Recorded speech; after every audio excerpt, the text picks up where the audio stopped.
Call to order the meeting of the Common Council for Tuesday, August 1st, 2023. Clerk?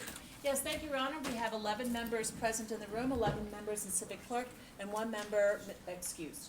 All right. Thank you, Clerk. Please now rise for the Pledge of Allegiance and remain standing for the invocation offered by Alder Brunette. I pledge allegiance to the flag of the United States of America and to the republic for which it stands, one nation, under God, indivisible, with liberty and justice for all. Alder Brunette. Thank you.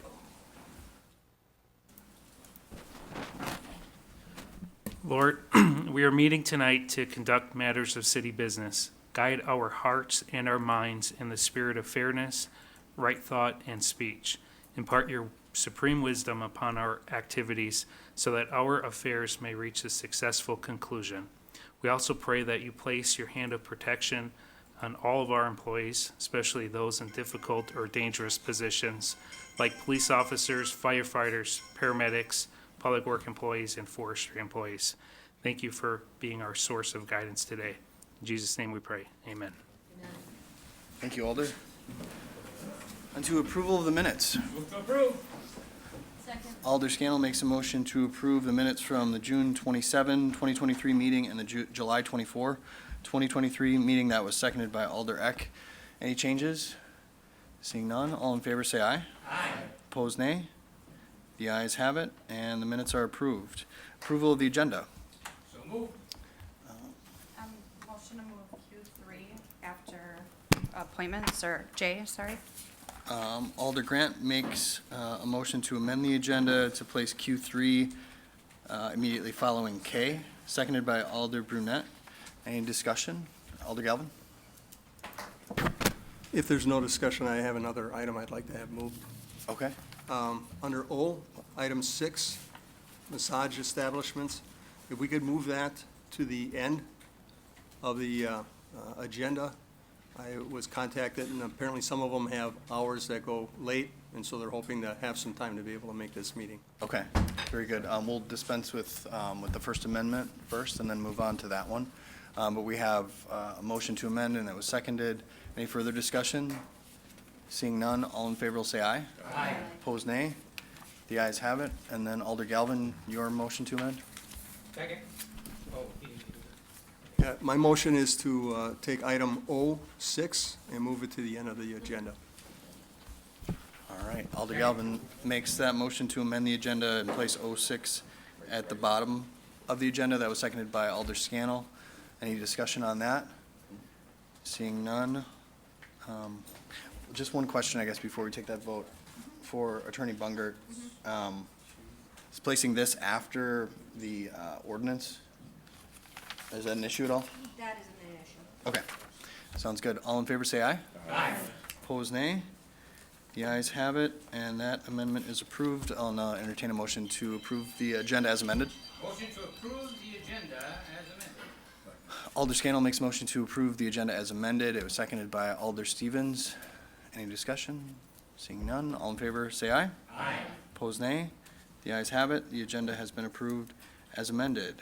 Report by the mayor, just a couple of quick items. We had Art Fest, Green Bay, the first of its kind, this past weekend, and so just wanted to acknowledge all the volunteers and folks from City Hall who made that event such a success. Downtown Green Bay did a fantastic job pulling all of that together. So appreciative to all the artists and the musicians and everyone who had a hand in making that a great weekend for a lot of folks. Also wanting to acknowledge the neighborhood associations who are putting on the National Nights Out, which we every year conflict with, unfortunately, with our meetings. And so next year, I'll make sure that that is not the case so that we can all enjoy them. But we did have a couple that I and a few alders were able to hit before coming over here. So Alder Scannell, Alder Stoyer over at Mather Heights, and then also at Navarino. I know we have a couple others that are going to be attended by our police officers. So very grateful to all of our neighborhood associations who have made that a priority to make that an event where all can feel welcome and enjoy. So that's it for my report. On to announcements from the council. Alder Scannell.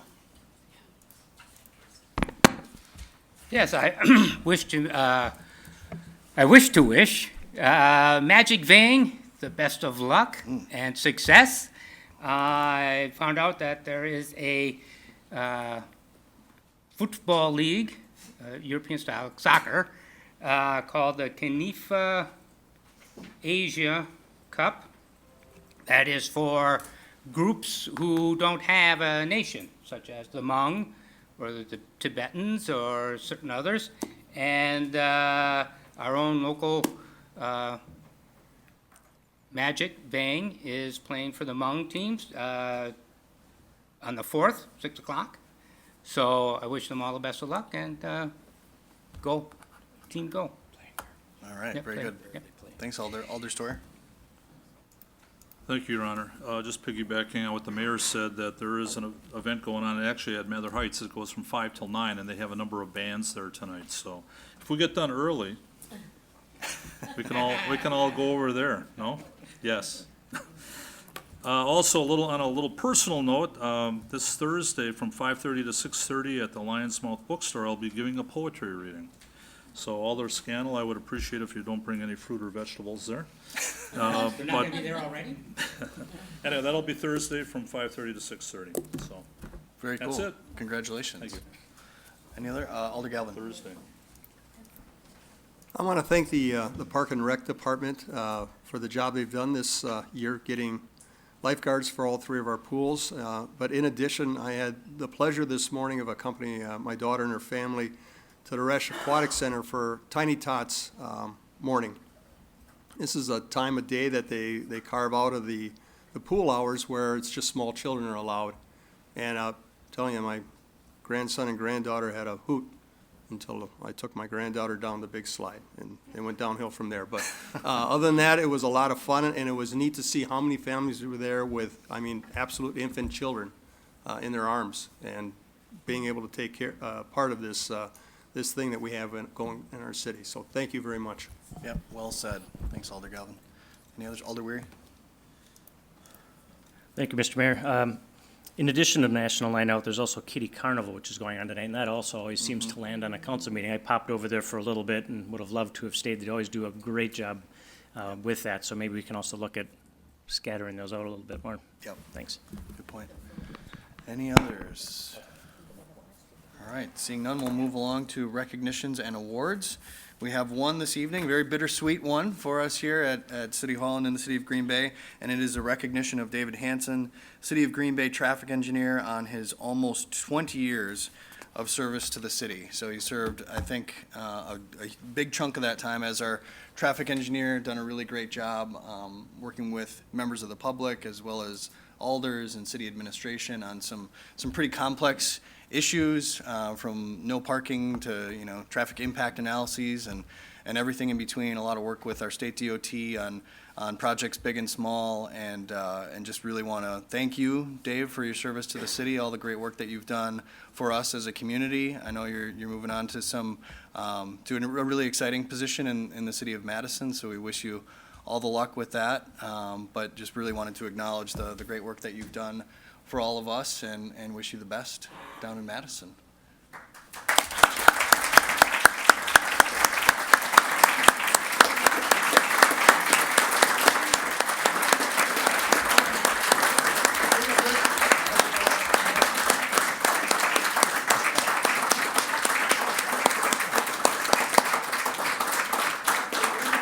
There we go.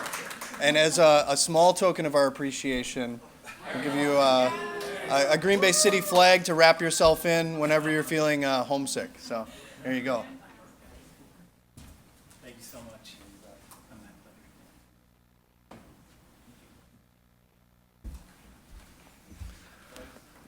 Yep, absolutely. Alder Weary for some comments. Thank you, Mr. Mayor, and I'm sure Dave would like to speak too, but you could always count on Dave if you needed an opinion on something or some information for a constituent, that you'd get paragraphs and paragraphs and paragraphs and maps and links and lots of well-researched data. So I always appreciated that. You had great customer service, so thank you, Dave. Absolutely. Alder Story?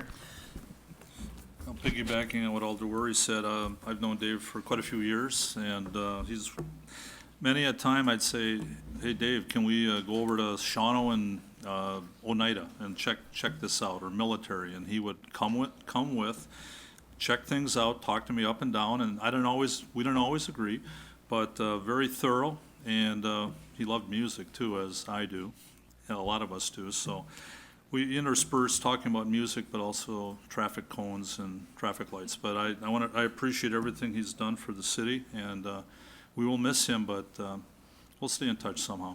Absolutely. Thanks, Alder. Alder Brunette.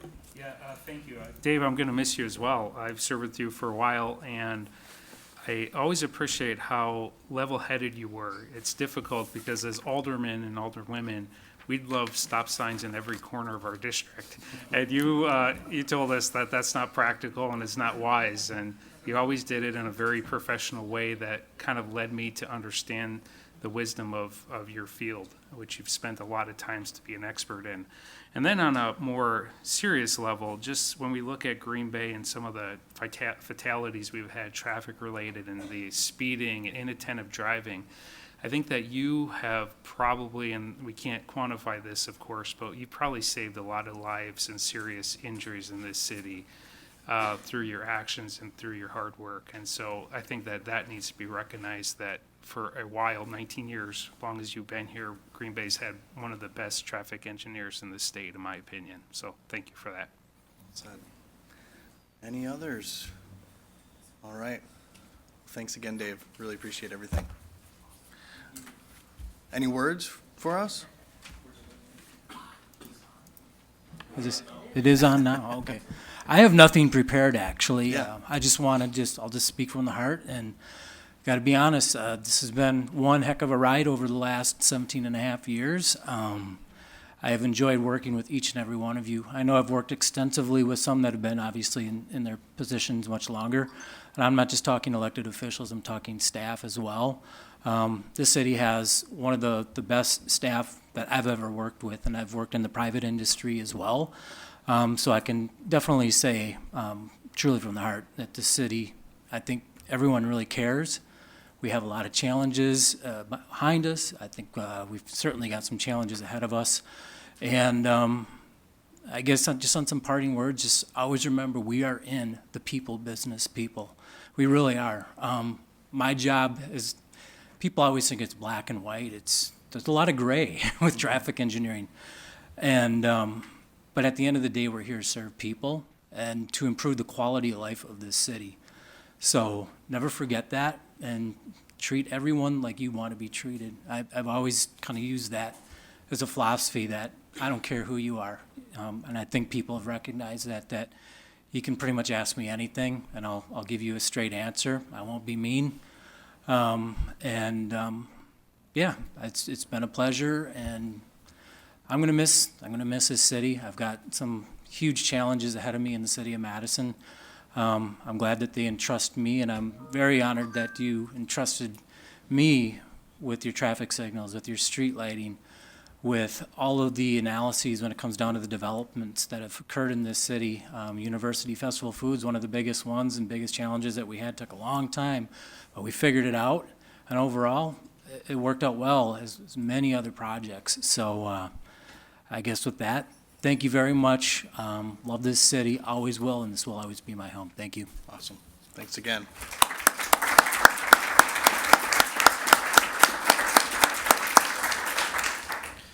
Now on to appointments. Entertain a motion on reappointments. Motion to approve.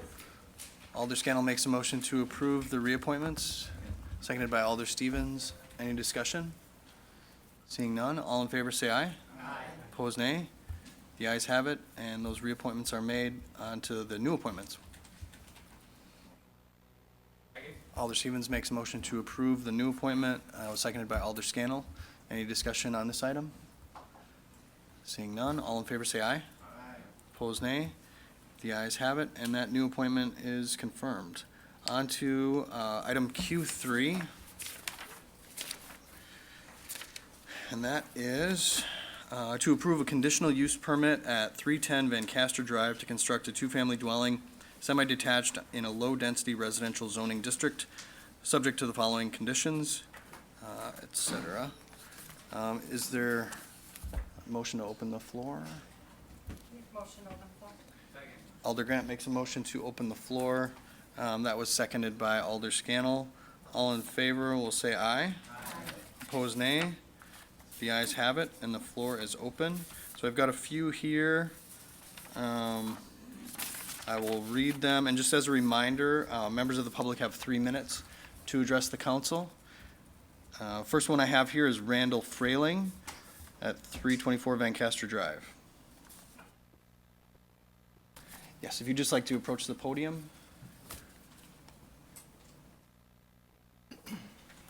And then just state your name and your address for us. Good afternoon. My name is Randall Frailing. I reside at 324 Vancaster Drive with my wife. We have been there almost 4 years. Our property at 324 is directly adjacent to the property that they're talking about at 310 Vancaster Drive. They're proposing these, a set of duplexes right next door. The first question I come up with is that they only have one address on here as 310. So is it going to be 310 and a half, or is it going to be 310 A and B? I think Green Bay has probably moved on from that, as we have had half addresses around the city, but that was many, many years ago. So that's one question I have. The property will be living in kind of a build, I guess it's going to be a duplex. It's going to be a 2-story duplex. At the meeting we had with the property committee, Community Economic Development Department, the meeting that we had, they showed us on the projector that it was going to be a 2-story duplex, and they gave us some renderings of what it might look like to the north and to the south, but we were wondering how this rendering was going to be towards our place directly, which is to the north. So we'd like to know more about how that information is going to be and what it's going to look like. We're concerned about our security. We're concerned about our property value. We're concerned about the wildlife. In that property and on our property, there are some oak trees that are 150 to 200 years old. We would hate to see this property get disrupted. And if there's more than, if there's one duplex goes in, does that mean that there's going to be more and more and more? We'd like to know what the future is for this area. We have grown to appreciate the peace and quiet, the fabulous wildlife we have there. We have deer and turkeys and many, many birds that we take care of. And also, again, like I said, we're concerned about our property values. We'd like to know if this goes through, when will the building start, when it will be finished, and how long will the property be disrupted? That's if it goes through. Is it only a choice of a duplex, or can there be a standalone condo or a single-family dwelling? Right now, it's zoned for R1, which I believe is a single-family dwelling. And why do we have to have a duplex? Why is it a duplex? The other thing that we would like to request, if this goes through, that there be a 6-foot privacy fence from across our property line to that property at 310. That's one thing that I'm requesting. So we have some concerns. Sir, your 3 minutes have Okay. expired. I hope I've given you some insight on it. Thank you very much. Absolutely. Thanks for your testimony. Any questions? All right, thank you. Next, we have Kenneth Stowey.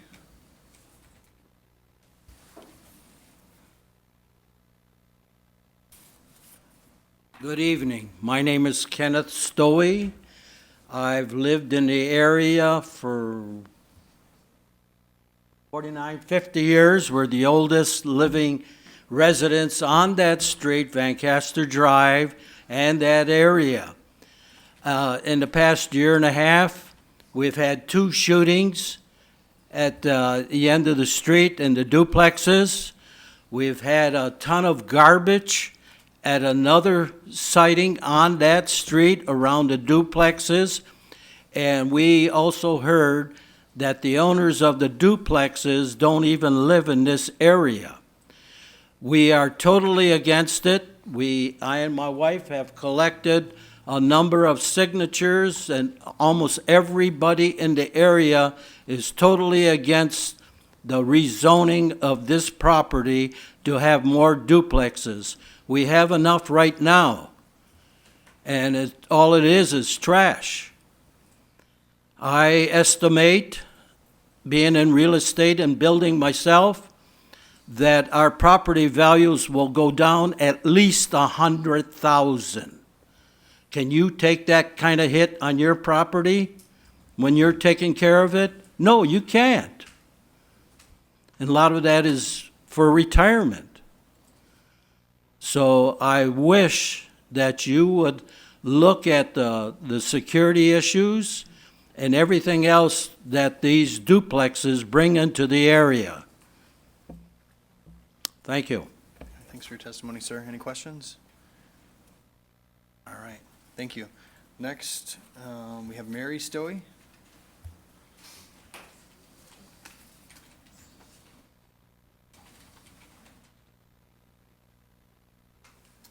I have two big concerns. The first being safety. The shootings on Lancaster Drive that have been recent, and when you have more duplexes, you have more transient people who do not care about the value of their property. We have another example at 431 Lancaster Drive, a duplex that is just loaded with junk. And the people who own that property do not even live in Green Bay. And when you collect junk, it just makes property values go down. So those are my two big concerns, safety and property values. Okay, thank you. Any questions? Next, we have Ben Vander Kinter.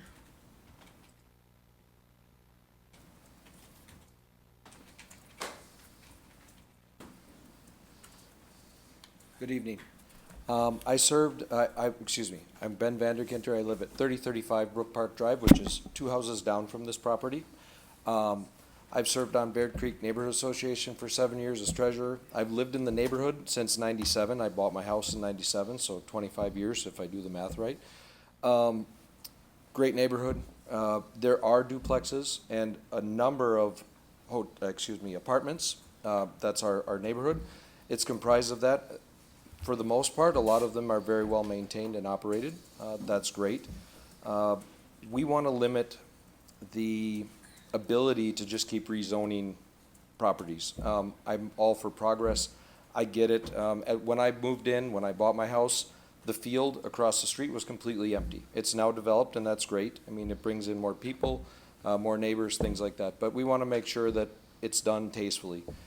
With rezoning this property, it leaves it open to interpretation that it could be condos. I know it says multifamily. I did not attend the planning meeting, so I'm not quite sure what it would entail, but it leaves it open for a lot of possibilities. I also know this property has been listed several times over the years, and maybe people are just trying to cash in and get it sold. I don't know, but I just want you to reconsider that it's a very quiet street, Brook Park Drive, which is the corner where this property is. It's a thoroughfare for walking. Dogs, people walk to the end of the road. It's a beautiful neighborhood. So just want you to reconsider, or to consider the rezoning as other people have mentioned. So thank you for your time tonight. Thank you, sir. Any questions? All right, thanks for your testimony. And we do have another one here, not wanting to speak, but in favor of the rezoning. Is there anyone else who would like to speak on this item? If so, just approach the podium and state your name and address.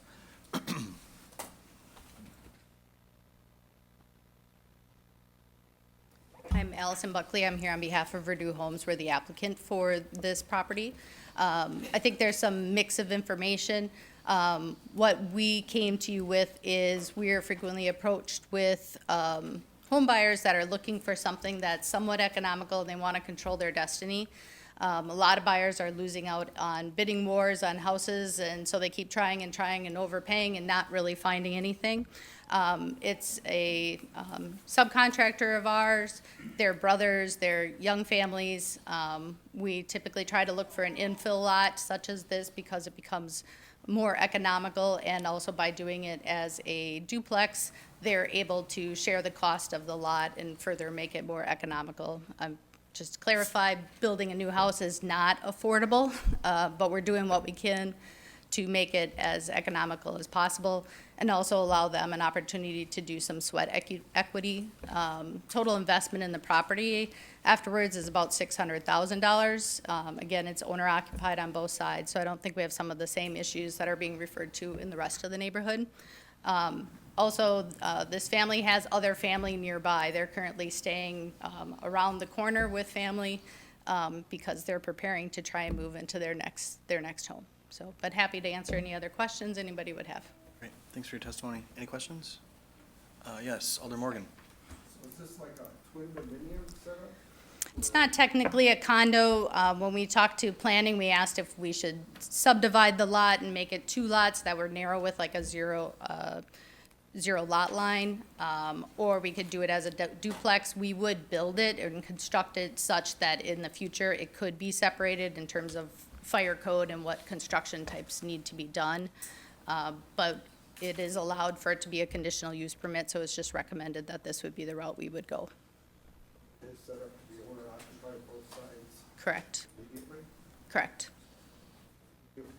Any other questions? Alder Campbell? So it's upper, lower, twin-dough? It's a side-by-side. They're both about 1,800 square feet, 3 bedrooms. Okay. Any other questions? Alder Burnett? Thank you. You've spoken before council before, right? You look Been familiar? here a few times Okay, I before. thought so. I was trying to. About 10 years or so. Trying to place you. Okay, one of the, and I'm not trying to get into a he said, she said, but one of the speakers had mentioned that duplex could erode property values by $100,000. In your experience, you've developed a lot of property, you've been involved in a lot of real estate.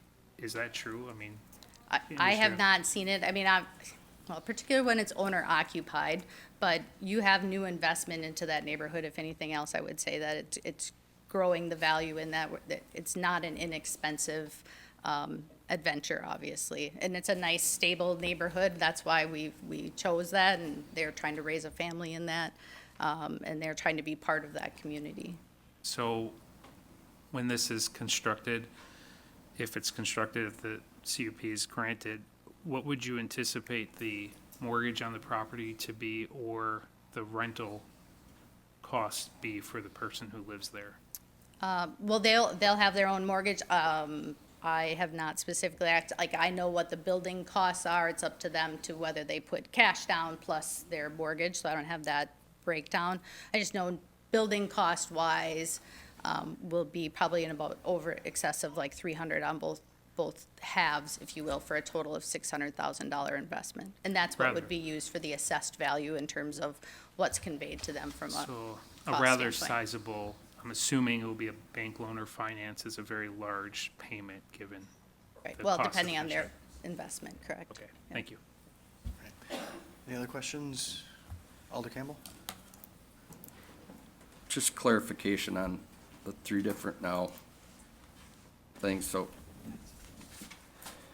both units will be for sale for mortgage, so they will have joint care of the neighborhood because they own it, or they're rented?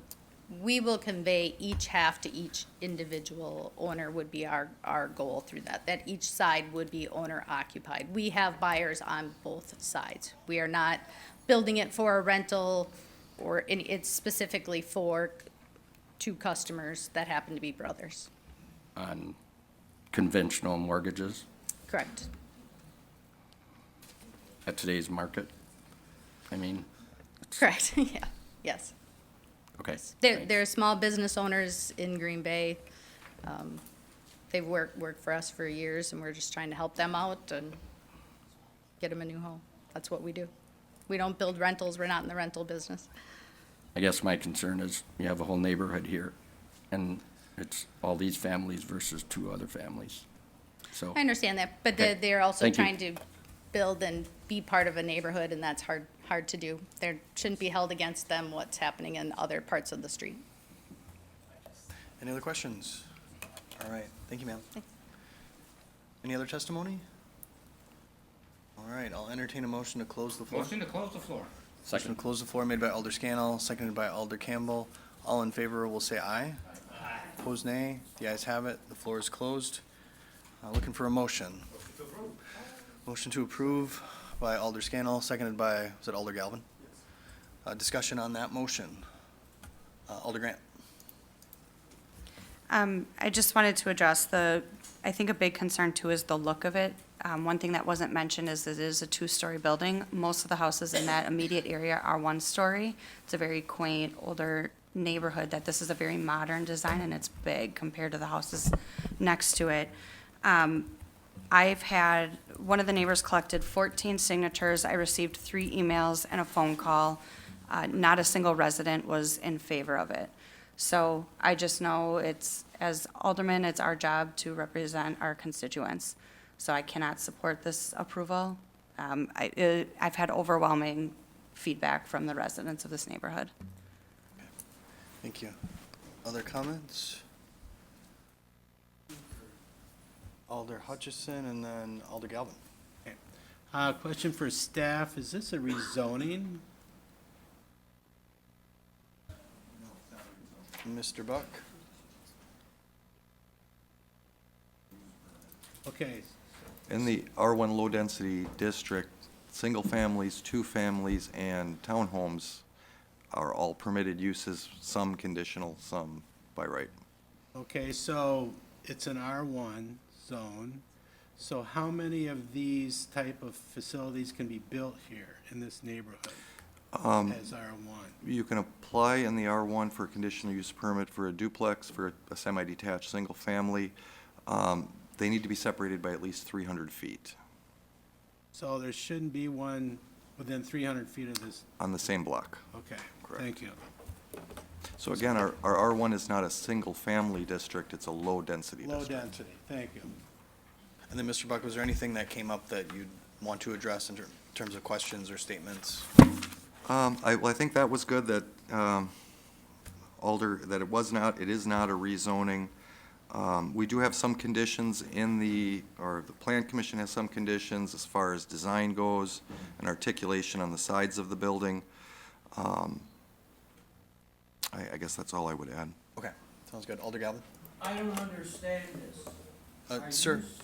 Sir, this is now time for the council to have a debate. Alder Galvin? Thank you, Your Honor. I can understand a lot of the trepidation on the part of the homeowners around this planned site. They relate a lot of problems down the street at other duplexes and buildings. I get it, but I think we've had people speak tonight that explain to us that these are owner-occupied.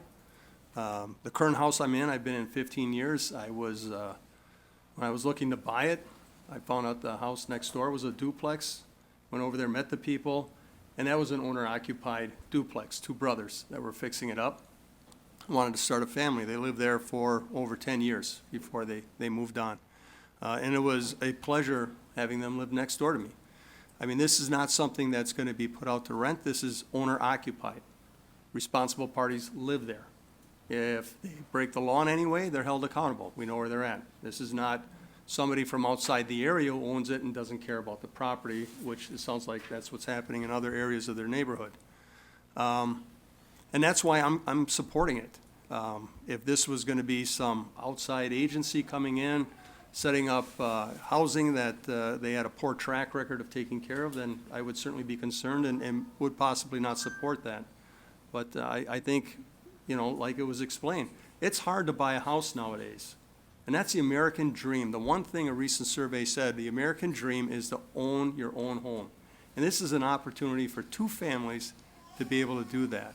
And this is not coming cheaply, as explained.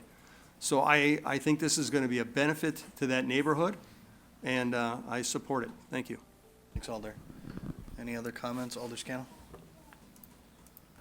Yeah, I also support it. I just want to piggyback on that, in that I appreciate the concerns of the neighborhood, but they seem to have a lot of bad information. Everything that they've mentioned is inaccurate. The concern for their, the financial concern of the property values seems to be misplaced. The concern for safety seems to be misplaced. I feel they're going. Sir. I feel they're going on a lot of bad information, which is why if their concerns they had raised had been valid here, but we've seen how that's just not the case. So I hate to hold this family accountable for other problems in the neighborhood. I hate for the city to lose out on this increase in our levy, our tax base. And I think for the families, all the families concerned, I think those that are living there are missing an opportunity to welcome some good neighbors that are going to be responsible. They're working families. These are, and the families for this that are going to occupy it to have this opportunity. So I don't see a downside here. I appreciate the concerns, but I think it's unfortunate that they weren't addressed sooner and the correct information was given to people so they could make a sound decision. It didn't sound like that's the case to me. Thank you. Okay, thanks, Alder. Let's see, Alder Weary, then Alder Stoyer. Thank you, Mr. Mayor. You know, in a lot of cases like this, if it were a simple matter, it wouldn't need to come for us for approval. It would just be done. So there's a reason it comes before this body, and that's so that we can listen to the alder of the district and the residents. And so for me, it sounds overwhelming in that direction, so I'm going to side with the alder of District 1, and that sounds like they don't want this there. So that's where my vote will be, to deny. Thanks. Thanks, Alder. Alder Stoyer and then Alder Campbell. Thank you, Your Honor. This is for staff. I mean, this lot has been vacant for some time. I mean, chances are another use would be just a single-family home, correct? Anything else that, I think the neighbors are maybe upset because it seems to be a little bit too much for that piece of property, but it is allowed. But, you know, I'm looking at the areas around there. I know they were talking about nature and all that good stuff, but it seems to me that it is an intended use. You can build there. You've got vacant land, farmland to the south, you've got stuff to the east, you've got a big area that's wide open. So I understand that. I've had neighborhoods in my district where they, you know, talk about wide open areas, and that's very nice. But the question I had is, was there any talk of just a single-family home there versus the duplex? Sure. Well, the zoning code would allow a single-family duplex with a conditional use. But I guess I would point out our code in the R1 district, a single family needs 7,500 square feet of area. So this lot is 15,000 square feet. So even if it were singles, you could divide it and put two, Right. which is the same density as a two-family. Just this is attached or semi-detached. I think that's part of it, because if this does not go through, then my thought is that it could be subdivided and something else could come into it at a future time. So I don't know if the neighbors just want nothing ever to be developed there, but, you know, the city is in the process of looking at properties or lots that we can build on, so we can build our tax base, so that's a tough one. I normally will side with the alder on something like this. I'm still on the fence as far as how I will vote, but that's what I needed to ask. Thank you. Thanks, Alder. Alder Campbell. This question's for staff to start. Dave, I'm concerned if this gets allowed, the property that's across the street from Brook Park, what is that zoned? That's currently zoned rural residential, which is basically a holding zone until a property owner comes and requests a zone change. The future land use designation is low-density residential, so it would be the same as the surrounding neighborhood, probably with an R1 zoning. Okay, and the wooded area that's behind it, zoned also the same? That is zoned R1 low density right now. So you, the owner there could subdivide it and build lots whenever they choose. Do you know as if they own the adjoining all the way up to Van Caster before? I don't know. Okay. I have a hard time supporting this because it is a corner building, and it would be very unattractive if it became a nuisance. And I'd have to, if it was in my district, I'd have to support the majority of the people there as much as it's a hard decision. And I know I'm trying to clean my district up a little bit, and allowing this would not support my theories in my district also, so I won't be supporting it. Thanks, Alder. Alder Hutchison?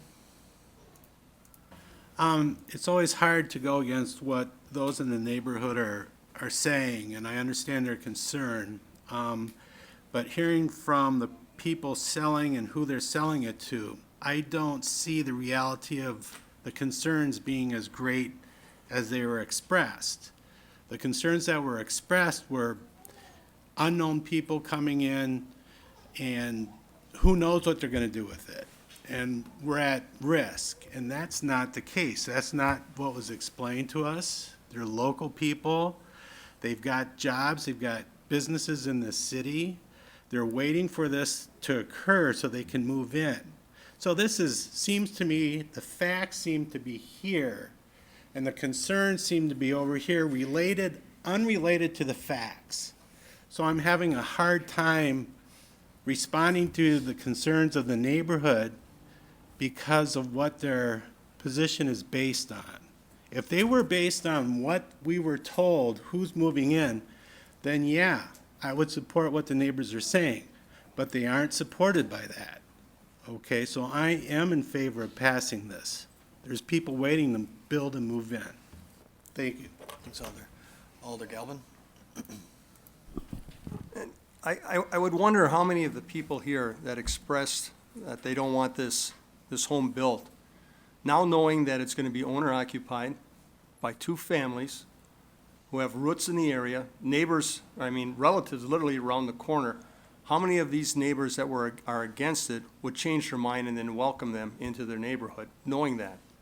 And so if we're basing this on out-of-date misinformation, and we're voting that way, I wonder how that makes us look as a city council to reject housing that's owner-occupied because people had bad information.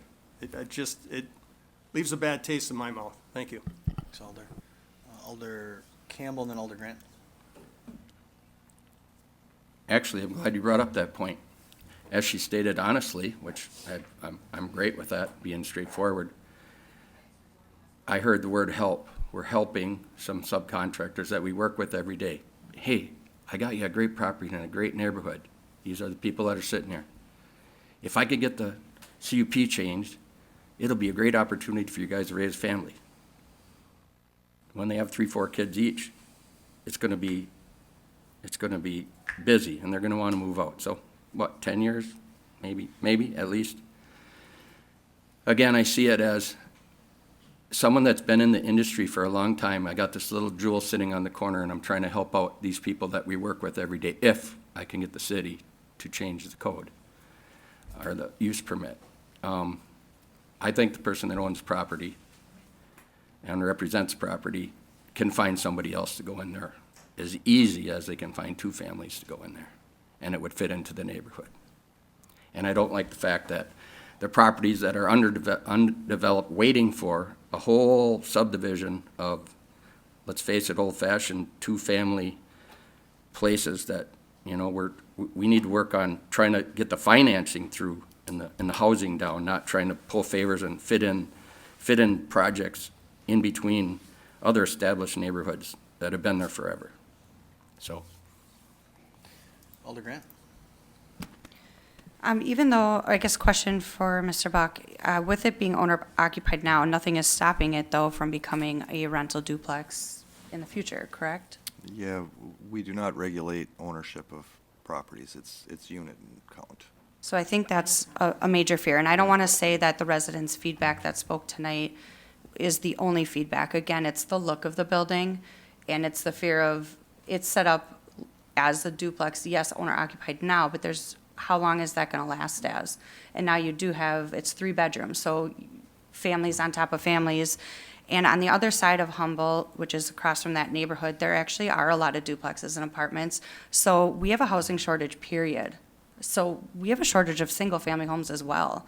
I don't wanna rush the change of this when we could use single-family homes too. And we could really use one in that area with the alternatives being nearby as well. Thanks, Alder. Any other comments? Alder Eck, who hasn't spoken yet, and then Alder Scannell. So I wanted to get a clarification on it, because I feel like there's been a little bit of different information.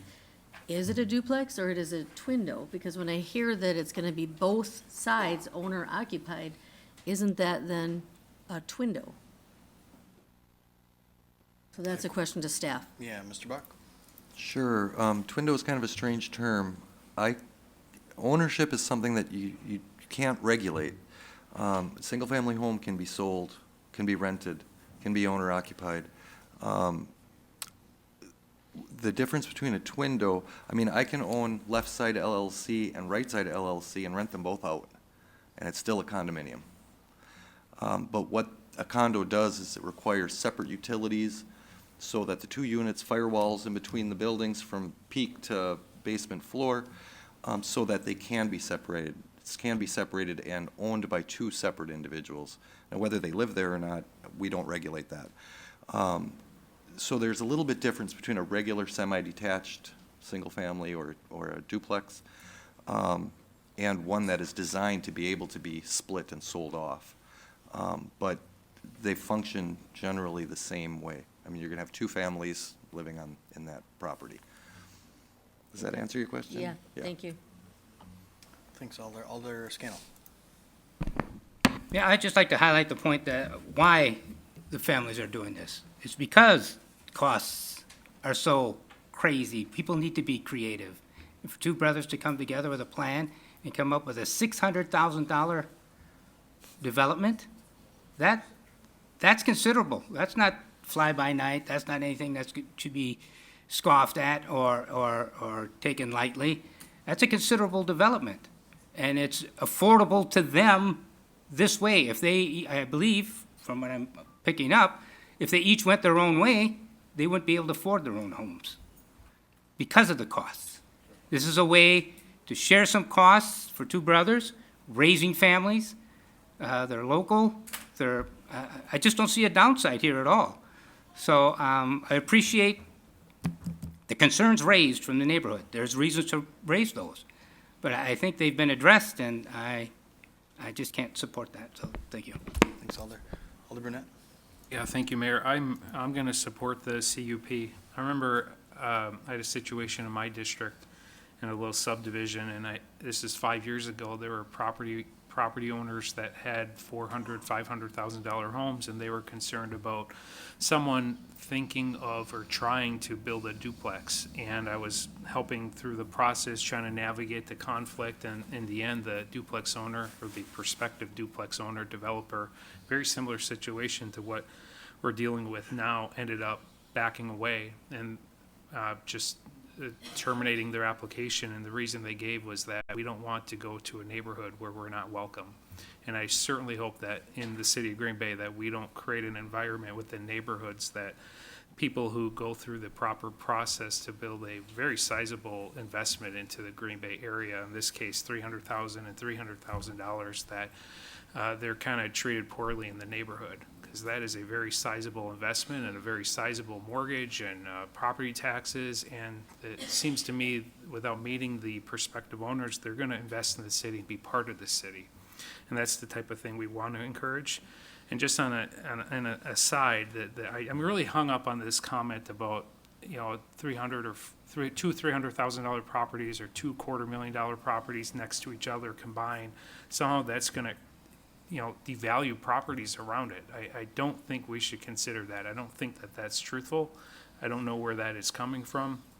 just looking at the properties in that neighborhood, with all due respect to the neighborhood, some of the assessed values are 250,000, 230,000, 177,000. So in fact, this property, if it's constructed, it's actually going to be likely assessed at a higher dollar. So I think the fear might be on the other end, that this investment might raise their assessments rather than go the other direction. So for those reasons, I'm going to support. Normally, I have complete respect to alders. Alder Grant, you're in a very difficult position. You've had conversations with the residents that I simply haven't had, so I'm sure there's a lot of passion and emotion there that I haven't witnessed. But on this particular one, I'm going to support the CUP. Thanks, Alder. Any other comments? Seeing none, there's a motion. Yes. Board vote has been requested, and so this is for approval of item Q3. Yeah. Thank you, you may vote.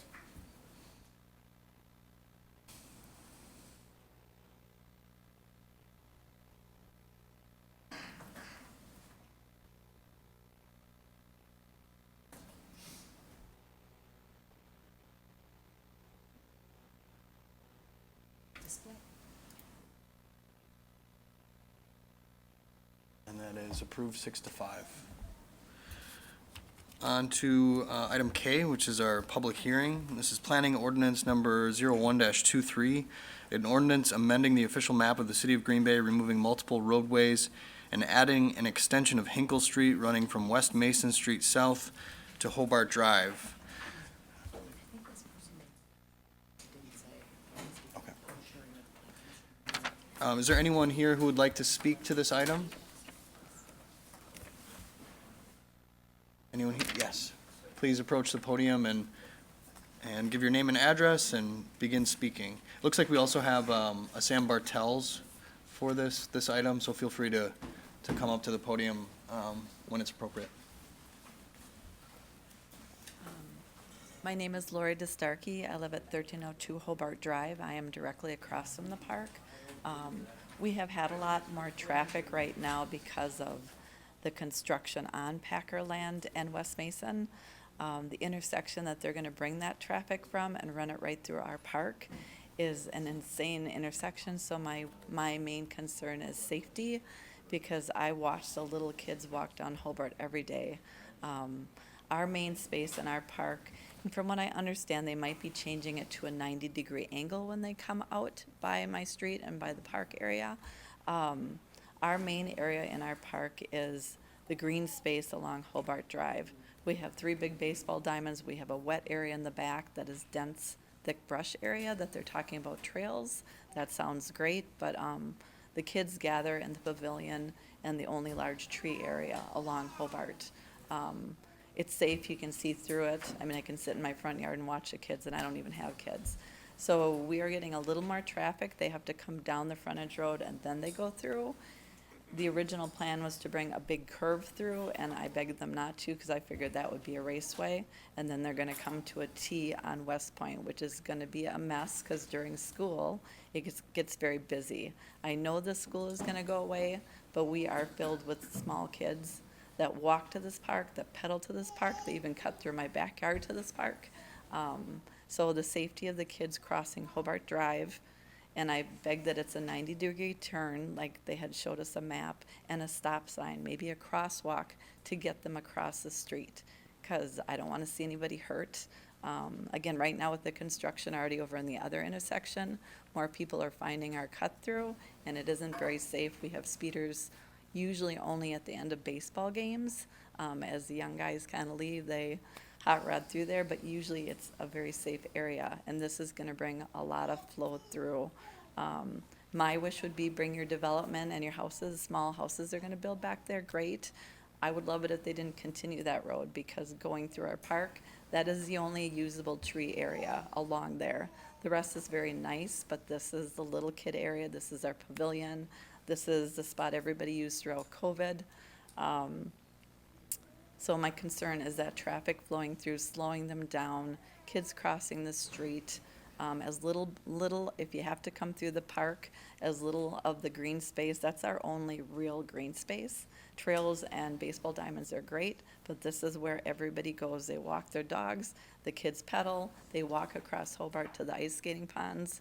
So everybody is crossing that street, and if it gets really busy, it's gonna be kind of a mess. I also wanna say that at our last council meeting, our District 11 aldermen came to the meeting and told the city council that everybody at the park meeting was good for it. They were not. I know many of the people there. One couple left upset. I wasn't there, but my cousin, her husband, and my neighbor were there. And one couple left because they were upset about the map. One couple is my cousin, and they definitely, her and her husband definitely don't want it to destroy the park. And then the third person, I think, was the association member of our neighborhood. So it wasn't really forthcoming. None of us wanted it. None of us on that road want it. We want our kids to be able to safely get to that park. We don't want that tree space destroyed, because to us, that is our main gathering place. So, thank you. Okay, thanks for your comments. And next, we have Sam Bartels, or Bartels.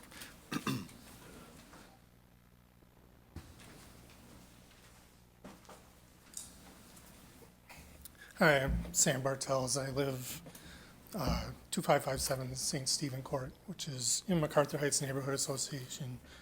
I'm the president of the association, and I was made aware of this at our last meeting a couple weeks ago, where the neighbors on Hobart that received the mailing brought me the thing. That was the first I heard of it.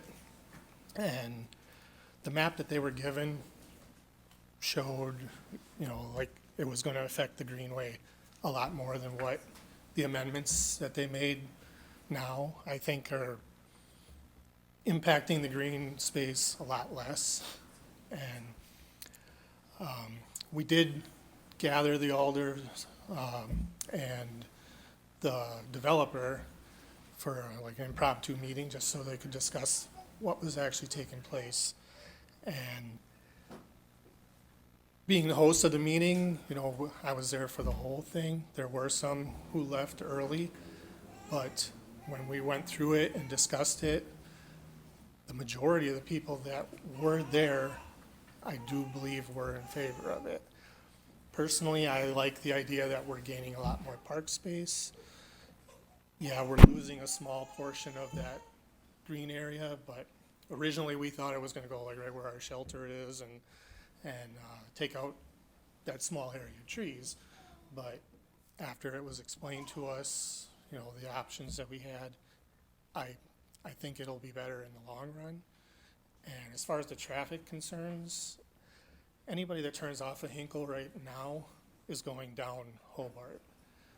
So all you're doing is switching the route a block this way and coming over instead of going this way and coming over. So I don't think it's gonna increase traffic, but I understand the concerns of people living right on the street, but there are no crosswalks on Hobart now, which is a straightaway, and if you add the curve with the stop sign, I think it alleviates the speed issues. I mean, yeah, we have speed problems all over the city, and people, the ball diamonds are there when they leave their games afterwards.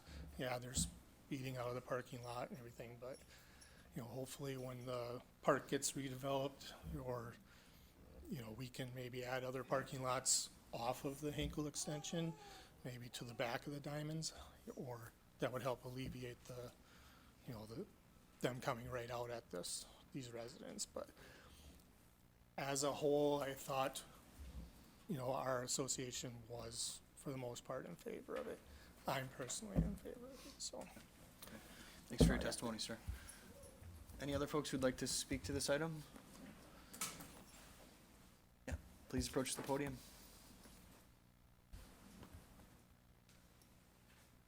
And then just state your name and address.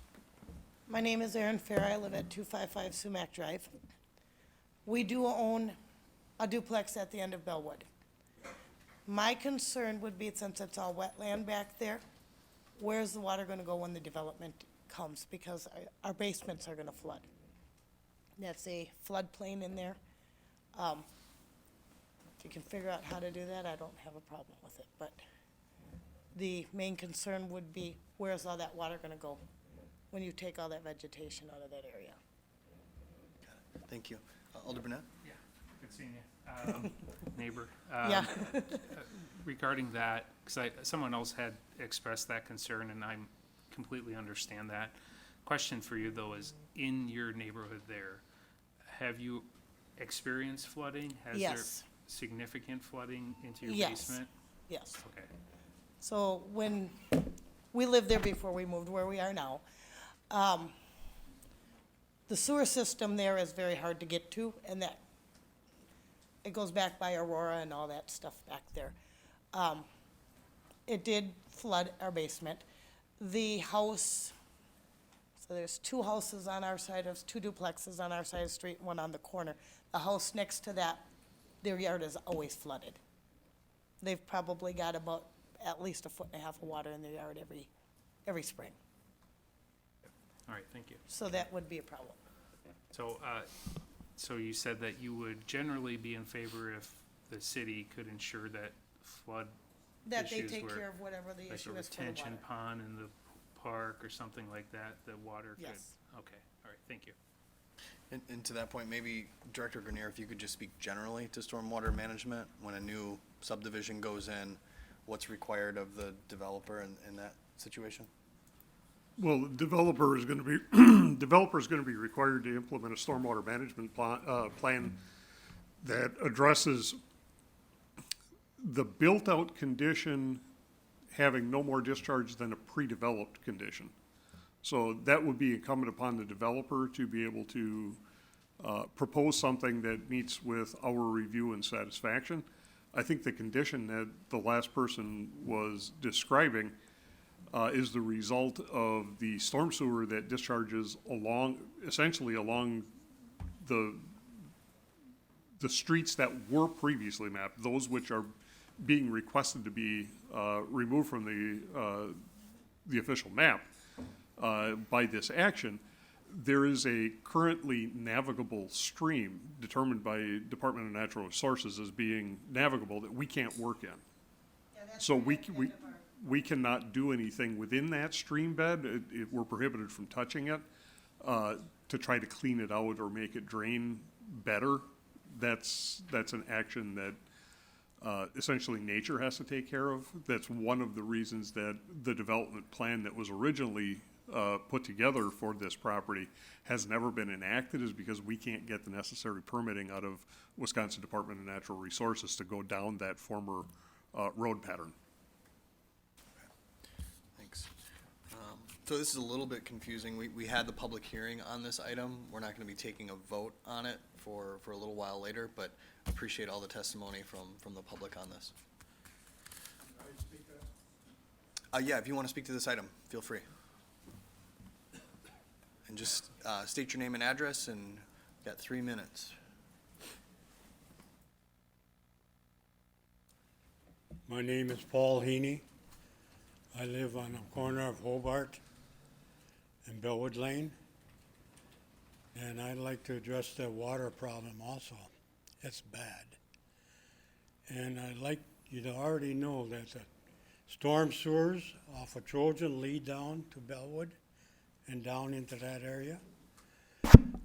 And they're proposing that street on Hinkle to go through to the back. The storm sewer off of Mason is also gonna go down into that area. So that water is all gonna end up there also. And they're talking about cutting down trees. Well, we all know how much water trees absorb. That's not a good idea, I don't think.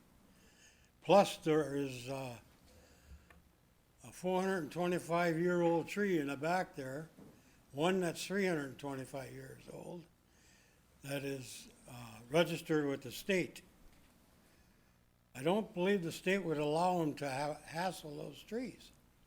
They shouldn't if they do, you know. That's history. That 400 one is about from here to the wall wide. I don't think any of us want that down or hassled.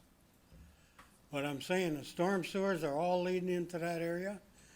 There's, as she said, there's 4 duplexes on the street, along with my home on the corner of Bellwood and Hobart.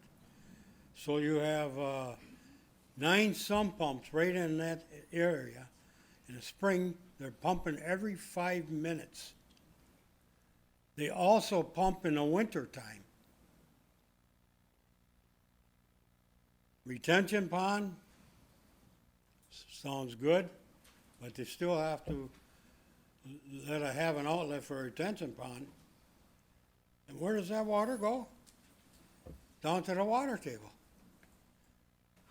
So the water table is gonna rise there irregardless. I would like you to take in consideration of the flooding that's already going on there, to either cut that street short of that area or not allow it at all. There's a bottleneck on Hinkle and Mason right now. It's gonna be a double bottleneck if they start building in there. That's my thought on the subject. Thank you. Thank you, sir. All right, if there aren't any other individuals to speak.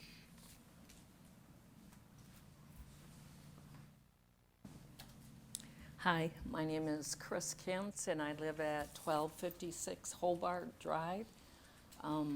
Initially, when they said they were putting this road, it went like right in front of my house this way and that way. I have a big bay window, so I'm picturing lights all night long from all these cars coming. And the other concern I have is in regard to the retention pond they mentioned to get rid of the water. From my understanding of retention ponds, they smell, and it doesn't seem like a very safe thing to have in a park where kids are walking around. I'm concerned about the safety because we do have a lot of children that walk in that area. And I know the school is going to be gone, but it's a park. You're going to have kids. And it's the only park really in that area. So to go through the trees and take away part of the park, I just think that there has to be a better way. Thank you. Any other comments? All right. Thank you for all that testimony. We'll now move along to ordinances, second reading for adoption. Motion to suspend the rules. Alder Scannell makes a motion to suspend the rules and take up these ordinances with one roll call vote. Seconded by Alder Stevens. Any discussion? Seeing none, all in favor say aye. Aye. Opposed, nay. The ayes have it. The rules are suspended. Motion to adopt. Motion to adopt, made by Alder Scannell, seconded by Alder Stoyer. Any discussion? All right, we will use the board.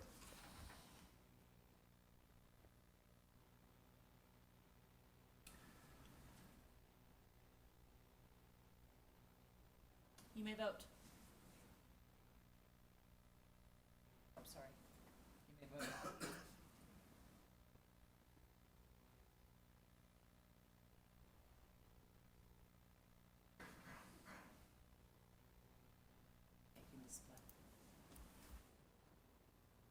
All right, and those are adopted unanimously. On to the report of the redevelopment authority. Motion approved. Motion to approve made by Alder Scannell, seconded by Alder Stevens. Any discussion here? Seeing none, all in favor, say aye. Aye. Opposed, nay. The ayes have it, and that report has been approved. On to the report of the Improvement and Services Committee. Motion to approve made by Alder Scannell, seconded by Alder Weary. Improvement and Services. Items to be held separately here? Hearing none, all in favor will say aye. Aye. Opposed, nay. The ayes have it. That report has been approved. Report of the Protection and Policy Committee. Second. Motion to approve made by Alder Stevens and seconded by Alder Scannell. Items here to be handled separately.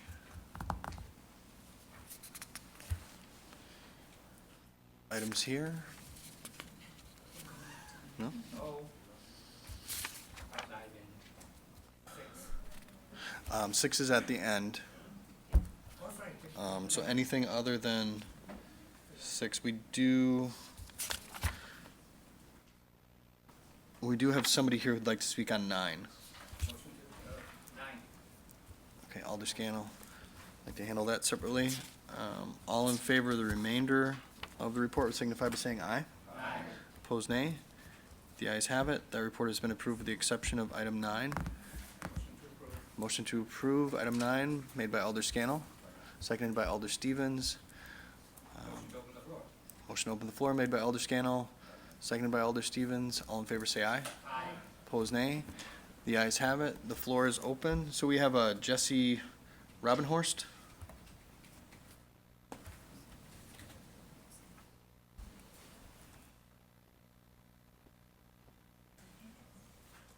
Hi, my name is Jesse Robinhorst. I live at 1905 Deckner Avenue.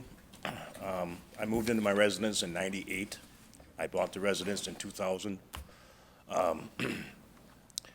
I've kept the property upkept the best that I could. I've had little incidents with the city besides parking in the past years. In 2020, I had a friend approach me to re-side my house instead of repainting it. 2 months later, I had a knee surgery and I was out of work. I think I went back for like a month, and then I had an ankle issue. And didn't have the money to pay him to keep going. In 2021, August, I got a back issue, and I've been out of work ever since.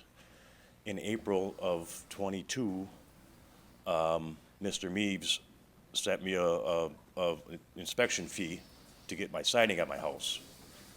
I called Mr. Meebs immediately and told him what was going on.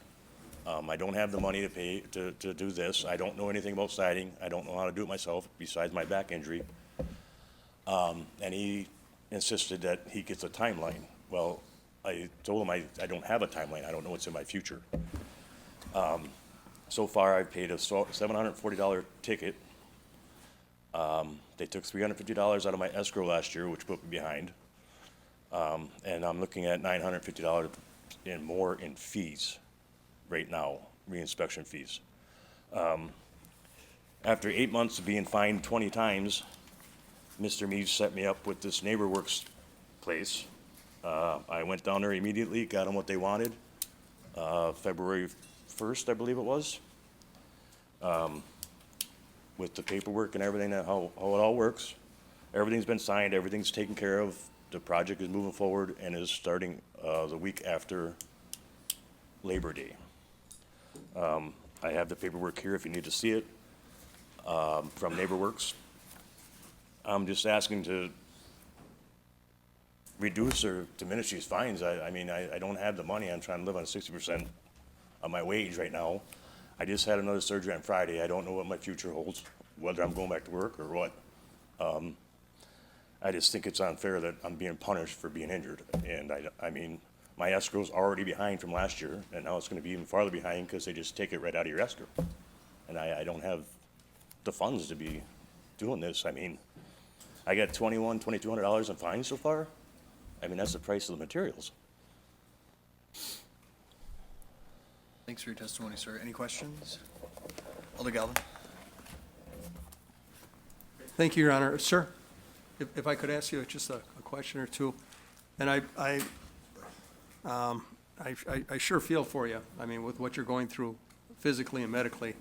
But the city has reduced the fine so far by $350, that's correct? That was the motion or whatever it was, whatever you call it at the last meeting. And so what you owe yet is $650? Yeah, well, yeah, besides the 1,000 I'm already out.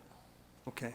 Would this be easier for you to do if it was set up in a payment plan over a year or so, or whatever the city's willing to work out with you? I mean, I don't have no money, dude. What I'm asking, sir, is would you have a little bit every month to pay it I off? could have a little bit, but I don't, I mean, I don't know how much. Right now, I'm a couple $100 a month short. And I live by myself. I don't have no roommates. I mean, just trying to survive. Okay, I'm just asking that question. Thank you. Thanks, Alder. Alder Campbell. Sorry to hear for your injuries, and it can be a ever-changing thing that any one of us here sitting today could end up with tomorrow. just went through a similar instance with someone, and they had to sell their business. They couldn't keep it up no more. So, and I had to think, hopefully that doesn't happen to me, because I bought that business. So just relative to what's happening, I can understand, and I drive past your house all the time. And I know you're a good person. I've known you for many years. I haven't talked to you in many. Surprised to see you sitting here today. I'm sorry to hear for that. And this is a great guy right here. When I needed to, he gave me a place to stay. And I think that goes a long way. So I'm here to support whatever we can do for this kind guy that lives on a corner property, again, just like we just decided. A corner property always sticks out. It's a very busy street, and it's by a school and such, and it sounds like you're trying to do everything you can. You know, one thing that I learned is you got to really keep up on it, and it sounds like you have. So, similar instance, many years ago, I got a fine for a dilapidated fence. I got arrested for it. I went to jail. I paid out of my briefcase that day over $3,000 that would have covered the dilapidated fence. It still pisses me off. And I feel that you're kind of in that same position. So I'm here to try to ask my fellow alders to help this person out as best we can. And I'm sure there's a lot of other people here. So why should we penalize people that get hurt? And I agree with them. Thanks, Alder. Alder Brunette? Sir, sorry to hear about your predicament. I'm looking at a document that's part of the agenda that city staff created, and it looks, according to this, that per NeighborWorks grant or some sort of assistance, that the siding or the updates will be complete. So will that, in your opinion or experience, will that put you in compliance with everything that the city's requiring of you? As far as I know, I'm working with Jeff at NeighborWorks.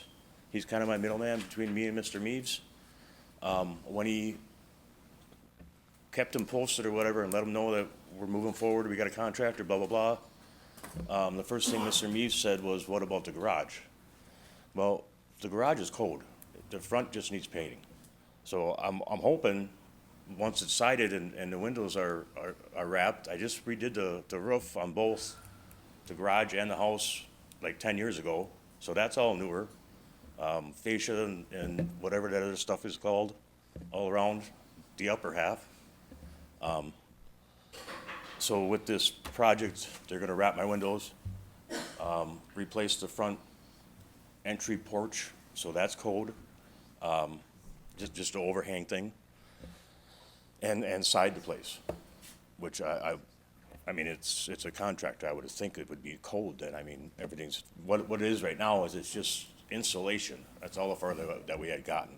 So, thank you for that. From May 17th, 2022 until January 24th, 2023, so about 8 months, the city document said that there were 23 re-inspections performed, and that, of course, is leading to the payment that's owed to the city or the fine. What would you say, how would you characterize your communication on your end to the city? Were you working with the inspector? Were you responding? Were you trying to work out a solution? And let me state why I'm asking you that question. Because in my understanding with our inspection department, with constituents who are in a situation like you were or are, that the inspection department works with them. As long as there's some progress and good communication, we're not looking to make life miserable for people in the city who can't comply for good reasons. I mean, you might disagree with that, but what was your level of communication on your end to the city? I tried to keep in touch with Jim Meads as much as I could, and it seemed like every time that I called him, the next day there was a fine in my box. So I just kind of left it alone, because I got dates here of what fines that I've gotten. I mean, there's fines here that I've gotten a fine every day for 5 days. I mean, are you really coming out to my house every day to look at that? I don't think so. I think they are, but I agree with you. It's not a question, but my opinion is sometimes to send an inspector every few days, it just seems from a resident standpoint over the top, but there's reasons why we do that to force compliance for people who are not responding. And I'm not an expert in this situation, but it seemed to me that maybe the city considered that you were not responding or communicating the way that you should have in that situation. Is that a fair assessment, or? That's the way they're looking at it. I don't know guess. if that's what I'm just I trying don't, to. I mean, that's, like I say, the way I got these fines written down, and when I've received them, there's just no rhyme and reason. I mean, like, he'd leave me alone for a couple of weeks. And then one time there was five days in a row, next time was 6 days in a row. And it was just unconventional. It was like, every time, like I said, every time I call him, here come the fines again. So I communicated with him the best I could, but it just seemed like it was hurting myself by letting him know that I'm still off of work. I'm looking at a surgery. I don't know where I stand. Okay, all right, thank you. Alderek? Okay, so I just wanted to clarify, because I'm reading that the Policy and Protection Committee did recommend a reduction of your fines, and that was what is on the list for us to approve. So I just wanted to know if you're aware, if you're made aware of that was recommended to reduce them to 650. Yes. Okay. Just wanted to clarify. Thank you. Any other questions? Alder Troy? And then Alder Galvin. Thank you, Your Honor. Mr. Matt, sorry for your situation, but, I'm looking at all of the various, you call them fines, inspection department calls them inspection fee, so to speak. So it's a matter of clarification. You're saying it's a fine, but they're inspecting your property, and you were saying 5 or 6 days in a row. I'm just looking, there's a couple that are fairly close together, but they're usually about a week, maybe a week or so. There was like, one was a month. There was maybe one the following day. We've worked with the inspection department a lot in the past, and I think there are times where it seems frustrating for us as council that there are times where there are properties that seem to have an overabundance of these things. And normally what happens is there's some kind of a breakdown in communication somewhere. And it sounded like Inspector Meaves put, a card on your back door, and there were a couple times he was trying to get a hold of you. And I think Alder Burnett was kind of bringing that up too, that even with your situation, that usually the inspection department, in my experience, will try to work with you as much as possible. So they're not fines, they're inspection fees, but in essence, you're saying they're fines. And I don't know, I look at the records, and there's a couple that are fairly close, a couple days, but there's some that are about a month apart. So I don't think it's like 5 or 6 days in a row that you had it, unless you can tell me otherwise. I have them all written down here if you'd like to look at them. I'm missing 3. Mention one And or the two. dates. Mention 1 or 2 days, that's all I'm asking. Let's say 12/5, 12/6, 12/8, 12/12, 12/13. Okay. That's one area, yeah, that was the one area that there was a few of those together, yeah. And then back in November, 11/7, 11/9, 11/16, 11/22, 11/28, 11/29. Okay. All right, I have those here too, so thank you, I appreciate that. So, I'll wait till we speak. I'm done for now. Sounds good. Thank Alder you. Galvin. Mr. Robin Horse, have you been here all night? I have. Okay. Did you hear earlier when we were discussing about that home that was proposed to be built on Bancaster? I kind of did, yes. And did you hear what the neighbors were saying about some of the problem homes in their neighborhood and how it detracted from the value of their home? Yes. Okay. So you have a home that in 2019, it sounds like I don't know if you were duped into taking your siding off instead of just repainting it. 2020. I don't know why they keep coming up with 2019. All right. I'll give you. Fourth of July weekend of 2020. I'll give you because I was 2020, COVID. okay.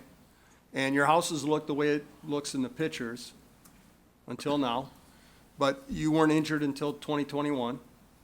I was correct? injured prior to that, with a And, knee injury and an ankle injury. And I will come to the defense of Inspector Maves. I've worked with him for almost 8 years. I have found him to be trustworthy and forthright I think if he documents that he tried to contact you, I believe he did. And it sounds like there's a lack of response on your part, according to the notes that we're reading here. And I've seen him work with people with dilapidated homes or homes that were in violation in my district, and he works with them. He's even told me that he's not gonna do anything, that he's gonna back off and give these people opportunities to make the repairs over a period of time, especially during COVID. But from what I'm seeing here, if these notes are accurate, he tries to contact you, he gets no response, he's unable to leave phone messages, he even taped a letter to your door with his business card, and it seems like he got no response from you, other than until he directed you to NeighborWorks to try and get you some assistance. And so I'm thinking about the neighbors in the area. They're trying to sell their homes or maintain their homes, and this home has been a detraction, devaluing theirs. And, you know, I just think I'm not sure if there was necessarily an equal give and take on this situation. And so I'm looking at, you know, you've had fines, you've paid some of them, but the city committee already took $350 off.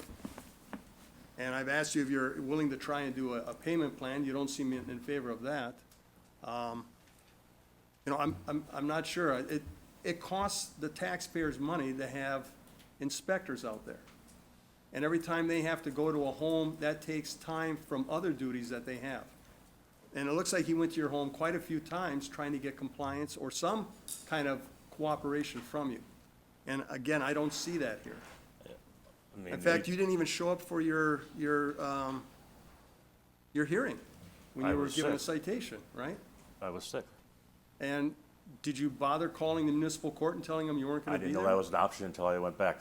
When I reopened the case and went and talked to the judge, I didn't even know that was an option. Well, and you won't know unless you read the citation and it gives you the phone number to call. I mean, you know, it's, I'm sure they already talked to you about that. So I'm just wondering how much effort you put into trying to work with the city on this, as opposed to you got in a bad way and you just kind of ignored it, and it only got worse on you. Well, I know it's 90% of my neighbors, and none of them have an issue with it because they know my situation. And actually, one of the neighbors' homes sold twice in this time for over $50,000 what it was worth. So I don't believe that it's bringing down property taxes or whatever. I mean, property pricing or anything at this point in time. And as of next month, it won't be an issue. All right, thank you, sir. All right, any more questions? All right, thanks for your testimony, sir. Motion to close the floor made by Alder Scannell, seconded by Alder Stevens. All in favor, say aye. Aye. Opposed, nay. The ayes have it. There was a motion and a second, I believe, to approve the item. Any further discussion from council? Alder Campbell? I guess with my questions, not so much with Mr. Robin Horst here, and probably the fact that I've known him way a long time ago. He's a good citizen, and I was speaking up for good citizens. And it doesn't sound like his neighbors have a problem, but as I stated, I have a little problem probably with the city inspection department. Now that I'm represented, I'm trying to fix that, so I'm gonna have to recuse myself for the first time ever, because I'm staying, because of my feelings, probably both ways. Okay, Wish you luck. very well. And sir, you can be seated now if you'd like. Whatever you'd like to do, yes. Yep, feel free to stick around. Additional comments, Alder Scannell, then Alder Brunette. Mr. President. Thank you. Perhaps a question for staff, the NeighborWorks grant money, was that something that was collected or distributed through ARPA dollars? Part of it was ARPA, the energy portion of it, but our home improvement loan program has been around for a long time.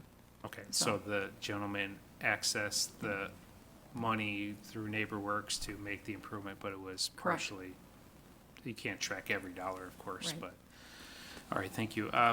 You know, these are tough ones because on the face, you want to believe everything residents say, and in this case, you know, I think he's being sincere. I think I've met a lot of city residents and homeowners that are you know, there's a lot that goes into someone who's not able to maintain their property, whether it be embarrassment, some feelings of just whatever regarding their inability to work, or especially if they feel they were taken advantage of or got into a bad situation.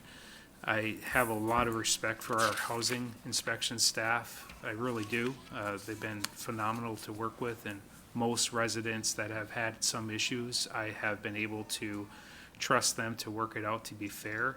But every now and then, you know, something falls through and a resident will come to us and ask for a little compassion, or maybe to try to understand their side of the story, you know, in a way that doesn't reveal itself on government documents as part of an agenda packet. One thing that I've always conflicted about is when inspectors go to properties every day or every other day. In this case, it would seem like 4 or 5 inspections within a week, week and a half. And when you are giving inspection fees of $50 and now $75 every time, that certainly adds up. And I can see how a resident is kind of appalled by that, because I get it's tax dollars that are paying the salary of the inspectors, and I know that's a tool we have in our toolbox to force compliance for situations that a person is not complying.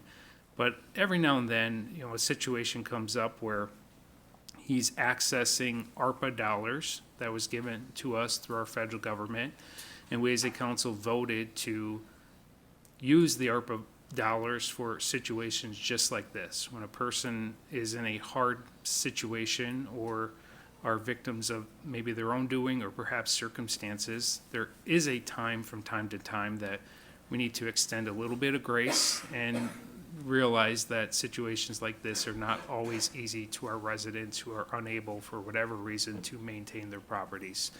Maybe he was embarrassed, maybe he avoided our inspector, maybe he did not communicate the way that he should. But I think in some circumstances, that's a basic human emotion that if we're in a similar situation, we might succumb to that too. I'm not excusing it, not saying it's okay not to work with our inspection department, but in a situation like this, especially because the ARPA dollars were given to us for situations like this, and we distributed them for situations like this, I'm willing to concede a little bit even more than perhaps what the committee approved in refunding. Thanks, Alder. Any other comments? Alder Scannell? Yeah, first of all, I want to make it clear, our inspections department did a fantastic job. They're doing a great job. But they're in a bit of a pickle, and I think Alder should be aware of this. That we've put upon them during the budget process that they need to be a revenue stream to make up part of our budget. And so inspections, I think, acted absolutely correctly with everything they did here. And in the past, they may have rescinded these fees themselves, or some of them. But because we have put upon them the burden of being a revenue stream, they're being very strict. And here's the problem: if we're not strict, we put that burden upon them, and then we're going to say, oh, but forget it now. Well, what direction does staff go then? Do they, you know, they're in a bind. They don't know what to do now. Should they put the inspection fees on and then, you know, we just throw them out? I mean, staff is in a bind here. And for myself, I think this is a hardship case, and I would have, the motion at first was to reduce it in half. I made that motion, and it didn't fly, and so we raised it up a little bit more. For myself, I would have no problem at all reducing this to 0, personally. I think staff did the right thing. I think unfortunately, because of the budget situation, we're in a sticky pickle here. And so how do we support staff? What are we going to do here? Or how do we support our citizens who are having a hard time, or a hard luck case here? I mean, I feel very strong, and I don't care if he's a nice guy or not a nice guy. He's a hardship case. I believe that firmly, and I would love to do more, but we have put ourselves in a difficult place, we put staff in a difficult place, we put our constituents in a difficult place. And I don't know the way out. I mean, like I said, I first made the motion to cut it in half, it'd have been $300 cheaper. And the committee thought that, you know, given the situation, it should be more. I don't know what to propose as an amendment. I think if someone made an amendment to reduce it, I would be sorely tempted to support that. But then again, what are we telling staff? I want to be supportive of staff. So, yep. Yeah, on that point, maybe we could go to Director Sure. Rainier Wig just to talk about that situation a bit. So thank you for speaking kindly about inspectors, but I guess I want to be very clear that our inspectors are not generating revenue. We are following our standard operating procedures, and really, these reinspection fees are set out to get people's attention. If we're getting ghosted, that's a cost to the taxpayers for that inspector to go out and check that site. And if we can't get any action from the person, that's what the fee is meant for, to get the attention of that person, right? Right. So we haven't issued a fee since January of this year. Right. So if you look at when the timeline and the ability to actually issue a reinspection fee every day, there haven't been very many reinspection fees issued for this time period. And I also wanted to point out, too, that this was brought up at Protection and Policy, is that we do have a time limit on appealing these, which is 30 days. And the last reinspection fee was issued in January. So we're kind of breaking the mold on that. That's council's perusal on what you want to do in this situation. But I just want to be clear that our inspectors are not out there generating revenue. They're doing their job in the standard operating procedures on how we issue those reinspection fees. And a little bit of a side issue, but Alder Brunette and I had a conversation of kind of providing a budget update to council maybe at a future, one of these upcoming finance committee meetings. I think that might be helpful on this revenue source, if you will, and others, just to let people know where things stand, because there isn't any pressure being exerted to generate money to help balance the budget from the administration. From the administration. Right. Right. But And, Alder Scanlon, if you had additional comments. I did misspeak a little. I do want to make it clear that they are following procedure, but part of that, in the past, used to be they did rescind if they thought there was a hardship case here. And I believe they're a little hesitant to do that. Now it's more incumbent upon us. Yeah. I think there have been a couple that have been rescinded, actually. But they did, right, they did. Clips. Yep. So They we did. do that. Yep, they do that, and I think they did what they could, they felt they could do here. Okay. Alder Stoyer? Director Wig, I just have a question here. With the Neighborhood Works group working here with the owner, are these reinspection fees ceasing for now, or what's going on with I that? don't think one's been issued since January. So what is the total, I'm looking at our agenda item, but what is the total that is owed right now? Well, I think as a result of the P&P meeting would be $650. Okay, and It he's was- looking to rescind that. You've rescinded. I think it was $950 was originally, it was brought down to $650 Right, and I at the guess, meeting. the other question I had, and Mr. Robinhurst brought it forward too, is that there were 2 periods where there were like 5 inspections within a week, both times. And I've had some problem with that in the past too. We've had other situations where where somebody had 4 or 5 in a week, and that just seemed a little out of character. So I don't know if you can explain maybe those 2 time periods. I think it might, it's the call of the inspector, and I think it might have been an act of trying to get a response from the owner.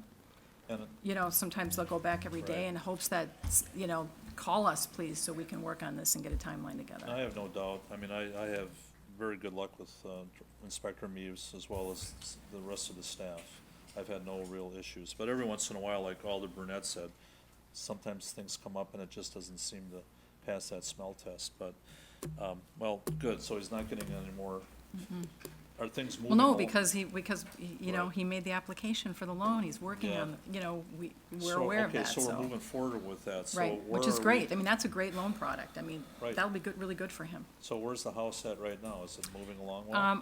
I think the application has been approved, and I think they're Okay. just waiting for the contractors to start, so Okay, yay. all right, thank you. Alder Weary? All good comments. Yeah, as an older person, the inspection department's so important.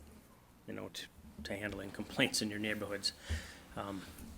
Unfortunately, it can mount up and be quite hefty, but it is to get the issue resolved. Now, every situation's different, which is why the appeal process is so important. We're doing what we set in place, and so, after having read everything and watched the meeting and heard everything today, I'm gonna make a motion to reduce it to a total of $225, with the reasoning being one fine per month, 50 October, 50 November, 50 December, and then January it went up to 75. So it'd be 225, that's my motion. Alderberry makes a motion to reduce the fees from $650 to $225. 225. $225, that was seconded by Alder Brunette. Discussion on that motion. Alder Story? I think that's more than fair.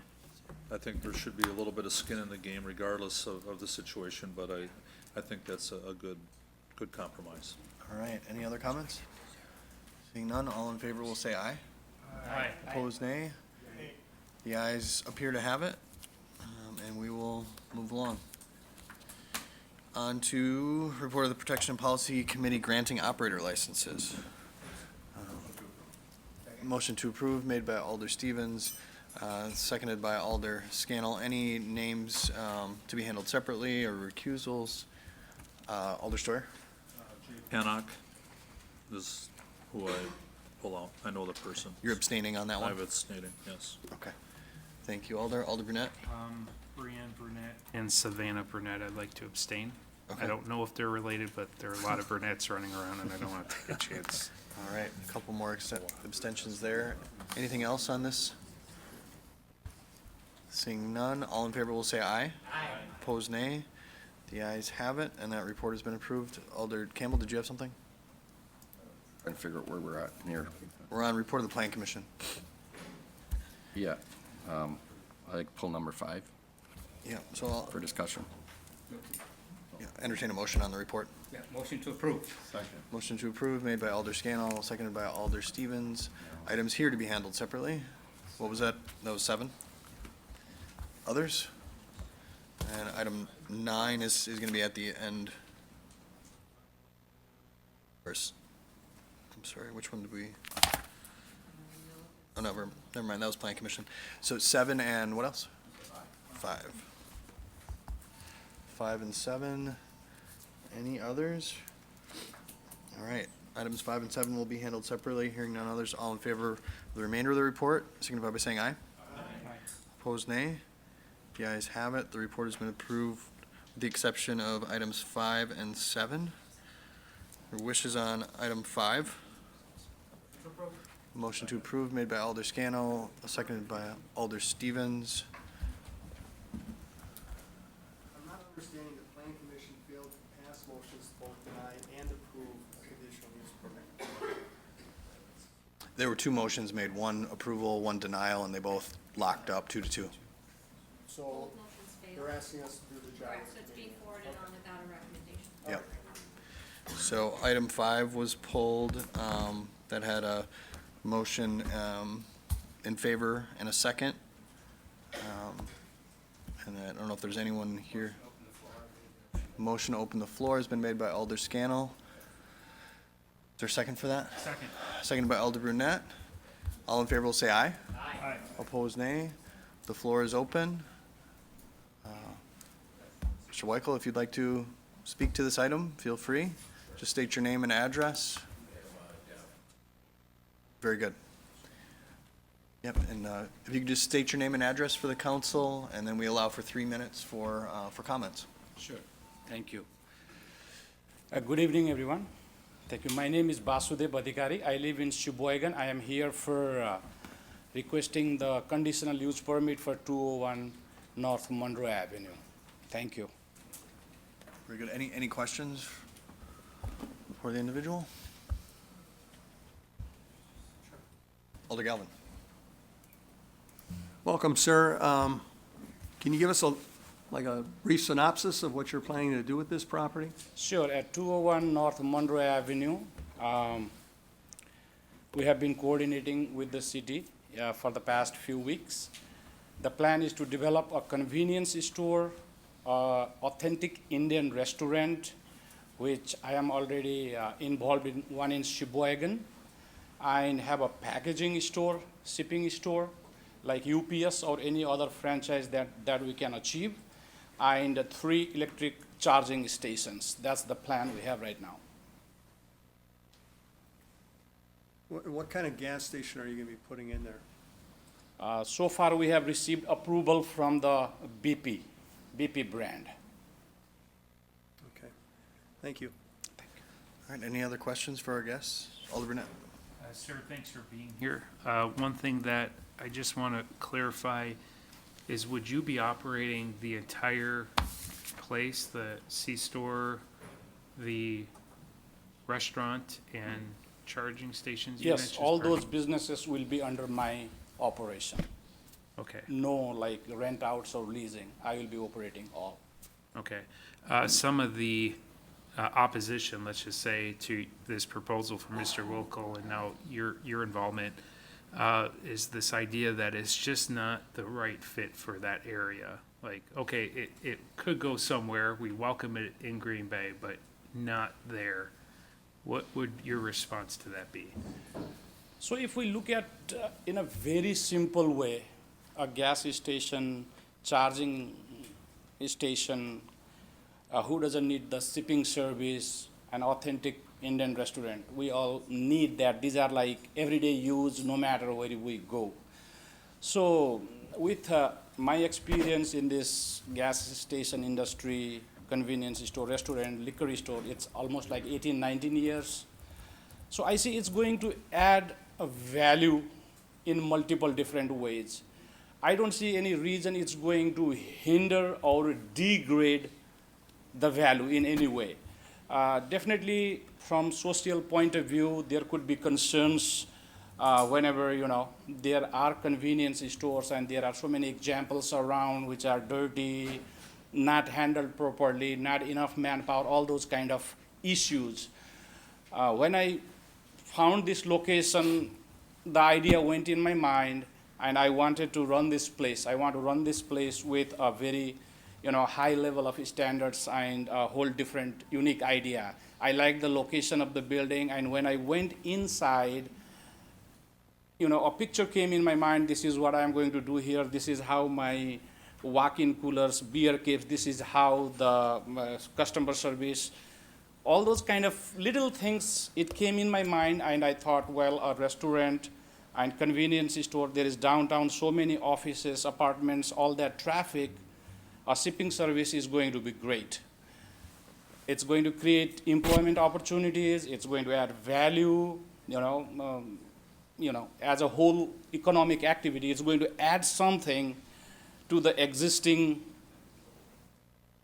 value what we have. It's going to upgrade it, I guess. And I would also like to request, I should be given an opportunity to operate and run that place, and then, prove to the community the quality and service that we are going to serve there.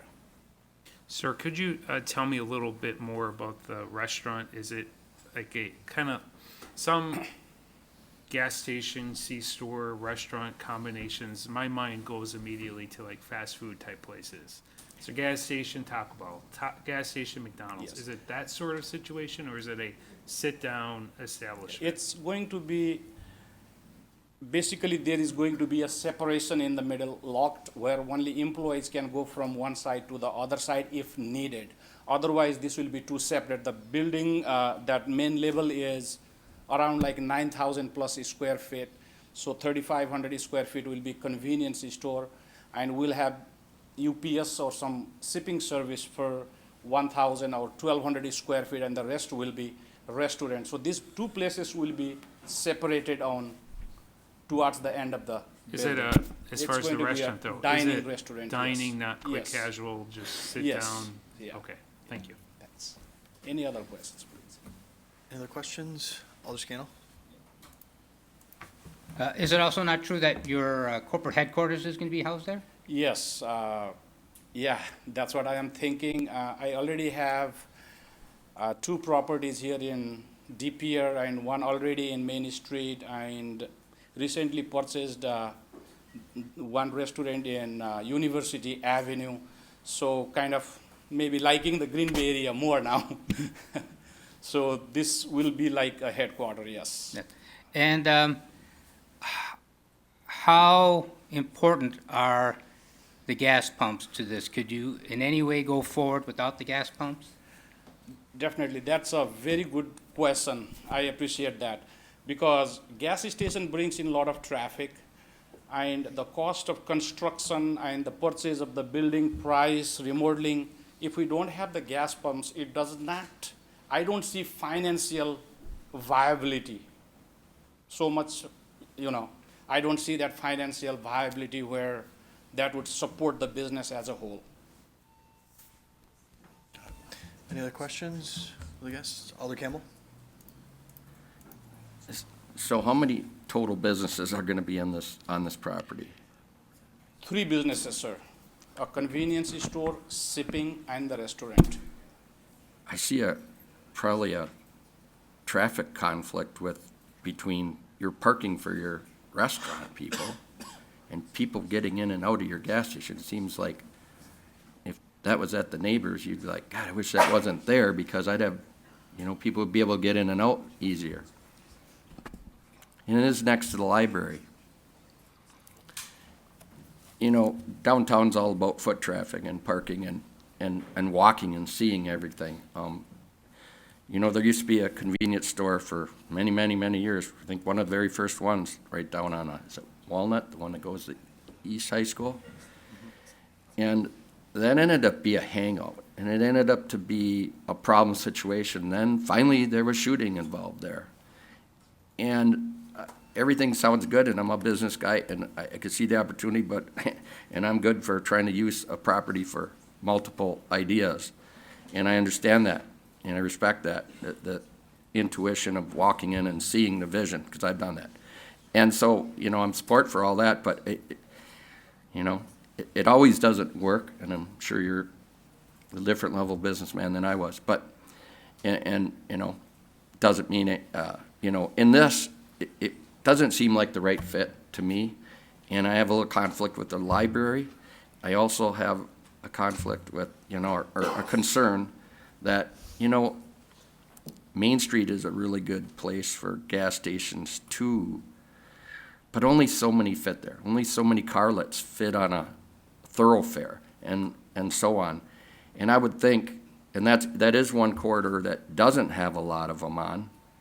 There's got to be a real reason why, whether it's a traffic flow or nothing. I mean, I'd be all for supporting a business, a restaurant, but the whole gas and the whole total use and the mixed use, and there's just not enough here for me to be clear on to vote on it. I could see why the committee had a problem and a tied vote on it, so I'm still kind of on the fence for this. So it just seems over a lot of things going on, and which way is it going to work and which way is it going to go?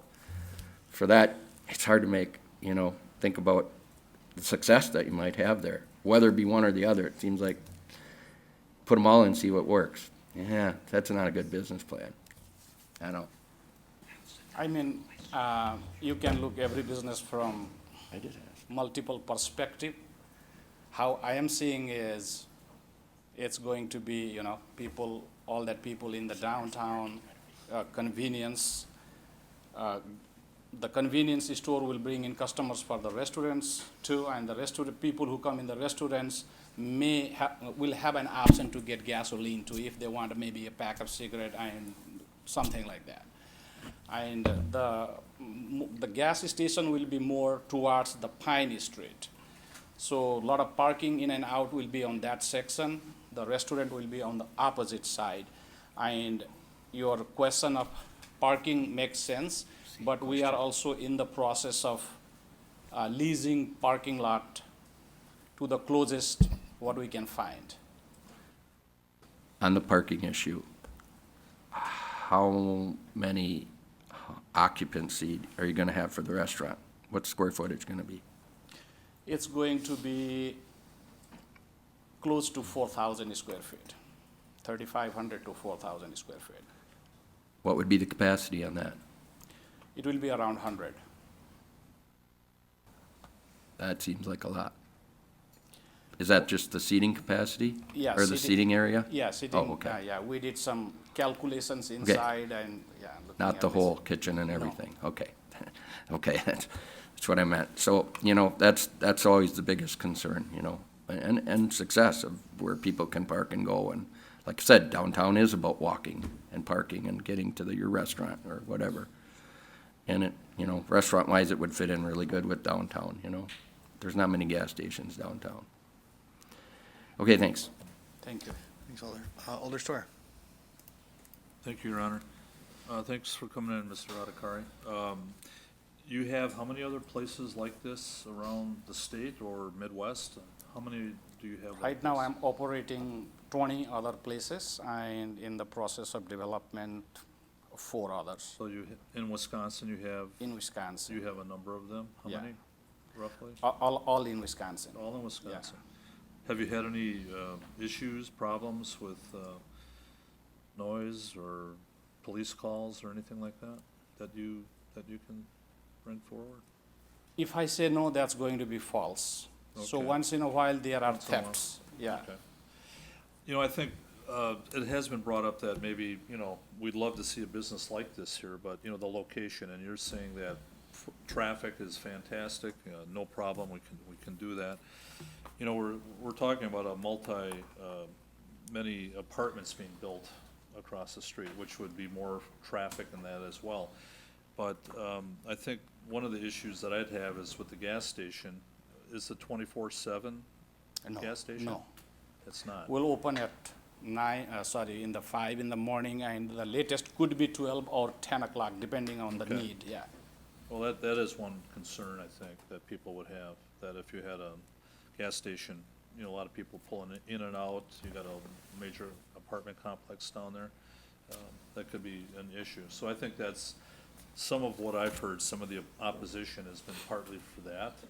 And Alder Scannell did bring up, is there another possibility that there could be something else beside, the restaurant and the convenience store, which I think would be great, but if you could do something else that might, take care of that. And that's one reason I think Plan Commission had a hard time, because they were mulling that over, and it's not, we're not going after you this way, we're just trying to see what's best fit for that area, that's all. Sure, thank you.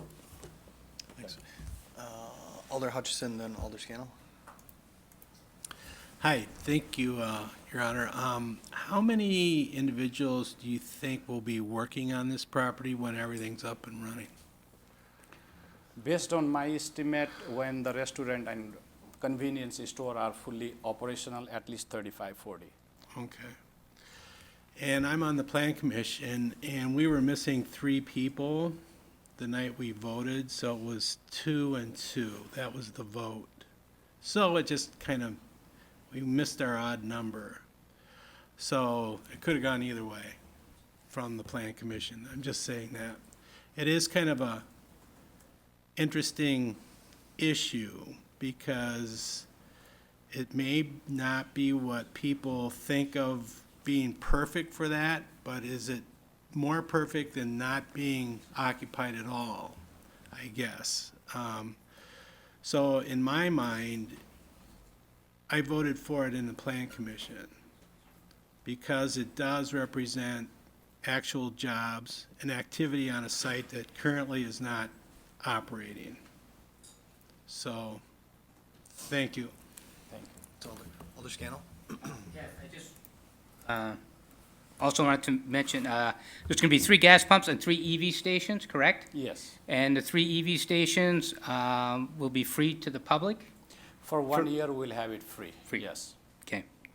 I just wanted to make sure everybody knew Sure, that yeah. as well. Thank Yep. I think that's it. Thank you. Okay. Any other questions? Alder Campbell? On the EV situation, I'm sure you've done a study as how many EVs are in the So far, Brown this- County area? That I have not done. I just want to be honest with you. I use EV myself, yeah, but I have not done research. Mostly we have at festivals and these superchargers. Otherwise, I have not done the study. I have good knowledge about the growing demand of EV and what's happening in that industry, but as far as research, I have not done that. So do you think we have more than one in the parking lot right now? We will have 3. In this parking lot right now as we speak? I didn't pay attention. Just wondering. Yeah, Wondering where the whole EV situation is at here. And, you know, the reality of moving forward on this. Any other questions? All right, thank you, sir. Thank you. Oh, Director Renier Wig. Yep, I just wanted to clarify for the council that as staff, we did recommend approval of this at Plan Commission, but we also wanted the developers to provide scoping documents and traffic impact analysis for some of the things you're talking about with regards to access in and out of the site. We also want a lighting plan submitted so we can look at that. We wanted to put a maximum of 3 gas pumps and a max of 3 electric vehicle charging stations on that well, and then basically they have to make compliance with all the codes. So, you know, knowing that those may be issues, we want to have those as part of this recommendation as well. Right, okay, that's a good Sure, point. those matters definitely will coordinate with the city, and whatever works best, we'll go with that. We don't want to, you know, do something and that's going to be impactful to the public. Yeah, there are some lighting issues sometimes, yeah. And on that last point, Director, in terms of compliance with our codes, one thing that I was just thinking about today is whether or not this falls within that 300 feet moratorium for liquor sales. I was just curious if that came up. 300 feet of a church or a school or maybe a couple other properties, was wondering if that came up at all. Okay. Yeah, I don't know if, Mr. Buck, if you could do a quick check on that as we're discussing. Divine Temple, I think, is probably the closest there. Elder Galvin? Da Vinci School is just outside of that probably? Yeah, I think it's a little bit out of that. There's a daycare right there. I don't think that's one of the prohibited properties, but, Scientist Church across the street. yeah, that's very close, actually. Anyway, but yeah, Mr. Buck is gonna do that research. Any other questions for our guest here? All right. Thank you very much. Appreciate it. Thank you.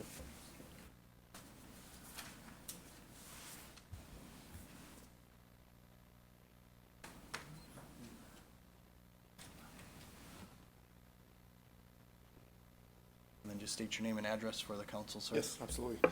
Thank you, everybody, for allowing me to speak. And my name is Brad Broker. I'm with Century 21 Aspire Group out of Manitowoc. The address of my office is 822 South 8th Street in Manitowoc, Wisconsin. And I am working with Basudev, or Dev, as we like to call him. And I'm just here to represent that I've worked with him on many projects in and around the area, Sheboygan, Waldo, Manitowoc, other rural communities in that area, Kewaunee, Green Bay, and Door County as well, Surgeon Bay. He's got the 19 stations. I've been involved in 7 in the purchase and development with him. I am very confident that he will bring a great project to the community. He's very committed to being involved in the communities that he works in and is developing in, and will bring a great project that you could be very proud of. I did want to reiterate that we do have some support from other people. We are working well right side by side with Murray Weichel with Provisions. We're very proud of that development because he's had some great involvement in the community, brought some great projects to the city. So we have his full support, and we are committed to that collaboration to make this a great project for everybody, especially the city. And when we talk about all those other concerns that are brought up, those will all be addressed to make sure that everything is in compliance with whatever the city needs. For the driveway access, and we started out asking for 40 feet, and we were told it could only be 30. We've adjusted for that. The alleyway being a concern in and out to the property, those things have been adjusted to make it as convenient and safe and free-flowing. Also, very important to address again, I know some of these things were addressed, but the idea of his headquarters being there and security cameras and the high-quality gas service station and more importantly, the convenience store that he's offering and bringing in, everything that will be made available to the community to allow this to be a positive location for the community to get those on-the-go needs. And then, of course, the restaurant, the Indian restaurant, it will be a carried-on name that is called the Spices Bar and Restaurant, which is successfully, as he said, operating in Sheboygan, was just recently awarded as a finalist for Best Restaurant of Sheboygan County. So very high quality, very well spoken of by the community and all of his clients and supporters, and customers, of course, and the community. So, and along with that, the restaurant, or the convenience stores that he does have, providing a high-quality service, and that's very important to him, to bring something that is high quality to the community. And that's really what I wanted to bring to this, that I am in full support of working with him and making sure we're bringing something positive to you. Very good. Thanks for the testimony. Alder Steuer? Sure. Thank you, Your Honor. Thanks for coming in. Yeah. And, you know, I have no doubt that you've done some good work and worked with him, and I understand all that. I wasn't at Plant Commission, I was not around for that, but I was wondering if, are there pictures or plans or anything of other stores that he's had like this, that you have? Not. We have site plan. Yeah, not right with me. There's been some renderings that have been made available that were emailed to all of you. I don't know if Okay. you were able to have access to some of those. Okay. I can get you some other, but I fortunately don't have anything That's immediately fine. in front of me. But he has built from, a ground up development of a similar Okay. set up in Sheboygan just recently, but, Are you okay with? I can give the names of some Well, specific places that you might be aware Well, of. that's fine, I think we could look that up. Okay. Do you, what was I gonna ask? Okay, that's all I have, thanks. Okay. Thanks, Alder.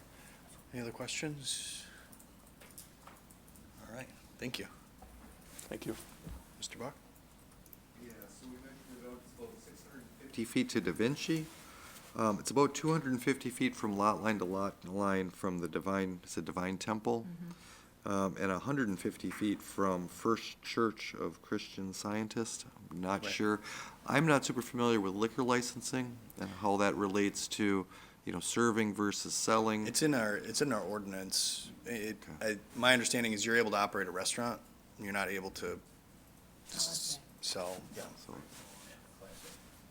Great. Mr. Weichel?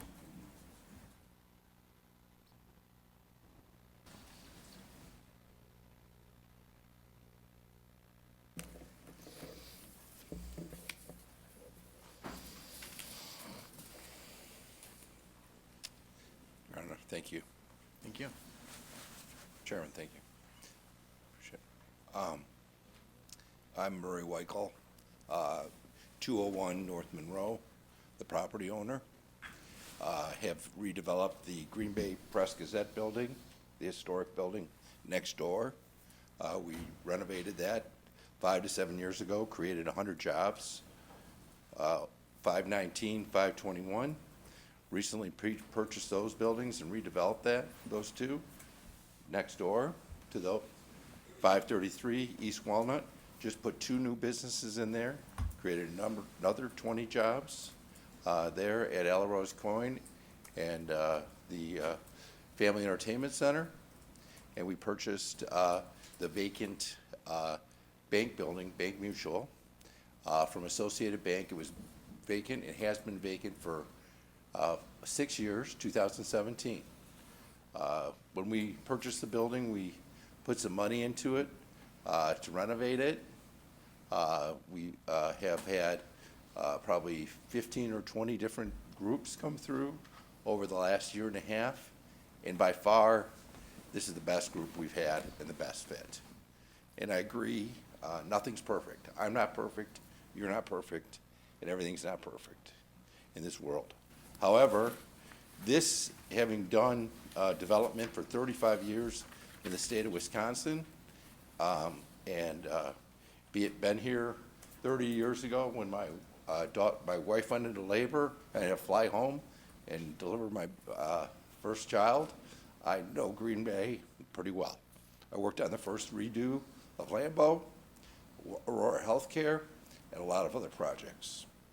This is about 30 to 40 jobs, a $4 million investment.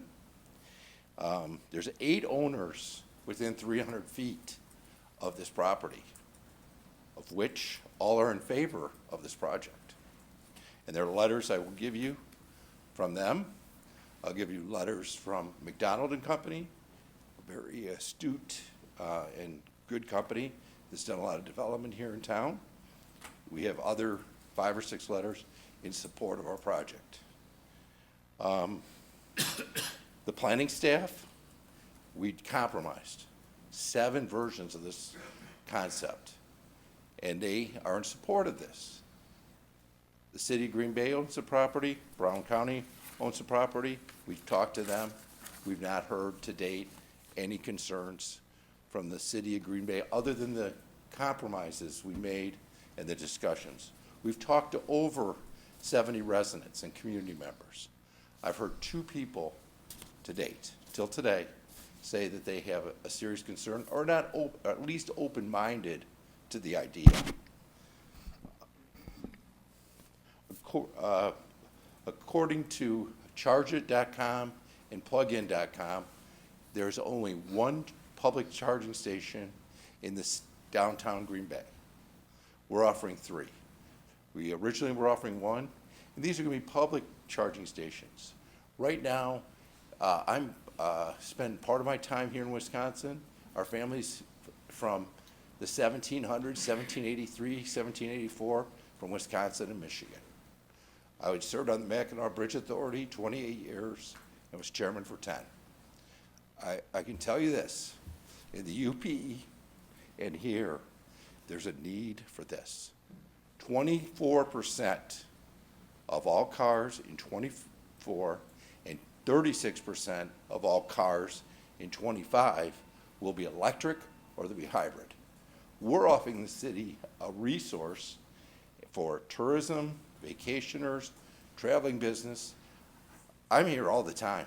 It's tough to find a hotel room. It's impossible to find a charging station. We're trying to set a trend. And when you go to charge a hybrid, whether you're in Green Bay, you're in the UP, you're anywhere, you want to grab a bite to eat, you want to grab a refreshment while your car charges. And by the way, if you have a hybrid, you also need some gas. So what we're doing is offering the opportunity to charge your hybrid or charge your electrical vehicle and also grab a bite to eat at a sit-down restaurant, and we're also going to have an outdoor patio. The sponsor is going to put their corporate headquarters here. So they'll have their own staff, their own family here watching over this. I also sit on the board of directors of Skybell, the optical security system. We sold over 1 million units. We're going to put a state-of-the-art security system here watching over this property. State-of-the-art. Current zoning and master plan that was done here was done before there was any electrical vehicles or any hybrids. It's a little bit antiquated from a standpoint of they didn't really conceive the need for plug-in hybrids or electrical vehicles. So I think that needs to be taken into consideration. I'm open to questions. Thank you, sir. Any questions? Alder Burnett? Chief Waltz raises his hand. Yeah, Ms. Brown works as property manager at the Press Gazette building and also as the project manager for 201. So she's available also. Okay, very good. Alder Burnett? Thank you for being here, Mr. Wilco. We did receive quite a few of those emails, so I know you had expressed concern of whether the council received them, and the Yeah. clerk. We did get several, either from the clerk or directly from the, Yeah, the clerk said to bring these letters that she was unable to provide, so I'm gonna pass these out. And then there was a ask for the books and the renderings, I will pass these out. What is it?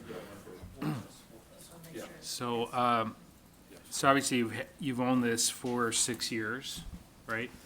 I've owned the 2-1 building for about a year and 4 months, and the Press Gazette for Okay. 6, 7 years. The building in question's been vacant for 6 years. You've Yeah. owned it for about a year and a half. Yeah. How would you describe the structure of the building? So I was looking at your renderings, it looks like you're keeping the, I'm not gonna say anything, I'm not gonna say my personal opinion about the aesthetics of the building. Let's just leave it at what Sure. it's at. But regarding the building itself, is it structurally sound to kind of retrofit it for this?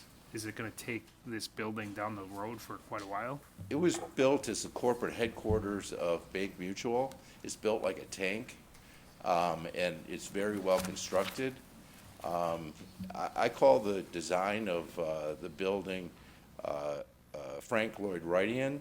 Some people like the Mona Lisa, other people don't like the Mona Lisa. I would say, though, this building, if you look at the renderings, Chairman and older people, is that I really think what we've done, and this is just our renderings. Remember, we still have to go through site plan approval, traffic study. So if there's additional tweaks to the design or the layout, they're gonna come. All we're asking for is a simple opportunity to take it the next step. The city remains in control through the whole process. All we're asking for is to give a chance to go forward. If you don't approve it, it's over. This gentleman's going somewhere else. If you will let him give a chance, then we get the next step for site plan approval, and we get the next step for doing a traffic study. So you had mentioned over a dozen interested companies, people kind of engaged with you. Could you, without, divulging too much of what's proprietary, could you tell us what sorts of interests that building generated? Other banks, credit unions, office suites? There was some churches, there was some centers for the aging, Brown County, some other people, but it just was not the correct fit for the building and/or those users. And a lot of those would be taken off the tax rolls. I would say of those, about 80% would take the building off the tax rolls. And then, obviously, there's a potential outcome that it could be torn down and build something much bigger, but that's a long, drawn-out process. You are the owner of the property. Is that anything that appeals to you, or are you interested in developing what's there into something that could be If viable? someone would want to buy it and tear it down, that could happen. The thing I would tell you is the site across the street is probably made for higher density and higher height. Our site that borders it, which is the large parking lot with over 100 spaces, would be an excellent. I've talked to the city about that now and all the way back to Mayor Schmidt's time here. And that's something probably that will happen, but it's gonna be 10 or 20 years down the road. There's so many sites that are available right now in downtown Green Bay and there's more vacant sites than there are occupied sites. There's more square footage to be built. This site is not configured to be a dense site. And on the parking question, again, we control many of the lots around there, so we made sure there was ample parking. We own and control probably over 160 spaces.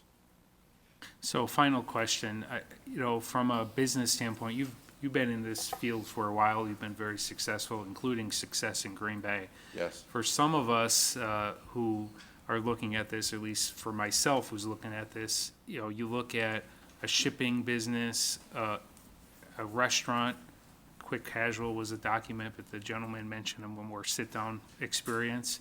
And then a C-store, electric charging stations, gas pumps. It just seems like a lot in a facility that you normally, in my opinion, don't see.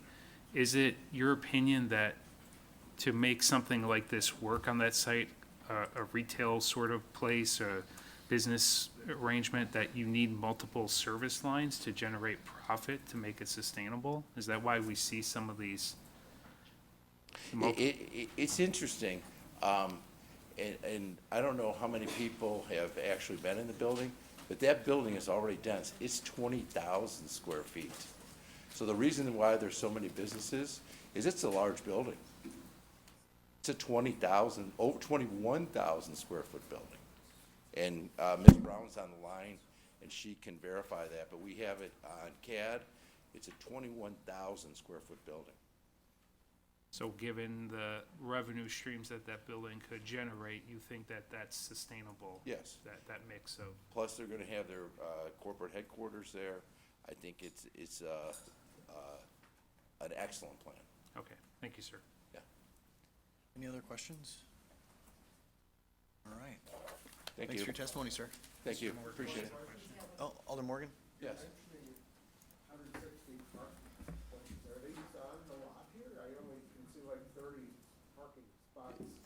There are in other lots we control with the Press Gazette and the other buildings that we either own or property manage. So they will lose those parking spots? No, right now, we've been very generous in allowing governmental workers, businesses to use our parking lots at below market rates. I think, there's actually city workers, there's judges, there's veterans that are all parking in our lots. It's convenient to your restaurant and everything? So Right across the street. Yeah, and there's also a parking structure nearby, but our lots are right across the street. So people that walk across the street to go to the restaurant? They'd walk, across the street, yeah. I think it's Cherry, so it's not that busy of a street. Thank you. We actually donate spaces in all those lots to the churches, the library, et cetera, at no charge for their events. Thank you. Any other questions? All right, thanks, sir. I think we have, does Ms. Brown want to speak online? Okay. Ms. Brown, if you can hear me, feel free to state your name and address and address the council. Thank you. Kenyatta Brown. Address would be 201 North Monroe. I work for Provisions and then also the ownership of the property. I just wanted to go ahead and add some comments or clarification to some of the questions that I heard raised during this session. And so the first one was just a concern when it comes to the traffic flow of guests going to the restaurant, and then also the traffic flow of visitors to the convenience store. With this property, there are actually 3 main entrances into the property. I think the packet that Mr. Wyko provided to you, if you go to the 6th page of that packet, you'll kind of, you can see it there, or even on page 10. And so basically, with this is that you'll have a main entrance that is going to be right off of Cherry Street.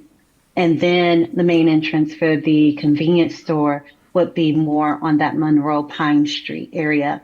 And then the main entrance for the shipping would be more towards the center, that kind of faces the alleyway. And so all 3 businesses, even though it seems like they're all going to be kind of on top of each other inside this building, that's not actually the way that this building is laid out on the interior, or the way that the site itself behaves when it comes to the main entrances into the property. And then there's also a lobby area that will act as the lobby to come into this center, where you can actually, go in one direction to go towards the convenience store if you do enter into that center main entrance, or, go the opposite direction to go to the UPS store or to the Indian restaurant. Then the other thing, I know that there seems to be some mixed feelings as far as the architectural beauty of this property. I'm not sure how many of you have actually had the experience of going on the interior of this project, but it is actually very beautiful on the inside. Big open vaulted ceilings with exposed large wood beams. It is a very beautiful experience on the inside of that building, which you would actually have the public being able to share within that experience, of course, with modern renovations to the project. In addition, I know we have like a render for the restaurant where we would want to also propose maybe outdoor eating as well and taking advantage of some of that landscaped area and having it as an indoor and outdoor experience. And that's also more towards the Cherry Street side. So on the opposite end of where the convenience store guests would actually be. And then let me see here. I know that you guys received also the letters of support, like Mr. Weigel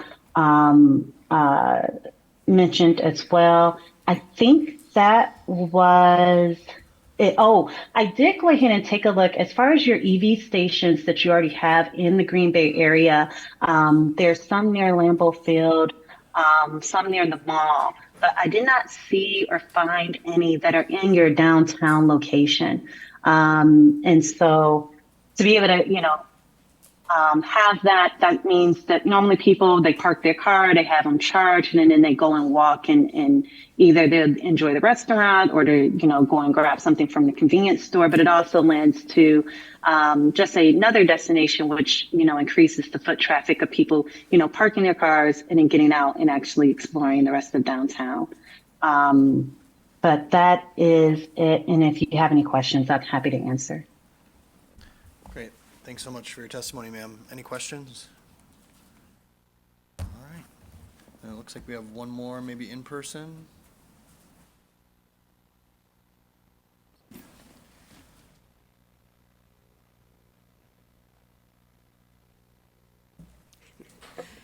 Hi, I'm Kathy LaFave, 1731 East Shore Circle, and there's just a couple things I want to mention. One thing, the gentleman that spoke before, that building was not built by Bank Mutual. It was First Northern Savings and Loan. I know because my husband and I were customers there, and we know how beautiful that building is inside. So it was built in, I think, the late 70s, I'm thinking, somewhere in there, mid to late 70s. So it's been there quite a long time. It was in the banking business up until Associated took it over, unfortunately, which I love Bank Mutual. I love banking there. Anyway, okay, so then I also want to go, I think maybe you should double check. I know technology has changed, but you're saying the gas station is going to be on Pine Street? You have less than what, 30, 20 feet? You have childcare with a playground right there. Are you going to have issues with off-gassing of the fuel? When you have children, you have to be very careful with that. I think this is something maybe the city should look into just to make sure, be clear on this. So I want to make sure I brought that up. I think there was one other thing, but I forgot. But I want to thank you. Oh, I know what it is. The other charging station that will be coming in will be at the Brown County Museum. I'm on the board of Brown County Supervisors, and this is something that we're looking into putting in. So there will be some downtown, only on the other side of the river. Thank you. Okay. Thank you. Any questions? Thanks. All right, if there's no one else left to speak, I'll entertain a motion. Motion to close the floor made by Alder Galvin, seconded by Alder Scannell. All in favor say aye. Aye. Opposed, nay. The ayes have it. The floor is closed. And we have a motion on the floor for approval. Alder Brunette, and then Alder Galvin. Yeah, thank you, Mayor. I support approval. Maybe it's not the ideal situation for many people, but we take an existing building and do something that's needed. You could argue some things maybe in that neighborhood you do not want to have, but it's a service that is needed in the downtown area. It's a proven developer. There was some interest in other entities on the property, according to the developer. The entities, some of which would require that property to likely be off the tax rolls. Of course, there's a possibility that we can tear down, the developer can choose to pursue an option to tear down that building, build something new. That's a process that could take many years and many dollars, included city dollars, in order to support such a thing. I think sometimes in our society, in our country, we have a tendency to tear down buildings. And I just think sometimes the waste of resources that entails is a real tragedy when you consider that, according to the developer and other people, that building still has some vitality to it. So if we can have them, as condition of this permit, to repurpose it, redesign it, find something that could work for that corner, I'm definitely in favor. I think the positives far outweigh any negatives, and in this case, maybe perceived negatives, because according to all the businesses in the area, aside from one call that I got earlier today from a county supervisor with concerns about the library proximity, I think the support has been generally favorable from businesses that operate in that neighborhood. So, no. So I'm in support. Thank you. Thanks, Alder Galvin. Thank you, Your Honor. I have some questions for Attorney Bunger. Liquor laws. We know it's within 300 feet, 200 feet. Would that be in, would that butt heads with our ordinances on selling liquor? Right, so our current ordinance provides that a liquor license can't be issued for a premise within 300 feet. Mike. Oh, yep.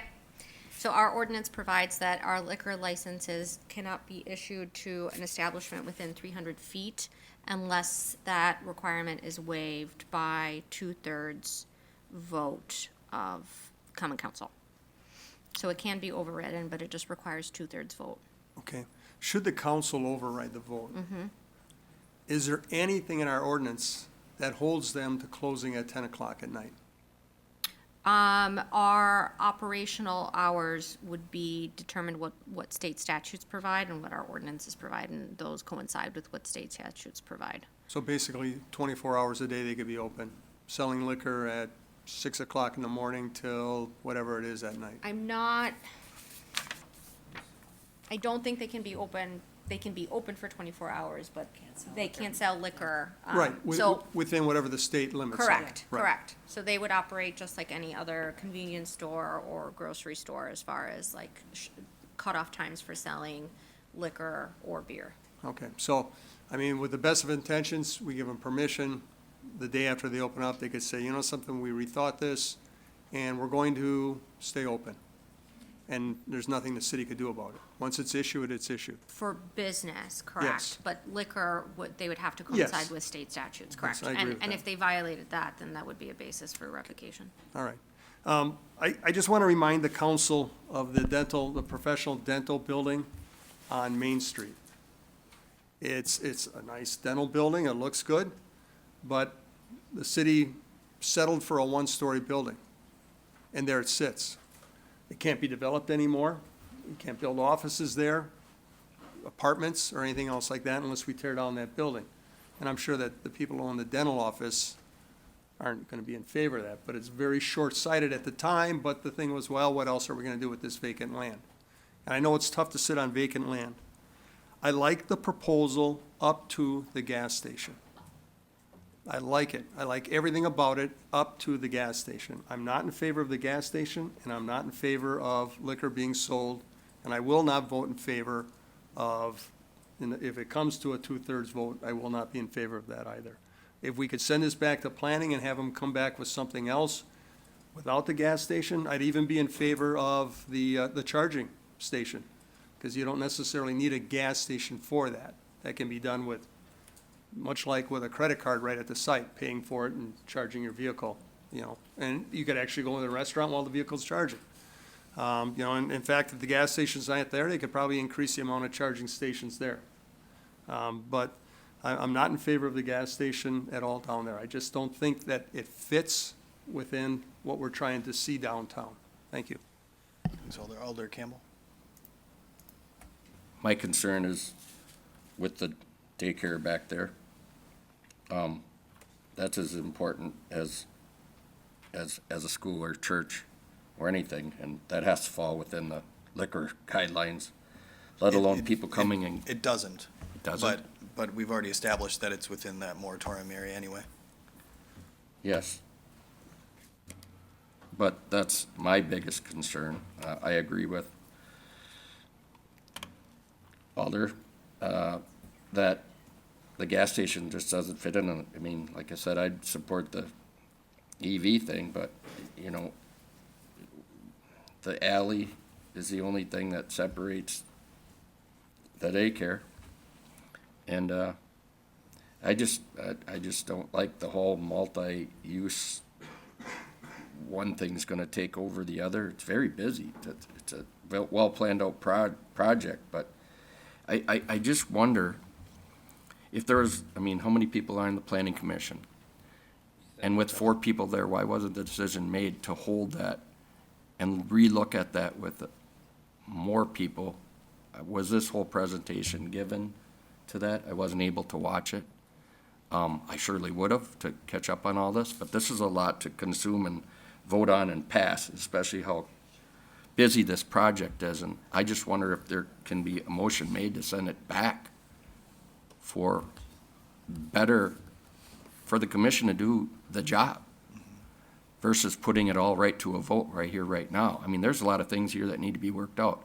Again, I've been to several RDA meetings and I learned a lot about them. And this seems to like fall in that crack of 4 people. 4 people should have went, wow, this is a huge decision. How do we get this to council? How do we say anything on it? 4 people? This should go back. And if there's a motion that I can make to send it back, I'll make the motion. You can make that motion. I'll make a motion to send this back to the planning commission with more to it here. I mean, I got my whole desk full of paperwork here trying to catch up. Alder This Campbell this is just for a vote. Alder Campbell makes a motion to refer this item back to the Plan Commission, and it was seconded by Alder Galvin. Additional comments or questions? Alder Eck? Yes, so I just want to clarify the fact that it is the liquor moratorium. How does that affect that? I mean, you said it would have to be overridden, but say it's not. Then what happens in that They're not case? able to sell liquor. Okay, and then that would be then a question for the proprietor, whether he'd want to move forward, correct? Potentially, yeah. Okay. Thank you. Alder Weary? Thank you, Mr. Mayor. This is one I watched the meeting. Some of the video didn't work correctly. You might want to look at that, but I caught most of it. Kind of gone back and forth on this one myself. A lot of positives, but some definite negatives. I certainly hear the comments about the one-story building that slipped through when it's a pretty valuable piece of property there. This probably should go back. I didn't hear any comments about the off-gassing and the daycare next door. I didn't catch any commentary about that. I'd be curious about that. I know a traffic study was talked about, but it's not yet completed.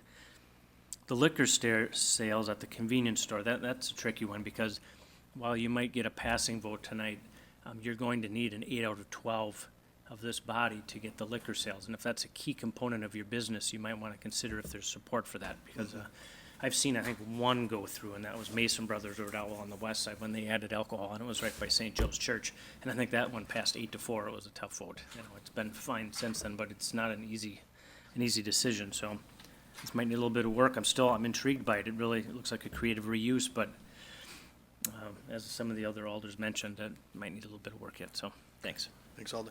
Any comments from Community and Economic Development on this off-gassing question? No? Okay. Alder Storr? Thank you, Your Honor.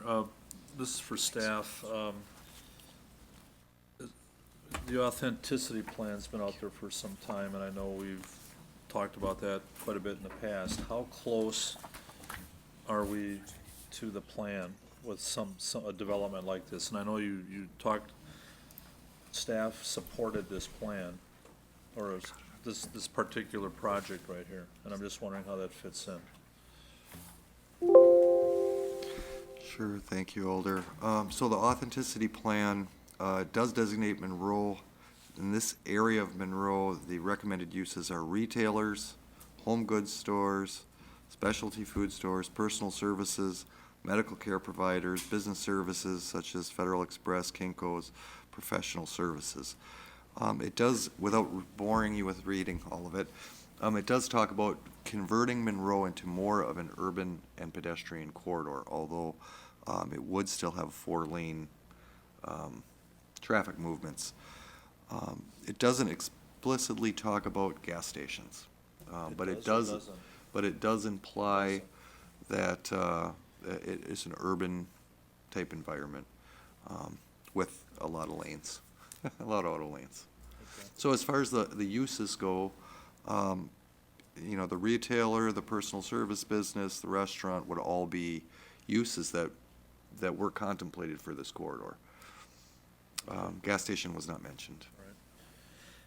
I think with the speaking of bringing it back, I think it's a good one, partly because there are a couple of threads out there, the whole thing with alcohol sales, the daycare, lighting, all the other various elements that were talked about. I think a lot of us on council might be interested in a project like this, but I think there are just a couple of unanswered questions, and I think if this development is going to succeed or go through, I think those need to be answered. So I'm in support of sending it back as well. All right. Any other comments on that motion? Alder Scannell and Alder Brunette? Yeah, I'm not sure sending it back does much, but I'll support that. If I had to, well, we're just talking about sending back, so Correct. I don't know if all my other comments would be out of order. Probably. I don't know till you say them. Yeah, well, let's just say that if, well, I can clarify this, that a lot of the things that alders have raised, the lighting and the traffic and so on, we're not approving that now. If we approve this, that still needs to be worked out and approved. So sending it back to planning, I don't know that planning's gonna work that out. They're gonna just send this back to us and say, you know, I don't know if they can bring up the liquor license. They won't bring it up, but perhaps Mr. Weichel and Mr. Adhikari will want to rethink things through. For me, right now, if I had to vote on this, even though I really appreciate both Mr. Adhikari and Mr. Weichel for what they're doing, I think this is a quality project. It's what you look for from a development, the quality, and I think it's there. But unfortunately, it's trying to fit a round peg in a square hole. It's the location and the gas pumps. It's the majority of people I have spoken to, even though there is support for it, the majority that I have spoken to and heard from do not support it. But if it goes back to planning and Mr. Adhikari can rethink some things and re-engage the community and see if there's, you know, can whip up some more support. But I believe when this comes back to us, there will still be dangling ends that will need to be further, so even if we approve this now, this project doesn't begin right away. There's still other issues that need to be worked out. So just want to make that clear. But I'll support sending it back. Thanks, Thank you. Alder Brunette? Yeah, thank you, Mayor. I can get on board with sending it back. When we talk about, when I was mentioning service lines or revenue, these sorts of places really, in a lot of cases, rely on liquor sales. And we are a drinking city. I don't like that part of our culture. I think we got a lot of alcoholism issues that are causing a lot of societal problems. So my main hesitation on this would be the access of alcohol at yet another establishment downtown. I'm libertarian at heart, so I think that people have freedom and rights, but when we see some of the societal issues there, it led me to kind of pause that. But then to refer back is to let the developer know, like, our intention or our understanding that it would be hard to get 8 votes out of 12 to pass the ability to sell alcohol. And in their plans, I think there was a beer cave or a beer cove or something. So there is part of the preliminary plans that calls for alcohol sales. And so my hope is that if they go and reconvene and go before the plan commission, if they're really into this, maybe they could find a plan B to not sell alcohol. And I don't even know if that's a possibility, given some of the business pressures places are feeling. You need multiple business lines, multiple revenue sources in order to make a development like this to work. So rather than risking voting it down tonight, I will be more than happy to support referral and let the plan commission work this out. And hopefully staff can engage with the developer and see if the possibility of not selling alcohol is viable for them to move forward. Thanks, Alder. Any other, Alder Grant? For the clerk, do we even have any liquor licenses available? I know there's the $10,000 ones, but I thought for a few meetings our liquor licenses were maxed out. Are we still at that same? So we currently have 3 licenses available that are Class B licenses, because there are unlimited amount of Class A licenses. Class A means that you are a liquor store. Class B means you drink it there on premise. And we have 20 some odd reserve licenses. We've actually, I think, sold 1 or 2 already. You're welcome. Other questions, comments? All right, the motion is referral back to the planning commission. All in favor signify by saying aye. Aye. Opposed, nay. The ayes have it, and that item is referred back. We're on to Q7. This is, again, to amend the city's official map by removing multiple roadways and adding an extension of Hinkle Street. So back to the item that we had the public hearing on. Entertain a motion here. Motion to approve made by Alder Galvin, seconded by Alder Stevens. Comments? Alder Eck.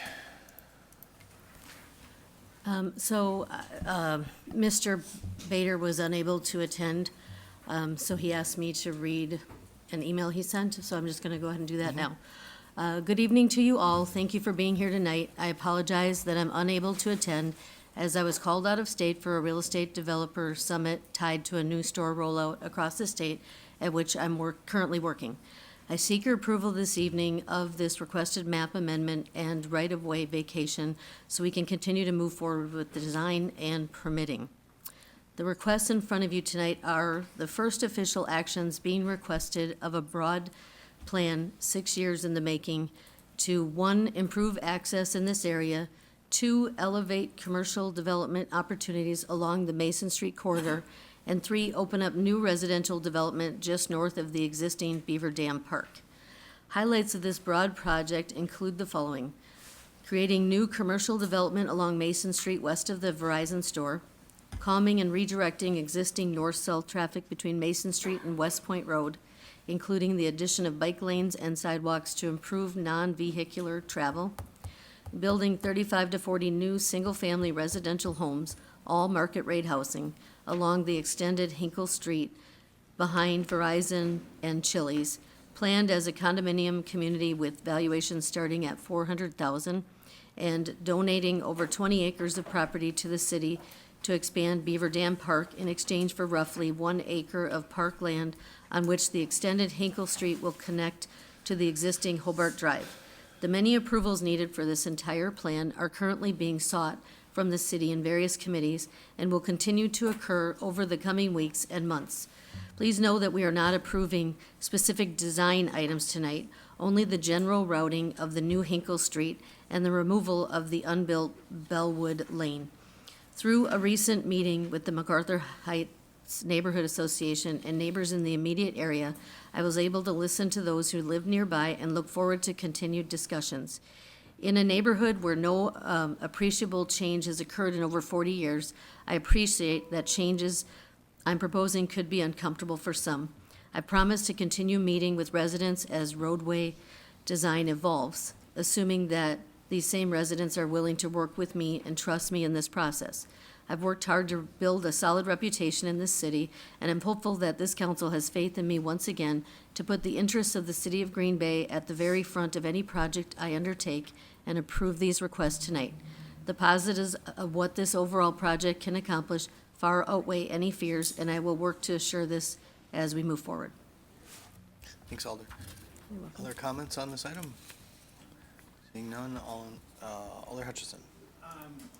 Just a point of information, if you're looking at the packet, the figures that are shown with this item are incorrect. The correct figure, as far as I understand, is on item BB 3.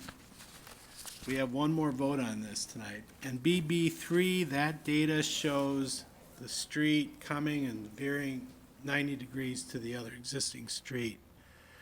And it's protecting a greenway of trees that the neighbors were interested in. Okay, I just wanted to point that out. Thank you. Thanks, Alder.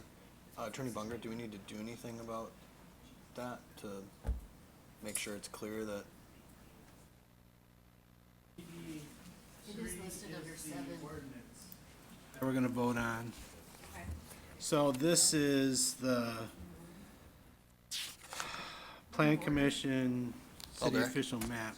Under 7.2. It lists that the new intersection of Extended Hinkle and Hobart Drive be mapped at a 90-degree angle. So it says it, but I know It's the exactly, that's illustration. exactly correct. It Yeah. says it, but it didn't quite show it on this item. But it, yeah, but it does show it on the BB3 agenda item.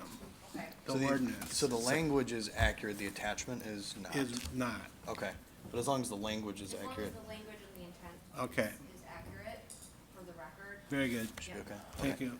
Thanks for bringing that up. Any other comments? Seeing none, all in favor signify by saying aye. Aye. Opposed, nay. The ayes have it, that item has been approved. And now we're on to Finance Committee. Motion to approve. Motion to approve made by Alder Scannell, seconded by Alder Stevens. Items here to be handled separately. Just give me a moment. Seeing none, all in favor will, I'm sorry. Alder Never Brunette. mind, it was personnel. I apologize. Okay. All in favor will signify by saying aye. Aye. Opposed, nay. The ayes have it, and that item has, report has been approved. Report of the Park Committee. Second. Motion to approve by Alder Weary, seconded by Alder Scannell. Items here to be handled separately. None. All in favor signify by saying aye. Aye. Opposed, nay. The ayes have it, and that report has been approved. Personnel Committee. Motion to approve. Motion to approve made by Alder Scannell, seconded by Alder Galvin. Items here to be handled separately. Item 3. Any others?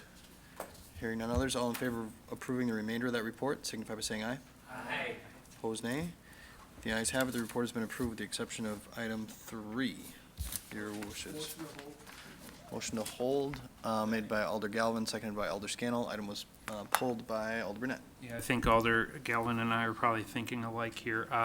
Director Ellenbecker would like to be here when we discuss this. I had expressed some objections at the committee level, not against filling the position. I just felt like it should be a budget decision, like during our normal budget process. So out of respect for her and the fact that she knows her desires in filling this position better than anyone else perhaps, I think it would be appropriate to hold. Very good. We're going to hold this over till our next common council meeting, is that correct? Okay. All in favor signify by saying aye. Aye. Opposed, nay. The ayes have it, and this item has been held over to our next common council meeting. On to the report of the Public Arts Commission. Motion to approve. Motion to approve made by Alder Scannell, seconded by Alder Stoyer. Items here to be handled separately. Hearing none, all in favor signify by saying aye. Aye. Opposed, nay. The ayes have it, that report has been approved. TB&P. Motion to approve. Motion to approve made by Alder Scannell, seconded by Alder Stevens. Items here to be handled separately. Seeing none, all in favor signify by saying aye. Aye. Opposed, nay. The ayes have it, and that report has been approved. Report of the Sustainability Commission. Motion to approve. Motion to approve made by Alder Scannell, seconded by Alder Campbell. Any discussion? Seeing none, all in favor say aye. Opposed, nay. The ayes have it. That report has been approved. Equal Rights Commission. Motion to approve. Motion to approve made by Alder Scannell, seconded by Alder Galvin. Discussion here. Seeing none, all in favor say aye. Aye. Opposed, nay. The ayes have it. That report has been approved. Landmarks. Move to approve. Motion to approve made by Alder Scannell, seconded by Alder Stevens, and we do have a gentleman who would like to speak. Motion to open the floor. Motion to open the floor made by Alder Scannell, seconded by Alder Galvin. All in favor say aye. Aye. Opposed, nay. The ayes have it, and the floor is open for Kevin Gracialny. All right. What's that? Teachers always got it wrong growing up. Yeah, it's a tricky one. Yeah, if you could just state your name and address for us. And then- I'm Kevin Gracialny, address 1172 Atrium Court, De Pere, Wisconsin. So North Maple, I actually just closed on this property yesterday. And I've heard rumblings about, from the city inspector that there's been interest in making this a historical property. So I wanted to understand and I spoke to someone to understand what the costs and benefits were. So I provide housing, and I have bought properties from, I don't mean any offense, but I bought properties from slumlords, and I've put hundreds of thousands of dollars into my properties here in Green Bay. And that's my intention, is to provide good, safe, reasonable cost housing where hopefully I don't lose too much, but it's a long-term investment, right? So, specifically for this, I'm not in favor of having it be a historical building. And so inside the walls, if it is a historical building, and you may already all know this, I learned yesterday, so I'm sharing it in case it's new information, inside the walls, I can update it, maintain it as I like. So any exterior improvements would be proposed to the Historical Society, and then it's either approved or declined. My hand is not forced to any contractors that could increase that's my concern, is the potential increased cost of renovations.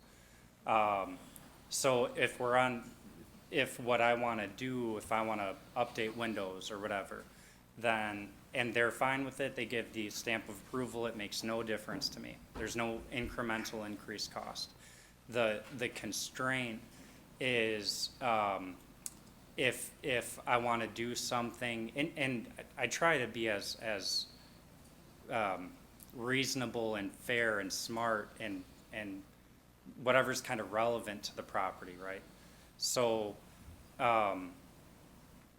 for example, in the front of the building, there's a pillar that's at an angle. That needs to be corrected, right? It's not straight. So I've got a contractor, Bobber's Construction, that they're talking to the inspector because it's flagged from the city level, and they're talking with them. They've submitted plans, and those plans were put on hold to straighten and secure this pillar because of this going into historical.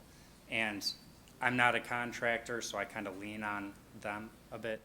But it sounds like we could properly secure and maintain those front porches for $1,500, $2,000. But if it's historical, depending on kind of how far that could change, it could be, he was saying, depending on exactly what materials we'd have to get and whatever else, he said it could be $10,000 to correct that instead of straightening and securing it, right?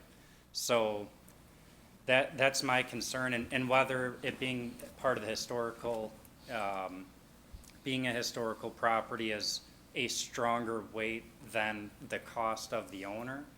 I suppose that's, up to you. But as the one kind of paying that bill, I would like to keep it off the historical record. It is a 4-unit building, as this may be relevant. It's a 4-unit building. They're all 2 bedrooms. It is fully rented. My intention is to correct everything that the city inspectors have itemized as need to be corrected. The stairs in the back, I have no idea how that's going to change. So I'm trying to keep this concise and relevant. Your 3 minutes have expired. Understood. But if there are questions from council? Sure. Alder Galvin. Has anyone from the city from the preservation group or anything talked to you or met with you? I mean, you just closed on it, right? Yesterday. Okay. And the sellers, they sent me this letter that I carried in here. Okay. So. So you closed I on it just found yesterday, out. but you've already had a contractor coming out to do work on it prior to closing? Correct. So we signed an offer to purchase the end of June, middle or the end of June. And so the items that were listed on the city, they had lined up with a contractor to fix the pillar. And I don't imagine the previous owners were as ambitious to tackle all the items. Sure. So, but, so they had lined up, that, you know, they're getting the $75 reinspection fees. They were like, hey, can you take this over? And I'm like, I'm buying it as Okay. is, so I'll take it on. So I gave even though I hadn't closed yet, I gave the green light to Bobbers Construction to, Has anyone, okay, well, my suggestion would be to meet with the city. I know that there's grant money out there to offset some of these costs incurred by homeowners like you. And, I mean, we have a lot of cool historical buildings, but this one is from the original Fort Howard. yeah. So, I mean, that kind of, to me, puts it up quite a bit on the, you know, the ratchets it up. It's important to our community. And I almost feel bad that you got into buying this without anyone telling you. It kind of seems disingenuous in a way that no one let you know about what you were getting into. But I would, you know, because I'm inclined to put this forward to become an historical site or a historical building or recognized as such. But I would strongly encourage you to meet with the city and see what things are out there. I did. So, or yesterday I met with, after signing documents. So, which it doesn't kill the deal, you know, I'll just, if my cost is higher, then I'll just eat it, you know. But, so, on a local level, so there's the local level, there are no grants from the historical district or historical organization to assist with any potentially higher costs. Well, there's up to a $10,000 loan at 2% interest, but it's still a loan. You know, I gotta pay it back. So there's no way to offset the cost. It just kind of delays it, you know. And I understand the appreciation for a building that, from Fort Howard, you know, it's not nothing. You could charge for tours. What's that? You could charge for tours. Yeah, multiple streams of revenue, there you go. There you go. Yeah. Well, and I'm not sure if you got I mean, if there's, I thought there was state money, I thought there was federal money out there, national money. I mean, and I don't know for sure, but I mean, you know, I'm sure the city would work with you to try and find out if there are any other sources that you could tap into to try and offset your costs. And I think the distinction is this is our local registry. Okay. It's not the state or I'd federal. have to put it as a national type registry. Yeah. The gentleman that I spoke to at the local level, he said that for a local historical building, very relevant, but from like a national type level, it's Sure. less so. At least that's what he said. Okay, thank you. Thanks, Alder. Store? Thank you, Your Honor. Appreciate you looking at the structure. I've been inside of it several times. I was on the Landmarks Commission and Preservation Committee and all sorts of stuff. So there is some inherent value. In fact, there had been some talk at one time of maybe moving that building over to the old Larson Canning site, you know, as a kind of a reference building of sorts, kind of a museum. I think that kind of was put by the wayside, but it was built, I think, in the mid-1830s. You know, it's been around a long time. So it was historic where it was located. Then they moved it when the railroad came through in the 1860s. And so it's been on that property for over 160 years or more. So Sure. You probably have heard some of that already, but I feel I mean, did you talk to anybody on the Landmarks Commission at all? You know, like, there's architects on that committee, there's a lot of folks that have some skill sets, and I'd be more than willing to put you in touch with a number of folks that could talk about the angles of, you know, restoring, and maybe it's not as bad as you think. So I don't know, I'm willing to work with you on that, so. There should be some things out there. I would think the state would be very interested. I mean, Green Bay is considered the oldest community in the state, you know, so I think that Madison would jump on something like this. I'm just guessing. So I'd be willing to work with you on that. So, that's all I got. Thank you. Any other questions or comments? All right, Alderac? I'm just wondering, so before you purchased the property, you were not aware that this was a historical home? I talked to the sellers, they mentioned that, you know, the Historical Society has had an appetite for pretty much the whole time they've owned it, which has been a long time. Okay. To bring it in that way. And, so then, the only other individual besides them that I spoke to was the inspector that, you know, has the items flagged, from the city level. And he said that there's serious interest from that organization to you know, bring this in. And I asked him to, you know, please dissuade that, and I didn't know exactly what the costs or benefits were, which is why I, you know, didn't want to push it forward until I at least understood more.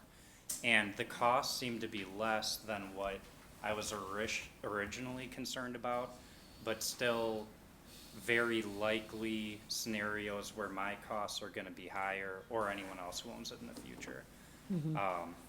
And after talking to the gentleman part of the Historical Society, the lack of funds to assist with this stuff, per what he said, from a local level at least, is just gonna be kinda on me, which is what and there's gonna be times, you know, if I wanna put in windows or redo the siding if it gets too far gone or whatever, that there's gonna be, yeah, you wanna replace siding, cool, yeah, great. But it's just stuff like the pillar that could be much higher than what I could get it done for safely, reasonably, you know, and that's just, yeah. Sorry, I Okay, kind of thank you. No, it's all right. It's unfortunate, the timing of it all, I think. Yeah, well, Yeah, happens in business, you know. thank you. Thank you. One question for staff, real quick. Director Renier Wig.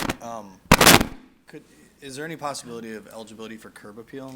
And Dave and I were just talking about that. We do have a curb appeal program that you could apply for that exterior on the facade stuff. Okay. So we can talk about that. But, you know, first of all, thank you for buying that house. That's been a problem property for the city. And our concern was that it was in such a state that we thought it was gonna get to the point where it might have to be torn down. So, thank you for buying it, and fixing it up. I think it'll be a great addition to the neighborhood, so.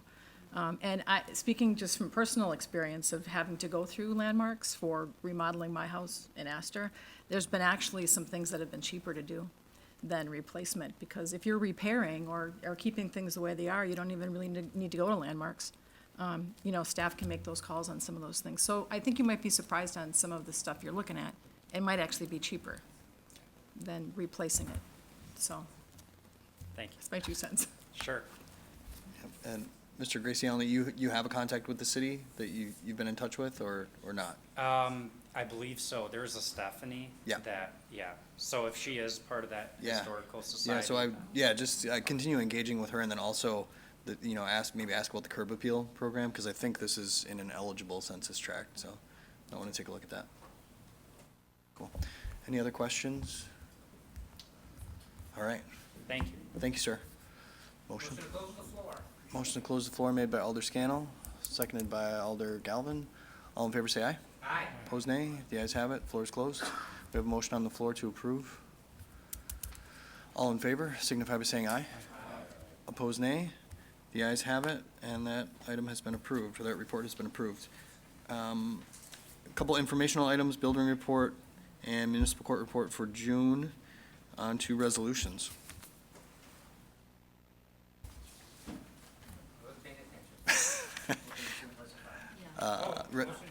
No. Resolutions. A motion to suspend There we go. the rules from the ceiling. You got it. Alder Scannell makes a motion to suspend the rules and take up these resolutions with one roll call vote. Is there a second for that? Seconded by Alder Eck. All in favor will say aye. Aye. Opposed, nay. The ayes have it. The rules are suspended. Motion to resolve on the resolution No, in a favorable manner. I'm sorry. We probably need to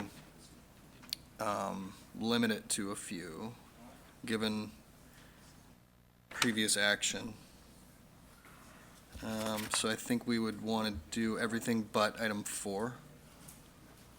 Oh, 4, right, okay. Motion to suspend the rules for all items except item 4. Second? Seconded by Alder Galvin. All in favor of that motion will signify by saying aye. Aye. Opposed, nay. The ayes have it. The rules are suspended. Motion to approve. Motion to approve made by Alder Scannell, seconded by Alder Galvin, and we will use the board. You may vote.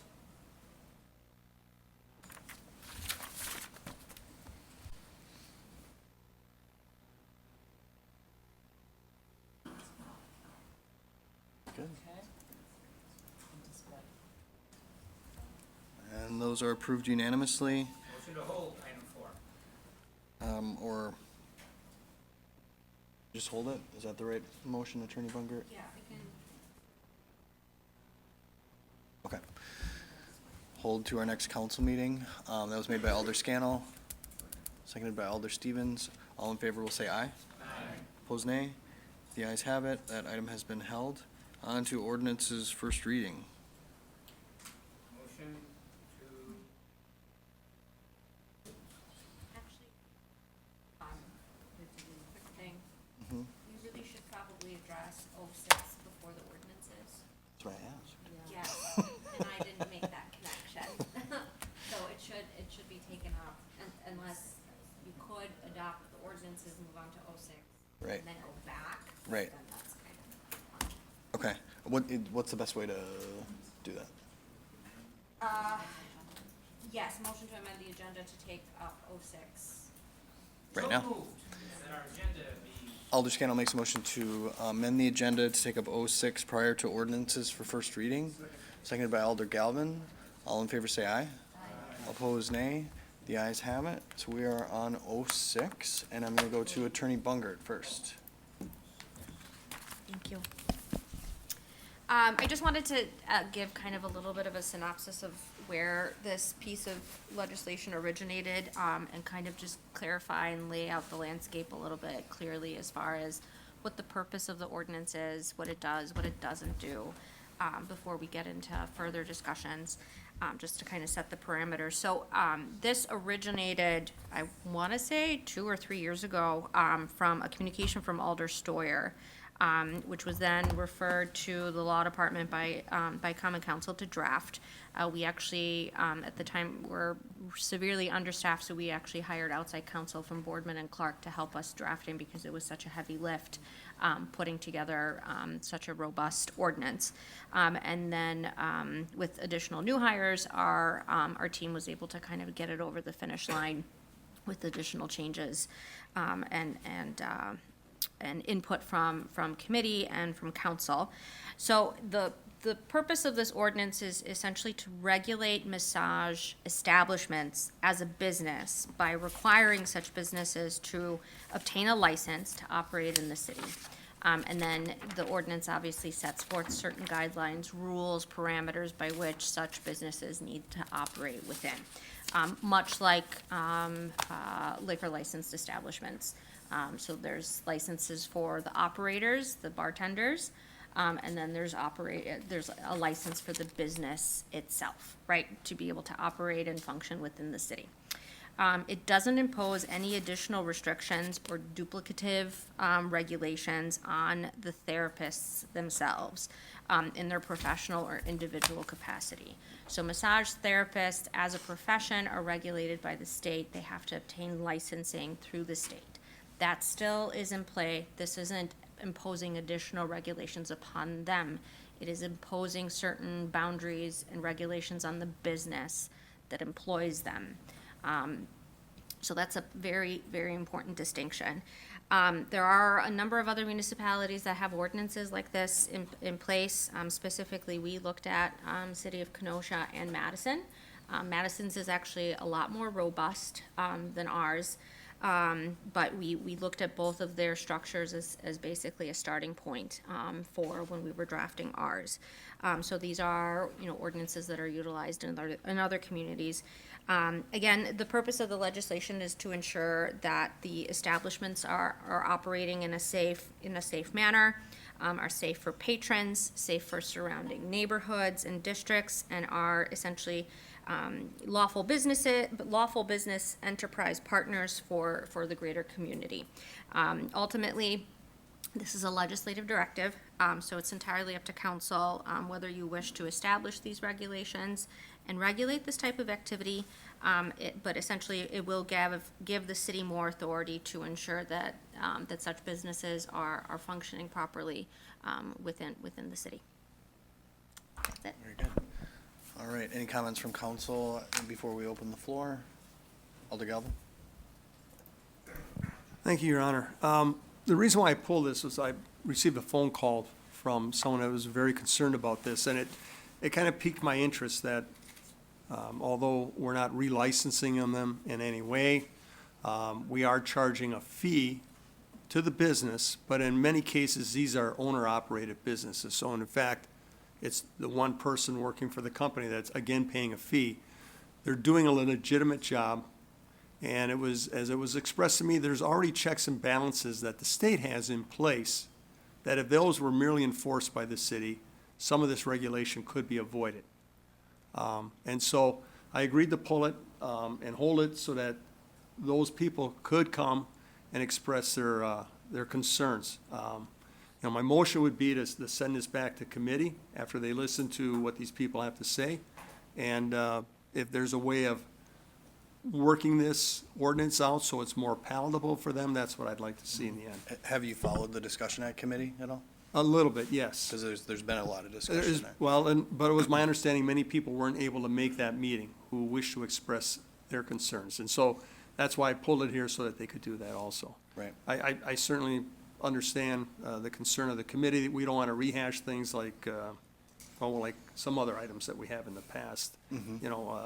Past, it should be, but I thought they deserved to have the opportunity, if they didn't last time, to be able to express their concerns this time. Thank you. Okay. Any other comments before open the floor? Alder Campbell? Just a clarification from City Attorney Bungart. So the state regulates the licenses on these, but, On the therapists themselves, correct. As far So- as, their practice, the licensure, their educational requirements, things like that. But the state doesn't regulate the business itself. Operational hours, other space requirements, compliance with our zoning and building codes, those types of things. The state doesn't regulate that. but, so we don't have an ordinance to, it would be a state violation if they did it, but the city. No, so the state just requires them to have, the therapist itself is required to have a license to be able to practice massage or bodywork therapy. We have an ordinance, we codified that requirement under our ordinance. So if somebody is performing bodywork therapy without a license from the state, we can give them a citation for that. This goes further because this is regulating the entire business and making sure that the business is operating in a lawful manner. And if it doesn't, then we have the ability to be able to go in and get compliance, or declare it a public nuisance if it's not operating in accordance with our laws and regulations. So does in the future that we require the state licensed person to be like? That's not our requirement. The state requires that each therapist have its license. But we have no record of that in our city system? We would only, we don't have any records of the license. It would essentially be, a compliance check frequently, there could be an incident at, or complaint that's brought in. Community police officers, investigate and then can see whether the persons that are working there are licensed or not.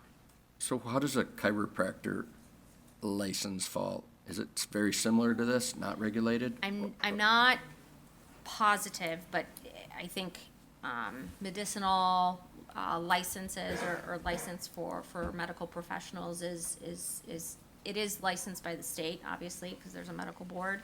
But I think there's additional, it's a separate office or a separate department that I believe regulates it. I mean, getting into the whole health plan trend, I mean, is this where the city does have to create more and look at almost every branch of that type thing? Like the CBD license, I'm sure, how do we regulate that? Is that a state thing? Or do we need to have a little more control on all these different things, because they all don't fall under the same thing? Right. That might be a different tangent from Yeah, what we're looking at I'm just here. kind of Okay. comparing, if Right. there's something to compare it to is The what I'm easiest trying thing to I can support. compare it to is liquor licensing. Yeah, okay. Essentially where we are, except the difference is we do license the operators themselves, but it's a license that we are providing, to the business to be able to sell alcohol, right? Yeah, And they so- have to comply with certain regulations, for example, like they can't, they can't be open after a certain time frame. They have to have security cameras. They have to ensure that they're gonna cooperate with police department and provide video, have ID scanners, So have all those types of things. customers, literally customers have to be of age. Correct. And so it's an enter. agreement essentially that we will allow you to operate in our city, Okay, contingent on the fact that you agree to follow these rules, right? To make sure that this is safe for everybody. and then who is held liable? The business owner or Correct, yes. call it doctor, just for the care Right. person? Yep, the owner of the Both? establishment. So they would be like a bartender also, someone, well, it's a little different, but. Yes. But That liquor licensing situation is is the best analogy. I mean, if they hurt them, broke something or whatever, I mean. Right, so this isn't. The liability This issue. isn't, we're not concerned with so much with, again, their practice and their licensure with respect to the work that they're doing for their clients. That is beyond our realm. That's something that the state licenses and regulates. That's good. We are That's concerned good you with clarified the it. four, Thank you. right, we're concerned with the four walls. Thank you. All right. We ready to open the floor? Motion to open the floor made by Alder Galvin, second by Alder Campbell. All in favor, say aye. Aye. Opposed, nay. The ayes have it. The floor is open. I have a few names here of individuals who'd like to speak, so I'm going to read them off. And then once I get to the end of that, if there are still others that would like to speak, you can feel free to approach the podium. But first I have Stacy Barden.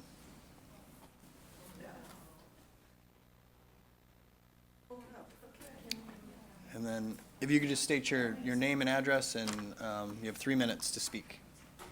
My name is Stephanie Sionda. I'm 1527 South Douglas Street, Appleton, Wisconsin. I have a mobile massage therapy practice. And I was thinking about opening a establishment here in Green Bay. Number one, while I appreciate the information from the legal counsel, it is on record that the committee said this ordinance was to prevent prostitution and illicit massage services. So I believe it is a discriminatory stance to create this ordinance based on that. I actually called the city council yesterday. I tried to call them last week, didn't get a message back. Talked to somebody yesterday, and it seems like there's a difference in interpretation of the state law for massage therapy. 460.17 states that no city or ordinance can regulate massage therapy. That's the first part of the statute. The second part has A and B. So the second part states that a city can create an ordinance for people acting unlicensed. Then the part B says that law enforcement is responsible at providing that authority to discipline people who are acting without a license. So to me, it's highly offensive, that it's been in news articles. You can find it online. The Green Bay City Council has already stated, it's been made public, that this ordinance is to prevent prostitution. That's why I believe it's discriminatory. It is also a duplicate because all the information that's listed in the ordinance, that's information we provide to the state. Now, maybe from the state level, we can have them include our establishment license or our establishment address on the state website for license lookup. That way, when you look up somebody's name, it'll also show their establishment license. Another option to regulate it is to have malpractice insurance, send you a list of everyone who is covered under malpractice certificate and active standing. Maybe create an ordinance that says anyone not in active standing is subject to inspection and fine, something along those lines. But we're asking collectively that this ordinance include massage therapy as exempt. I believe we can end the night short, because that's pretty much what all of us want here, is to have it exempt. And a couple of other things, I heard legal counsel talk about saying, oh, people under a certain age can't enter. Again, discriminatory. It's a bias and a stereotype. A lot of us here are trained with accredited board-certified education to work on pediatrics. Another thing is, a lot of times, we are assaulted. We are solicited by people, and when we call the police department, they don't even come and take a report. They basically say, do you have evidence of it? Well, we can't, because of HIPAA, we can't have video cameras. We cannot record. There's things that we can't do because of HIPAA. And so it's like, we need that help from the police department. I'm also an occupational therapist.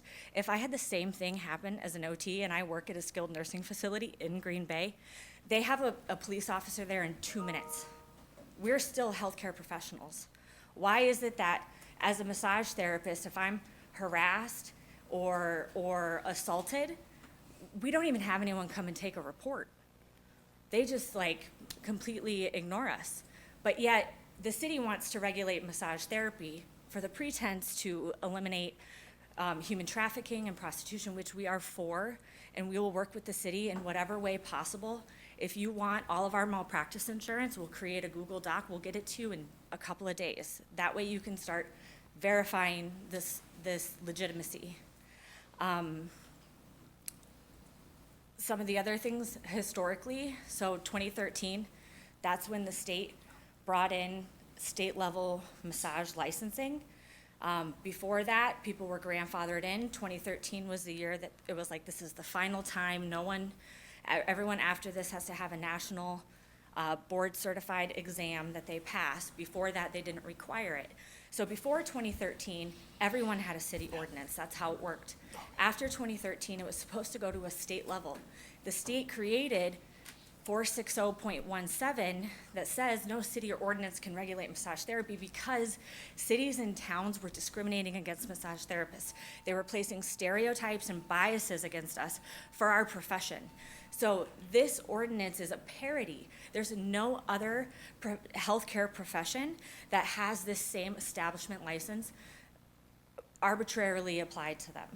It is also preemptive to our scope, like limiting the age of a patron that can come see us, or things along that nature. We are not doing that to other healthcare professionals. Why are we doing it to us? I'm a licensed healthcare profession. To have my profession associated with prostitution, which also, I'm not sure why massage therapy is being targeted, because if I'm aware, there are no licensed massage therapists that have been penalized or arrested for prostitution in the Green Bay area. So as an OT, we do risk assessment. From a risk assessment standpoint, we're zero risk, our profession. So why do we have to arbitrarily face these fines, face this scrutiny, face the misconception of our profession? The inspections, those kind of things. We have HIPAA to uphold too. Like, you can't come and inspect our office when we have somebody on the table. Like, nobody Ma'am, else you're- can be in that room. Ma'am, your 3 minutes Okay. have expired. Thank you. Attorney Are there- Bungert, do you have anything? Any um, questions? To respond to, and then we'll go to questions. Sure, just one point of clarification, as far as the conversation that I was having with Alder Campbell, regarding underage persons, that was regarding liquor licenses, not this ordinance. This ordinance doesn't, it does have that, but minors essentially have to come in with a parent. That's all. But the reference that I was making with Alder Campbell was regarding, a regulation that is placed on liquor license holders to ensure that people are of age. Secondly, I agree with you, chapter 460 does state that no city or village or town can enforce an ordinance that prohibits, or that regulates the practice of massage therapy. But what I had indicated in my opening statements is that this ordinance doesn't regulate the practice. It regulates the business. It regulates the hours that it's run. It ensures that the business owner will cooperate with the police. It ensures that zoning and other zoning and building code restrictions regulations are being followed. It's all with respect to the running of the business, not at all on how the massage therapist practices their craft. So what other healthcare professions are also under Right. this same, again, it's a parity. Okay. Questions from council? Yeah, Alder Eck. Thank you, Stephanie, for coming in. So you mentioned you are in Appleton, not Green Bay at this point. I do mobile massage therapy, actually work on NFL players, performers, so I work in their homes. But it is a need for me to open up a practice because there's some who, like right now in training camp, they don't have their leases yet until the preseason starts. And so it would be beneficial for me to have an actual establishment that I can work out of and, instead of having to go to hotels or things like that. Okay, thank you. Other questions? Alder Hutchison? Okay, are you certified? I Yes. mean, okay. Licensed, I have, I was licensed in Arizona before I was licensed here. And I could tell you in Arizona, they don't have anything like this. Right. And, Arizona's had their license a lot longer, but I've been licensed for 18 years now. Part of that in Arizona and part of that here. Okay, so do you have to re-register every year?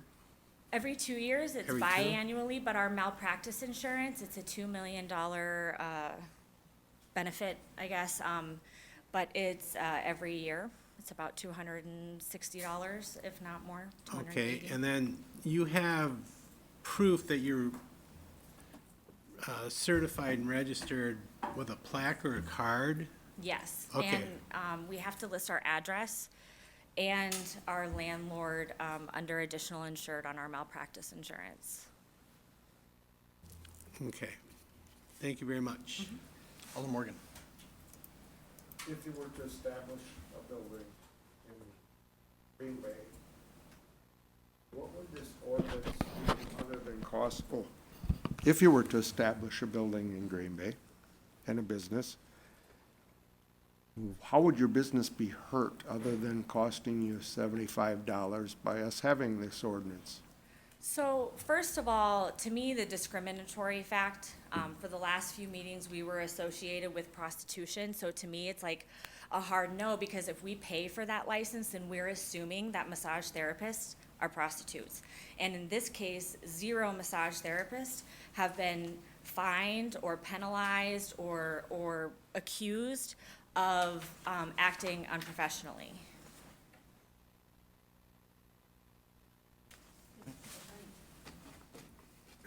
Alder Eck, do you have a question? Attorney Bunger could respond to the comment about them signing if they sign up for the license, that means they're admitting to being prostitutes.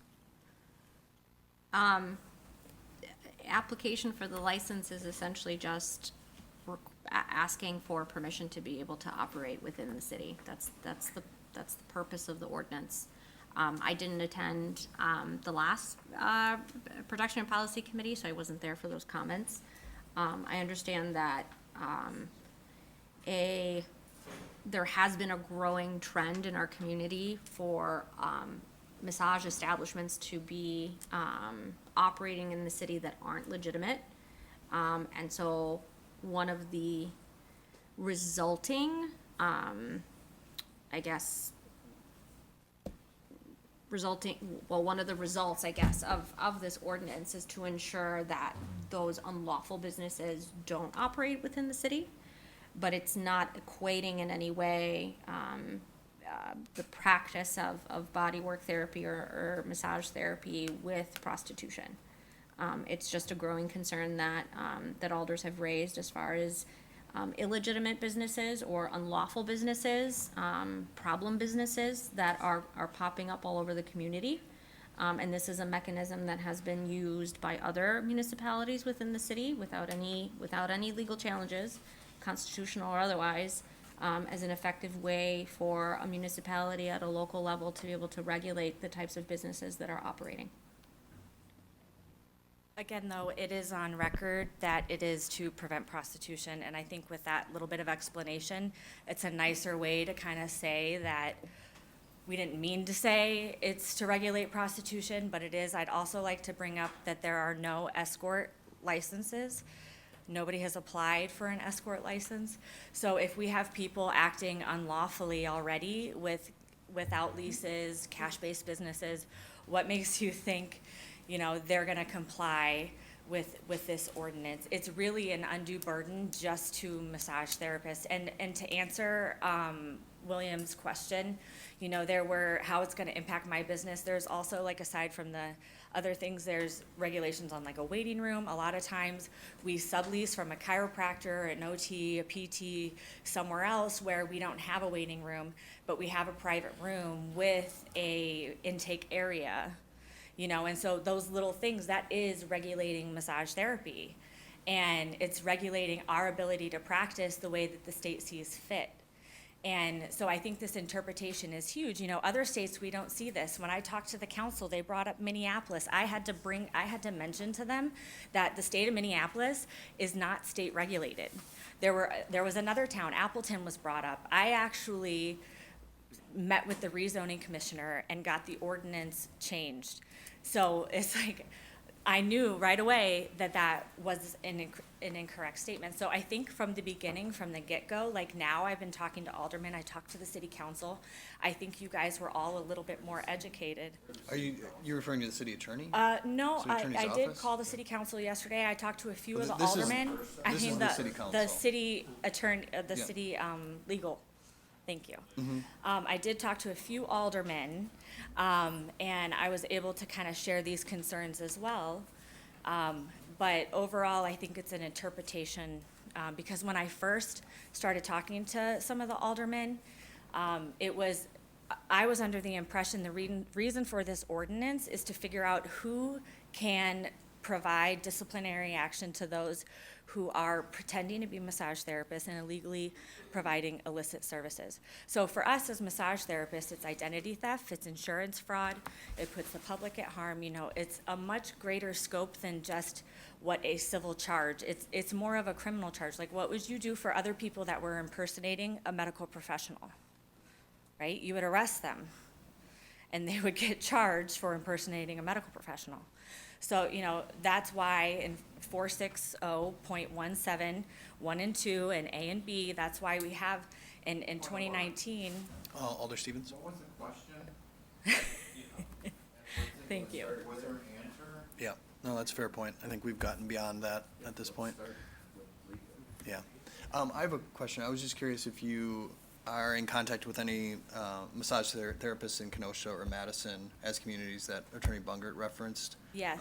And curious how that's working down there. So I have someone here, Jeffrey, he can speak on that a little bit more as he was present in those council meetings. But again, it's very discriminatory because it groups our profession with prostitution. And it's But I was more curious if there are any problems that you've or your colleagues have experienced with those ordinances. Lots of problems. Okay. it's a huge issue. People are relocating their businesses, and it's like, that's, you know, a potential here too. And it's like, if every single city would be doing this, if it was something that cities should be doing. And I think there's a reason that there's such a few amount of it, and I think because licensing is so new here, there's a lot that people just are misinformed about as far as our scope of practice, as far as like the legitimacy, you know, and the license was supposed to help make us more credible, more valid. And yet here we are still facing the stereotype of prostitution. Yeah, Alder Galvin? After listening to Attorney Bungart's explanation and reading through again the proposed ordinance, it almost seems to me as if this is a means of the city protecting legitimate people who are licensed to give massages, in so much as you're not paying, again, another licensing fee. You're paying a fee that allows us to look at your plans, the sites you're gonna be at, and then you're listed, employees are listed. What we had was massage facilities popping up all over areas of our city, and they were illegal when we began to investigate. What this does is, if we start getting complaints, it allows us to say, no, these people are licensed, they're legitimate, these are the ones we're gonna look at. We won't have these bad actors coming into town and setting up, because they know they'll never get a license to open up a practice at all. I mean, the more I'm listening to this, that's what I feel like. It's much like the liquor licenses. We have good operators, we have bad operators, and we use the licensing where they have to have a licensed bartender on site, and these kind of things to separate the bad actors from the good actors. And I don't think we're trying to imply that, what it is people are taking your reputation and ruining it by having illegitimate practices within communities. We're trying to find a way to allow you to practice and keep those bad actors out of our community. Which I understand. We also do not want that. That's why we helped lobby and write bills like 460.17. And I think that overall, like, those say that you can create an ordinance to stop these illicit services. Yes, the state license says you should do that. You should have law enforcement enact disciplinary measures. We are for that. The law already says you can do that, but this ordinance does in turn regulate massage therapy. It's an undue burden to our profession. So you were talking about the $75 fee. Really, all you have to do, there's maybe at the most 7 malpractice insurance companies for massage therapy. All you would have to do is have them send a list of people insured in your zip code, and you'll have a list. And that's from a third party. That's not from us giving it to you. And then if you see an establishment that's not registered on the state website or doesn't have malpractice insurance, then they are practicing illegally. We have to have malpractice insurance in order to have a state license. So if they're not coming up on the malpractice insurance, or when you do a license lookup, their address isn't there, it's automatic. And that's what the disciplinary. $75, we're not allowed to make money off of licensing. We're allowed to charge what it costs our employees to do the background checks and to make sure the people that are submitting an application have legitimate licenses, they have the insurance, that their buildings are set up the way they're supposed to be. So we're only allowed to estimate what it costs our employees to do an average check. We're not allowed to make a profit off of it. Right. So that's what the $75 fee is. It isn't a way to like stick it to you one more time. Again, it's a duplicate service. The state says that we're legitimate people. Why does the city have to go and counteract and not believe what the state is saying? The state is certifying us and licensing us. And so it's like you're going and doing the same thing. You're doing that same We're checking with the background state check. to make sure that the license is valid. I So mean, someone could walk that's in what with every city a does. false license, couldn't they? Could they And- walk and in it's with a i- fabricated license? And it's identity theft and malpractice. Right, fraud- so insurance when they come in with that false license, we check it, we see if it's a valid license or not.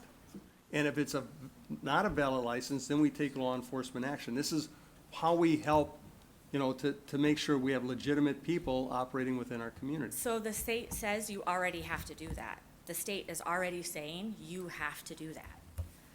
And by our ordinance. How are by- we supposed to do it if we don't have a means of having you come in with those licenses? Because we have a license lookup that's public information. The same way with every other any other healthcare license or regulation. It is so insulting that you group us with liquor licensing. All right, are there additional questions from Sorry. Alder Campbell? License, I've been waiting. The whole business license thing in the city of Green Bay, whether you sell lemonade or whatever, let's not go there, but every business has to be a licensed business to operate in the city of Green Bay, period. You have to be you can't be a felon and get a liquor license. You can't be a felon and get a lot of things. The state regulates a lot of businesses. This is a different level. This is where we come in, and I agree with Alder Galvin. We're trying to protect you. We're weeding out the places. We're trying to stop the cigarette sales from kids, and that's a federal license, but the city still has a responsibility, and as a city council that govern and make the ordinances, we're just trying to protect, and by having you have a license, you're getting on board and saying, we're a good one. We want business Alder in Campbell, is town. there a question? Well, my question started with that, and I'm coming off of it. I think how do you think, and I don't want to call out any alders, but surely we're trying, I think you've heard, where do you think, I think you're grouping yourself, I'm just putting yourself here with your testimony, as being part of it. I'm not saying you're part of it. I don't know if anyone else here on the council is. It's online. There's actually articles where aldermen are quoted saying it. By the press? Yes. Okay. And Do the we press. have- Do we have questions for our Well, guests? that is Alder the Hutchison. question, is how do you think you're Alder grouped in? Hutchison, go ahead. So for the establishment license number one, initially it's a leasee, right? Not the subleasees. So subleasees are excluded. So somebody could rent the establishment, report their employees, but then rent out 10 other rooms that are then unregulated because they're subleasees. So there's unregulated professions that look like massage. They have massage tables, they have beds. It can be anything from Reiki to reflexology to Okay, we need to move on structural to integration. other questions. Alder Hutchison. Okay, well, I'm reading the text that's proposed, and it does seem to me, and I guess, I don't know if you've read this text, like, revocation, suspension, and non-renewal of license. That seems to me to be a state thing. Why are we getting into that? That applies to the massage establishment license, not the professional license. We are So- not regulating the professionals themselves, we are regulating the operation of the business. Of the business So the license? correct. So So the you- revocation non-renewal process, because we're granting anytime you grant a permit or a license, you have to have, for due process considerations, you have to have a process, to be able to appeal the denial or revocation. So that is the denial, revocation, suspension, non-renewal of the establishment license. License in the Okay. context of the ordinance means the establishment license. Thank you Not for the that license from the state. clarification. Yes. Totally get that. Okay. So we're dealing with people who've already got a license, Mm-hmm. but we're aiming at everyone who doesn't have a license. So that's my understanding. There's a lot of people working who not only Correct. don't have a business license, they don't have a massage license. Right. They have nothing. So partially correct. So we already have the capability of issuing a citation for somebody practicing massage therapy without a license. Okay. We have an ordinance that codifies the state statute. What that gives us the authority to do is hand somebody a citation, potentially refer them to the state, but that's the extent of it. We have no control over shutting down a business that's employing, however many individuals who are unlicensed. We don't have any control over the business itself and how it operates within our city. That is the point of the ordinance, and that is what the ordinance does. The state law actually Ma'am. Okay, I guess, thank you for that clarification, but I can see the point if I have a license and I'm doing everything legal, that I'm falling into this, I have to get another license for the city, and then the verbiage is how we're gonna deal with people who miss work with their license, you know, we're gonna go after them. Right, so the verbiage is that if you operate a massage establishment, so if you operate a massage business, not that you perform massage therapy, but Right. if you have a massage business as defined under the ordinance, you are then guilty of, or in violation of our ordinance, and you can either be fined, and/or if you continue, you can be deemed to be a public nuisance, and then the city has the ability to be able to shut down the business, essentially, by deeming it a public nuisance to the community. So if So you- we're not going after the individual with the license as far as their professional licensure. We would be going after the business and getting Okay. the business to be compliant with our ordinance. Okay. Thank you. Any other questions for our guest before we move on to other speakers? All right. Alder Campbell? Do you pay personal property tax on your business in the city of Green Bay? To operate in the city of Green Bay? I pay self-employment taxes and, Personal property taxes was the question. No. Every other business in the city of Green Bay pays personal property taxes for operating their equipment and their cash register and their TV and I everything. don't have a cash register or equipment. Okay, thank you. All right, thank you. So Stacy Barden?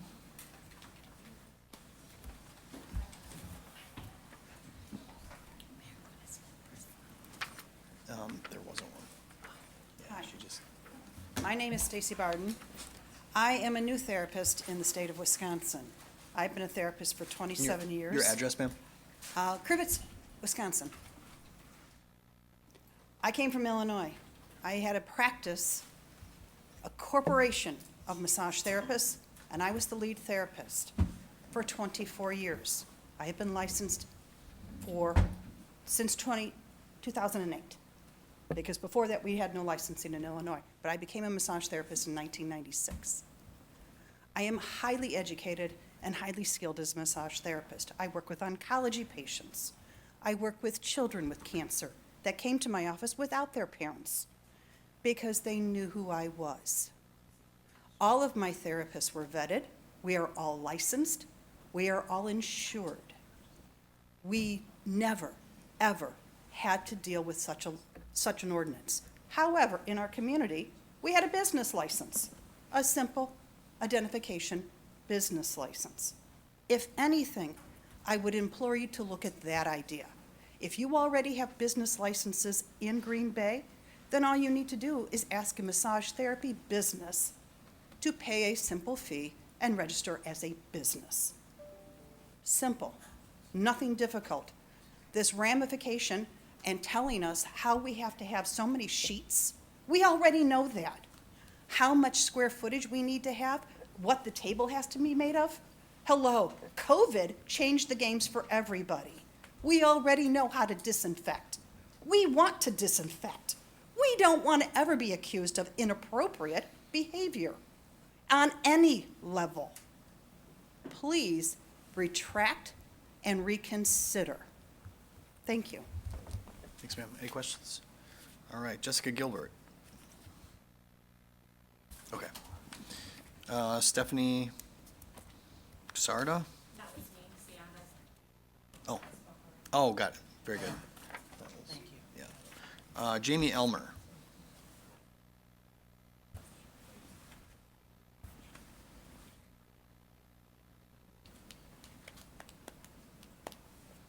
Jamie Emer, 1422 14th Avenue, Green Bay, Wisconsin. I know that you all have put a lot of work and effort into this, and I think what we're all trying to say is the same thing. We do want the same thing that you do. We we want those illegitimate places to not be an issue any longer. I think one of the issues is you keep comparing us to a liquor license. And the last time I checked, and you can definitely correct me, but I think liquor license is going to be under like hospitality and maybe service industry.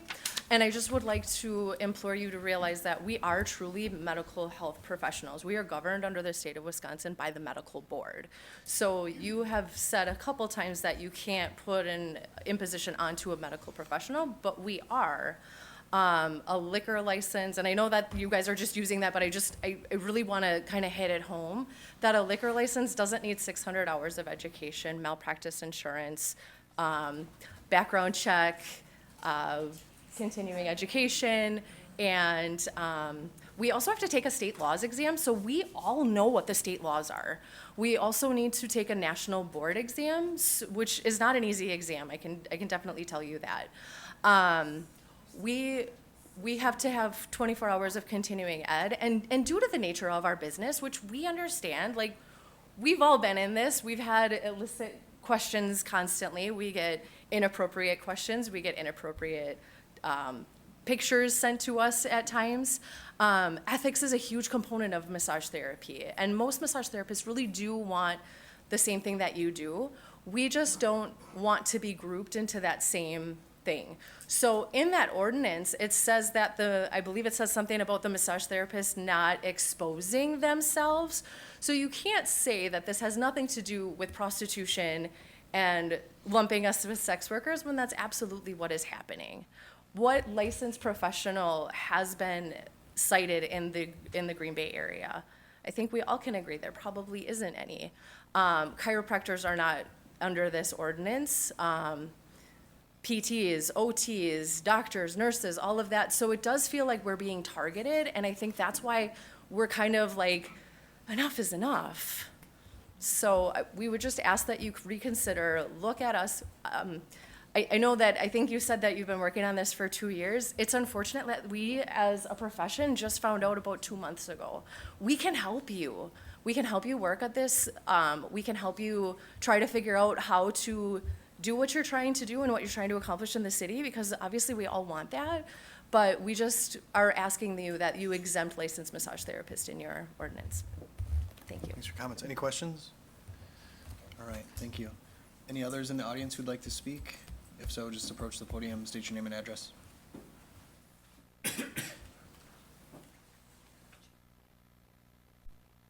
Hi, I'm Dr. Jeff Montoya. I actually live in Milwaukee, but I am a leader in several of our massage organizations in Wisconsin.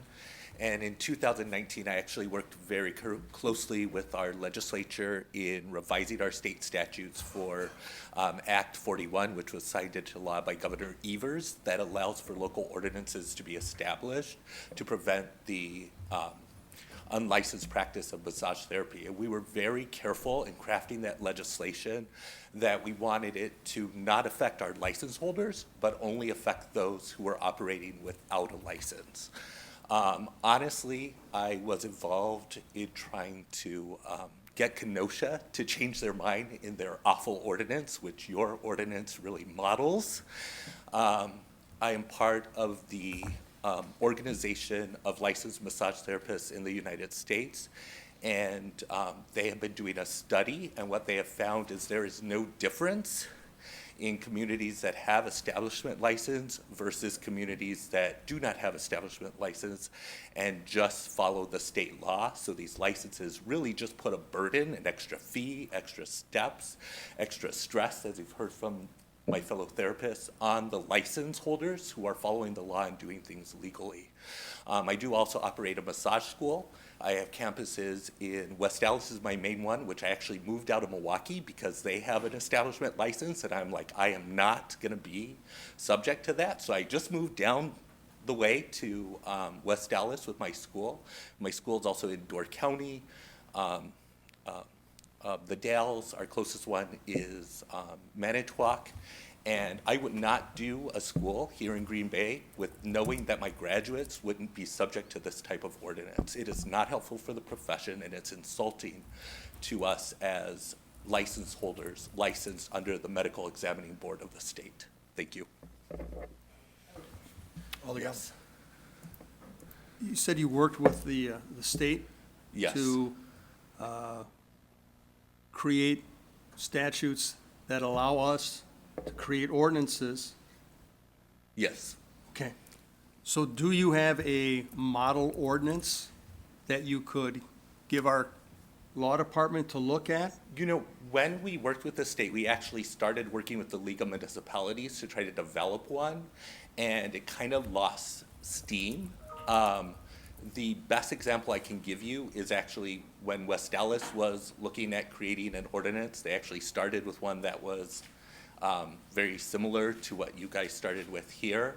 And because my office is there, I got on the phone with the city attorney and with the mayor and was like, this is not gonna fly, this is horrible.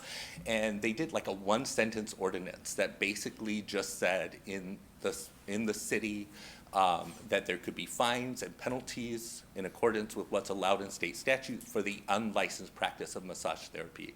And Representative Sanfilippo, who that's his district from the assembly, I mean, he's been quoted in like newspaper articles and TV interviews because he's like, my state bill, which turned into Act 41, has helped us shut down some of the places that they were trying to shut down. And so I would suggest a very simple ordinance that just says it is unlawful to practice massage or bodywork therapy without a license and what those penalties are, rather than something that gives the legitimate license holders more hoops and more fees to go through. So I think it's kind of a different direction, but very simple.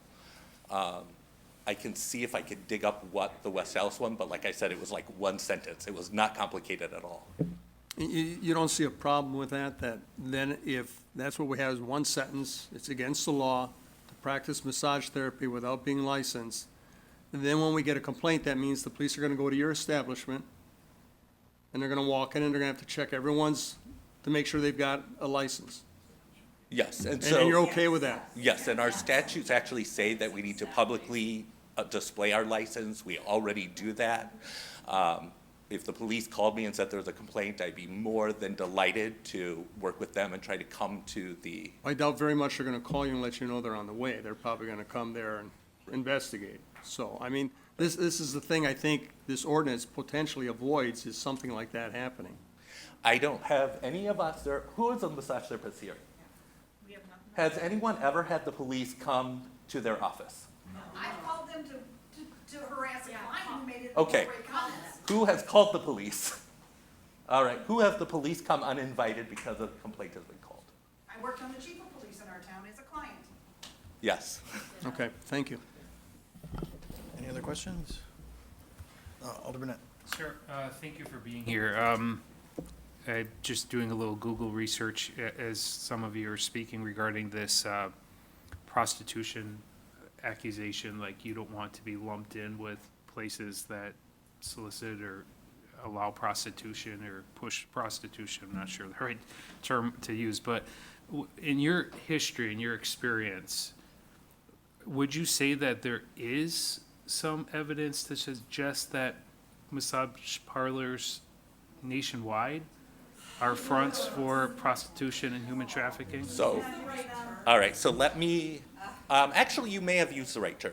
So in our profession, there are a lot of triggers for us. So one of the triggers is the term massage parlor, because that is seen as a place where prostitution is happening, people go for happy endings. And so the work that we do, we don't like to be lumped in with that, or that term Call can massage trigger us. therapists. Right, because Okay. we're massage I therapists, can we're a health respect that. profession.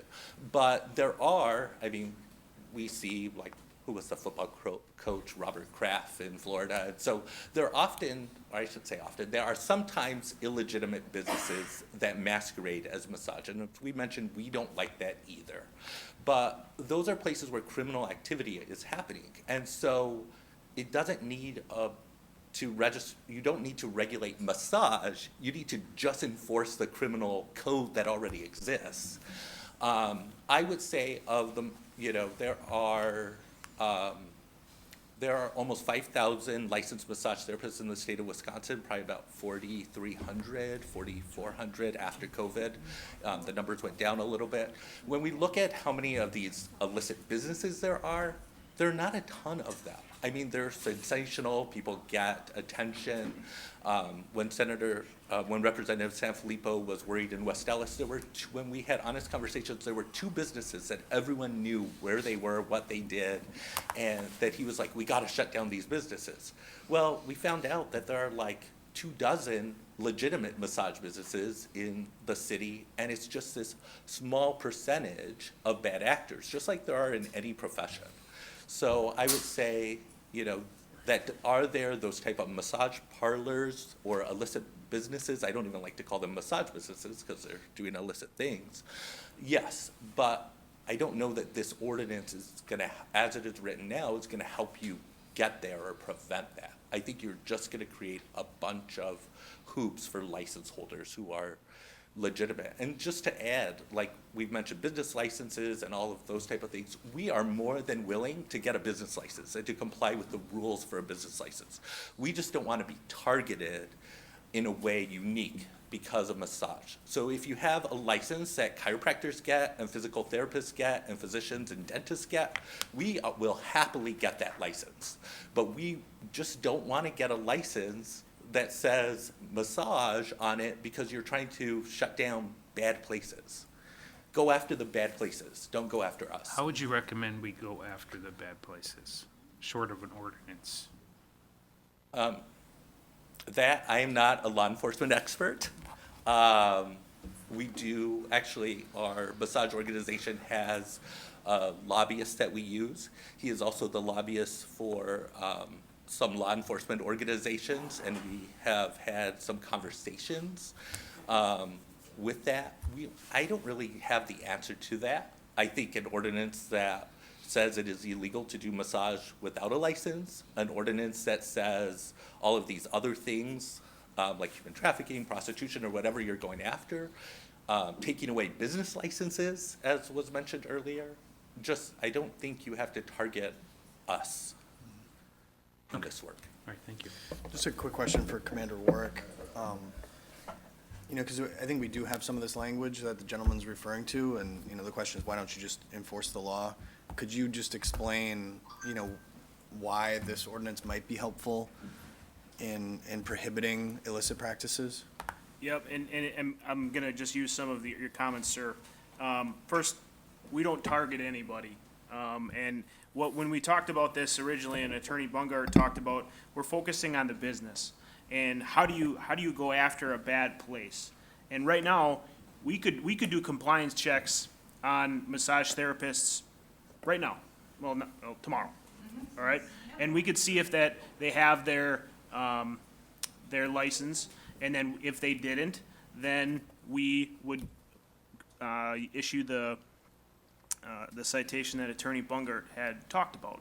So, but what happens if we went there 3 times and there were 3 different people that had different licenses? So that goes to your question, what do you do with that bad business?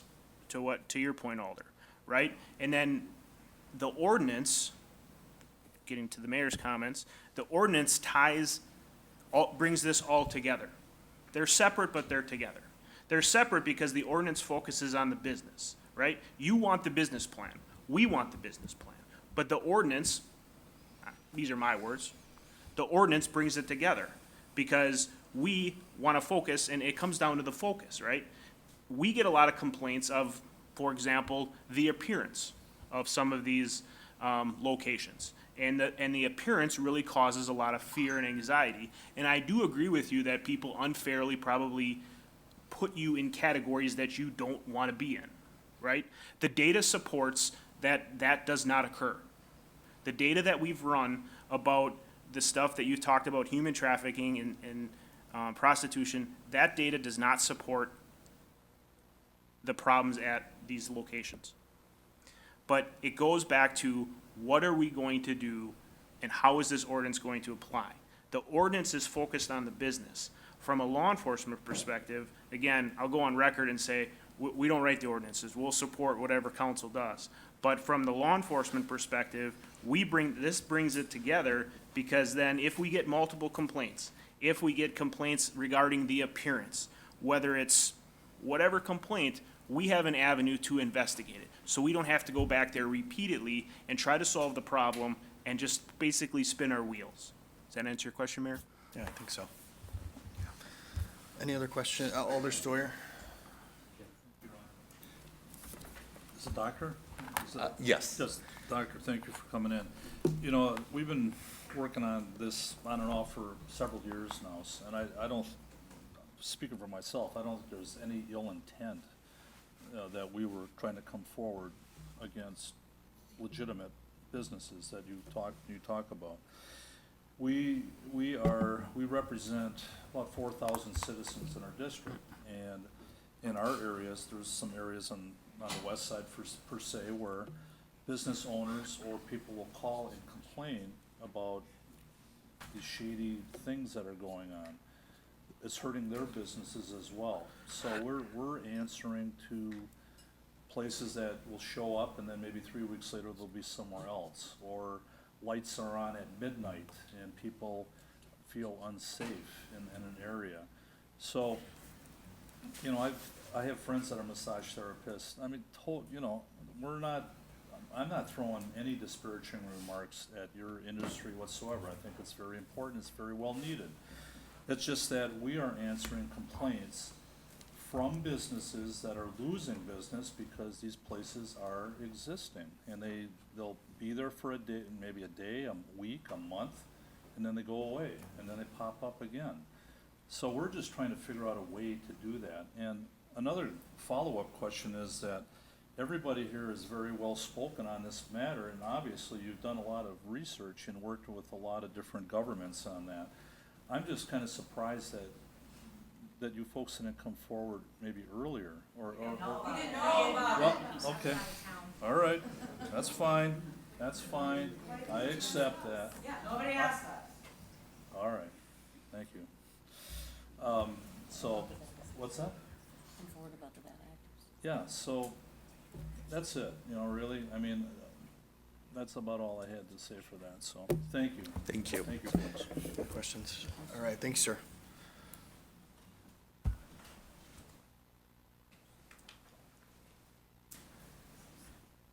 Hello, my name is Diane Mincheski. I live at 1915 Hillside Lane in Green Bay, and I just have some questions for the city council in regards to the ordinances that are in place.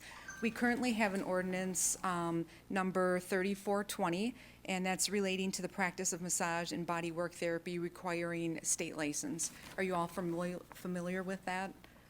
I contacted several aldermen and asked them to look that up, and because I had some questions regarding it. So the this council is. Council doesn't answer questions Oh, of sorry, folks who are okay. addressing the council, but yeah, just feel free to So make your question. basically, this is a one-page ordinance right now that the city has about massage therapy licensing, and if an establishment has advertising in the window that says that they are a massage business, the person must show their license that they have a Wisconsin license to practice massage. How is this being enforced right now? Because there are several establishments on Military that have massage signs. Who's going in to check to make sure that they have their license? Okay, you can't answer questions, sorry. Now, we're proposing another ordinance, or the city is, a new one, and that's 11 pages long. This is only one page, and this is relating to the establishment, massage establishment. The things in here, there's just a lot. If you can't enforce this ordinance, how are you going to enforce this one? So that's all I have to say. Okay. Any questions? Alder Morgan? Did you give, because when you called me, I wrote down one and I called legal, and that wasn't the right number. Okay. On the top, it just says General Ordinance Number 34-20. 1094, okay, that's what only thing I could find. That's essentially the question that I asked Commander Warwick. Right, but it's that simple. So we pay an annual fee. The proposed new ordinance is saying that we'll pay an annual fee of $75.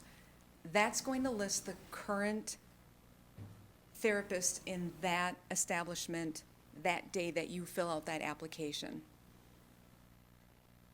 Multiple therapists will probably be coming in and out, so those licenses, those therapists in some of those establishments are not going to be the same. So I know that there was a concern, well, we don't have the time to go in and check these licenses. I don't know if I'm clear on that, but that was what the police officer said, well, we don't have time to go in and check all these licenses. Well, I guess I'm not sure how an application that's filled out once a year is going to solve that problem. Okay. Any other questions? All right, thank you, ma'am. Other testimony? If not, There was one other thing I forgot to mention. We do have a petition, and you want to,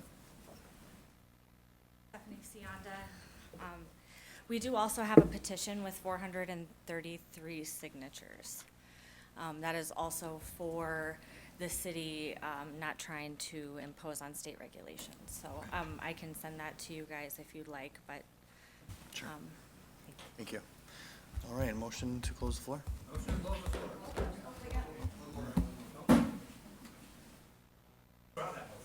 Hi there, I'm Phil Turnbull, 2480 Marina Circle.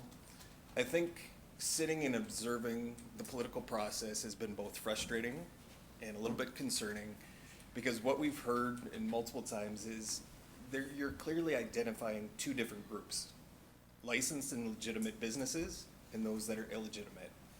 So I guess I can ask a rhetorical question to all of you to say, do you not have rules, regulations, laws, ordinance that currently tackle things like human trafficking, illicit sexual services, prostitution? And why haven't those services been targeted, or why can't you prosecute those people at this current point?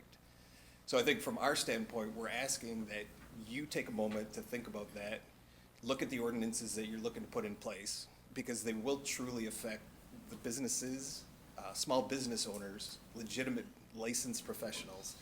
So even the simplest statement to say we've got an individual who's a sole proprietor, owns a business that has one room. The one room does not meet the current ordinances. So they come to apply for a license and they get denied. So they step back and go, okay, I can no longer operate my business because I don't have the right square footage, I don't have a designated waiting room area, and now I can't operate under the guidelines or the ordinances. So I'm gonna step out. I either have to close my doors, look for another space. More square footage means more money, or as a lot of individuals have already stated, I'm gonna step outside of the Green Bay area.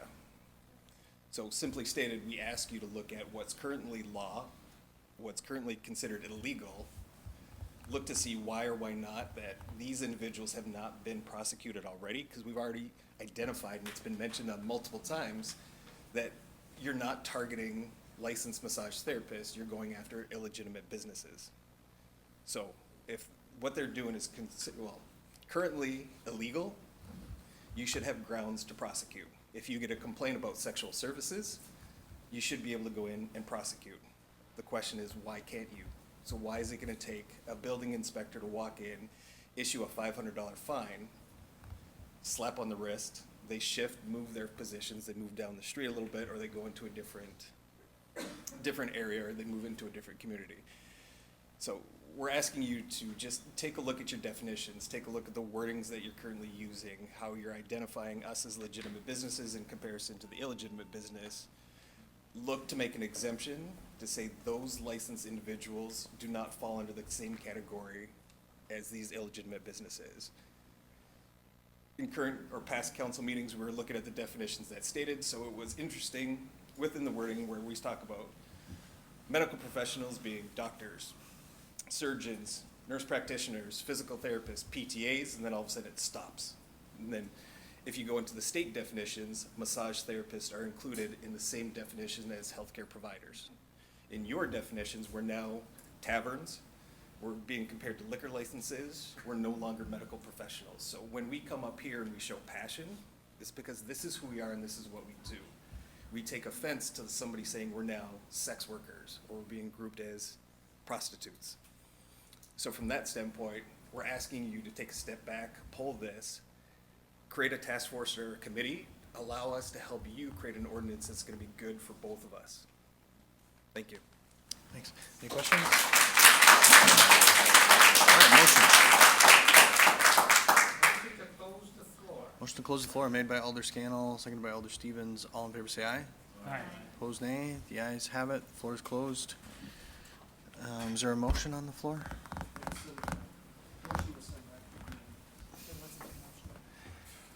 Alder Galvin makes a motion to refer this item back to the Protection and Policy Committee. Is there a second for that?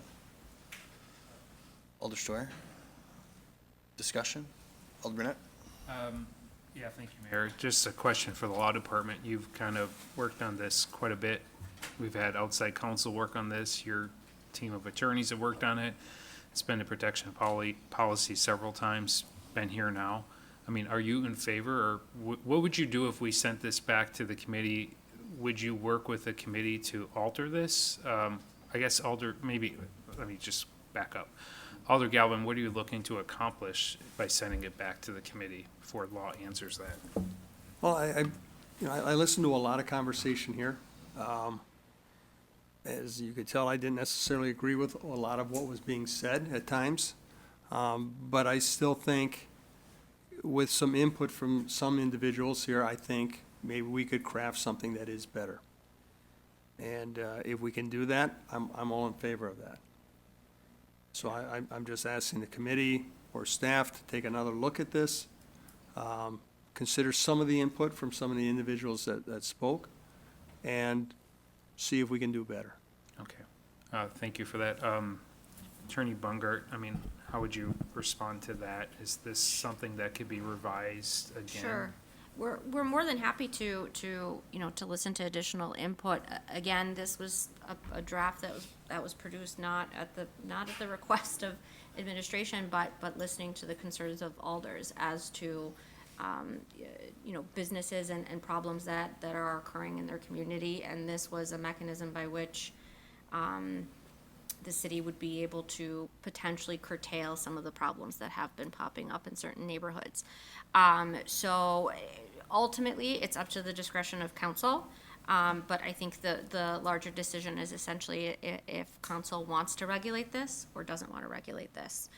Because if we continue paring it down, if essentially we're not going to have an ordinance that's going to be effective in any way. And I understand, the exemption section with respect to other medical fields, but if we keep adding exemptions, there's not going to be much to enforce. That's essentially where the ordinance draft is at. But, if the alders wish to discuss it a little bit further at committee, we can have staff present, and we can, also bring it back to our outside counsel who drafted this initially. We kind of just did some cleanup and some tweaking with respect to feedback that we got from other department heads and from the alders. But essentially, it's up to you whether, as a body, as to whether you want to regulate this or not. Okay, thank you, Attorney Bungart.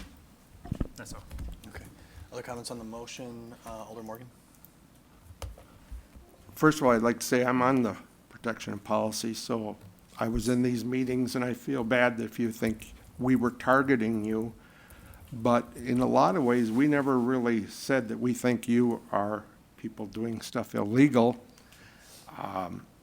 I think what you heard a lot of times is actually vocabulary that came from citizens that complained and they wanted to speak. We opened it up, and more often than none, it was them using verbiage that may be offending you. I think at the point we tried to explain to everybody, we want to do is to protect you, the legitimate licensed masseuse.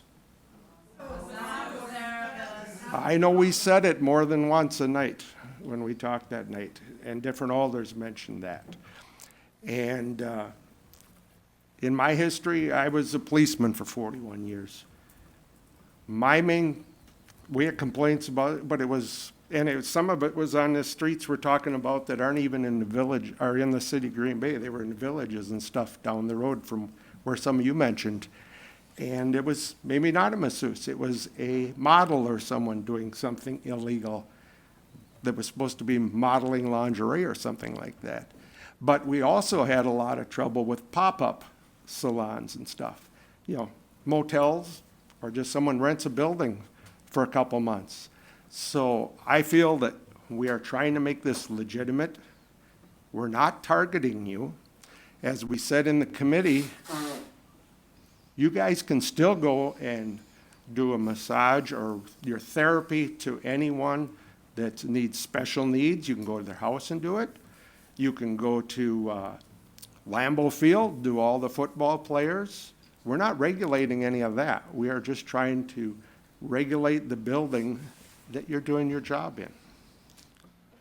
And I'm sorry, like I say, none of us had the intentions of offending you, and we respect the stuff I heard. I told people I can't believe how much training and how you knew about the different muscles and stuff like that. It was amazing. I congratulate you for being so well trained. But believe me, we're not after you. We just want to protect the people that are going to the illegal, illegitimate people. Thank you. Alder Grant? I have more of a question for staff. Commander Warwick, I don't want to speak on behalf of your department, but I know I've met with the detective with the Green Bay Police, and we just talked about issues that the city is facing and, you know, what issue, or even just problems that the police department faces when it comes to prosecuting. I know, a massage therapist said, why can't we prosecute? And I know one thing he mentioned was when it comes time to go on record, people withdraw. They're not willing to put themselves out there for accidentally or, having something bad happen to them.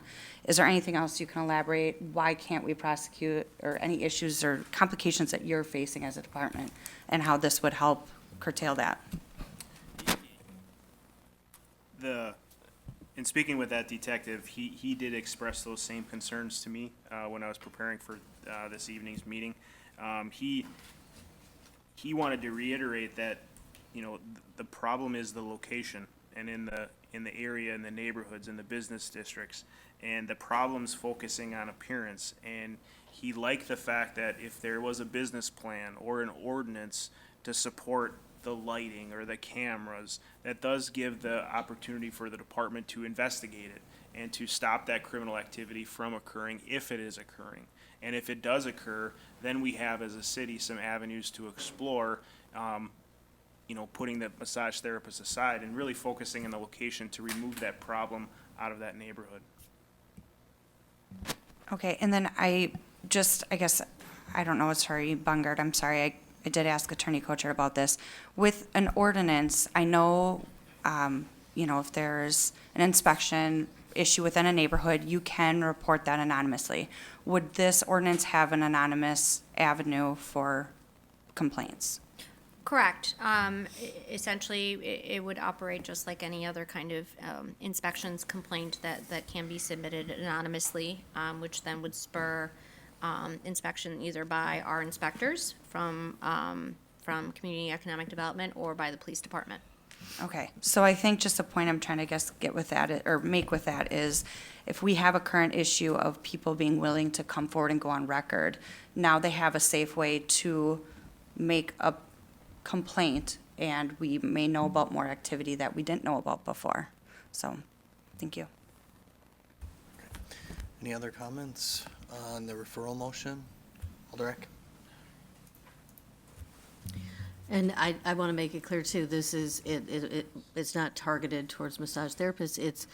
It's the business of the establishment that we're, it's focusing on that. Yes, there's an ordinance specifically on the massage therapist, but this is specifically on the business of massage therapy. And it does give us an avenue to fine or, give citations to those that are not following these regulations.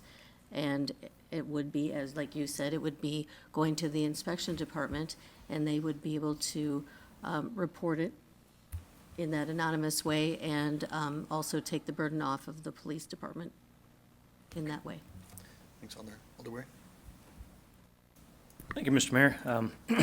Yeah, this has been, we worked on for a number of years now. I think Attorney Bungert, I kind of explained that. Alder Stoyer, you kind of kicked it off in the beginning, and then I handled it for a while. Now Alders Grant and Eck, we've all kind of teamed up. We had some staffing challenges there for a while, and we had a number of ordinances that need to be rewritten, so we were working through that, which is why it's taken so long. True or false, I don't know what's yes, no, but Commander Warwick or Attorney Bungert, currently we have no ability to shut down a bad actor business. Is that true? Yep, so our current ability, by codifying the state statute, that at least, which we did a few years back as like a first step, which a lot of the speakers mentioned, that allows us to basically issue a citation, but it doesn't grant us then any kind of regulatory authority to be able to go after the establishment or to go after the owner of the business or hold the business owner accountable for violations that are transpiring on the premise. Okay, thank you, and that's what I had been told, because when I first when we redid some of the districts and I inherited some of Military Avenue and heard some of the things that were going on, and I reported and said, hey, let's, work on shutting them down, and we were told, we can't. It was infuriating and maddening, and how do you tell that to residents? Well, we can't shut them down. Sorry, maybe sometime, but that's when we started working on the ordinance, and it's taken way longer than any of us wanted. But there was a point, there was a reason for it. Human trafficking and prostitution. Nobody's saying that the massage therapists, gosh, they're the sole purpose for it. When I was a mailman for 8 years, I probably visited them 100 times. They're wonder workers, honest to God. I pulled so many muscles and strained so many things. They're amazing what they can do. We're not combining those two. We're actually, like you said, I think, protecting them. It's showing you have a great service. These other ones are the ones we're after, and this is the way we're doing it. Yes, I don't see a reason right now to send it back. I think we should approve this tonight. If we want to tweak some things down the line, I know we've said this over and over, and Alder Scannell has said it, we've had ordinances that we put in place to get it going, and then we tweak it. We do that with all of our ordinances. We find something that maybe isn't right, and then we change it. I think right now we've put so much effort into this that I think we should move ahead with it. Thanks. Just one point for our audience, and, alders know this, but this is just the first reading for this ordinance. It requires 2 readings. We're not suspending the rules or adopting it at this meeting, so no matter what happens, even if we were to move forward with this ordinance, it would be back on the agenda the next time we meet. So just so everybody's aware of that. Alder Scannell. Yeah, I think, I wish I would have asked one question of everyone who's up here, because I got the feeling from most of them that they have not read the ordinance. I keep hearing things, they've listened. Yes, sir. Alder Scannell, go ahead. The impression I've gotten is they've taken conversations, things we've said, and for example, the last gentleman who spoke, he talked about we list healthcare professionals, but not therapists. But I see nothing like that in the code. We don't list anybody. I'm not sure. Well, let's just cut to the chase. As Alder Wery said, we have had a long history in this city where we've had these illicit businesses. We do enforcement, that activity goes down, but then it's like a roller coaster. It comes back up, and it's always based on we can't get a handle on the establishment. It's not just the illegal activity, it's the establishment. And this is what this is intended to do. Is it onerous for bona fide professionals? Yes. We're charging you a small fee for $75 a year. I don't think that's too onerous. We are asking you to come forward with plans and everything. Yes, that, unfortunately, we have to make this ordinance, that has to be part of the, you have to help us. You have to help us catch these illicit businesses by participating in this. And again, if we enact this and it negatively affects your business somehow, you can come to us and we can then address that in amendments. I don't know why not. If you're being negatively affected in a part of the code, that could be brought forward and we could address that. So, this has been an issue for the city a long time. Our businesses are being hurt by these other businesses. I think your profession is being hurt by these other businesses. And I don't know what we would do if we kick this back to committee. If, because Can we please, ma'am, you need to refrain from offering comments from the gallery.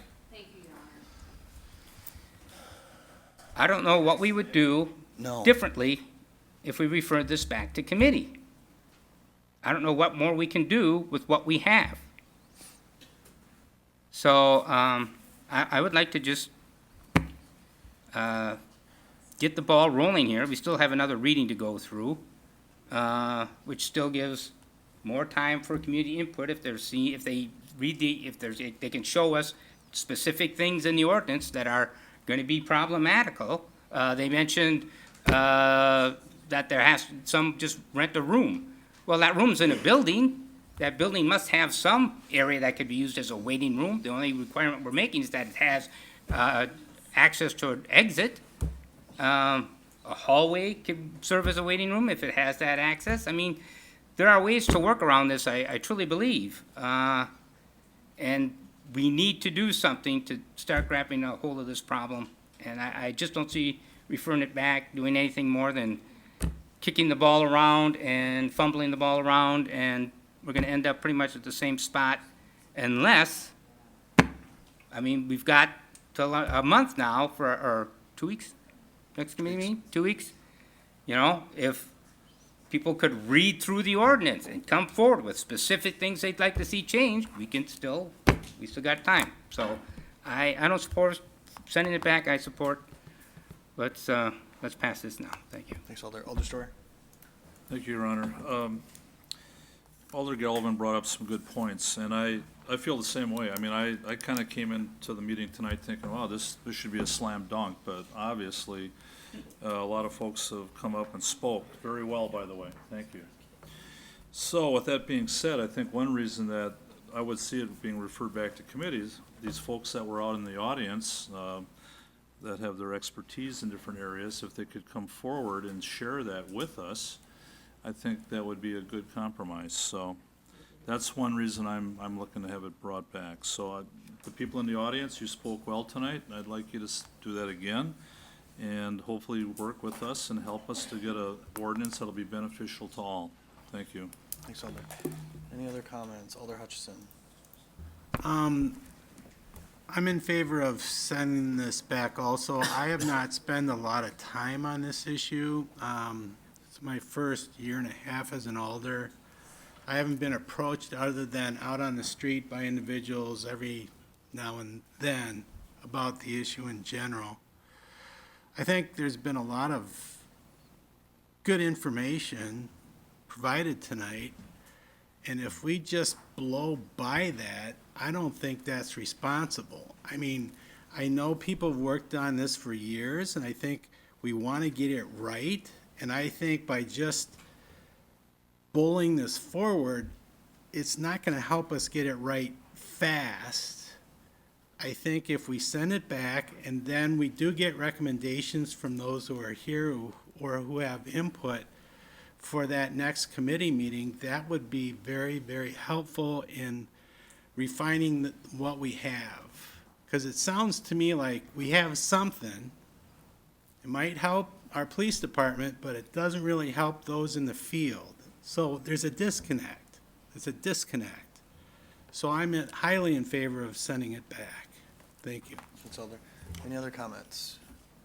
All right, this is the motion to refer this item back to committee. All in favor will signify by saying aye. Aye. Alder Weary's requested a board vote. Again, this is the motion to refer to P&P. You may vote. This is a motion to refer.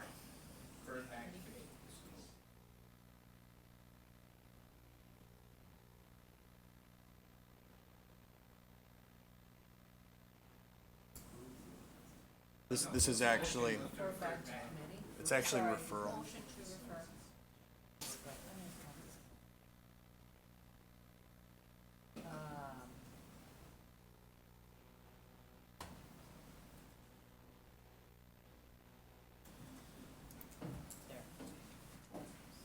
And that motion fails 4-7.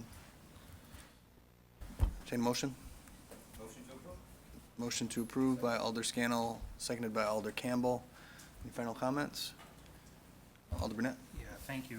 I appreciate the comments. One thing I learned is don't refer to legitimate massage therapists as massage parlors. That was something that I didn't mean to offend the group assembled here, but that word's in our vernacular, in our culture. It's what people call to explain some of these seedy places that we see throughout our town and throughout other parts of the country in bigger cities.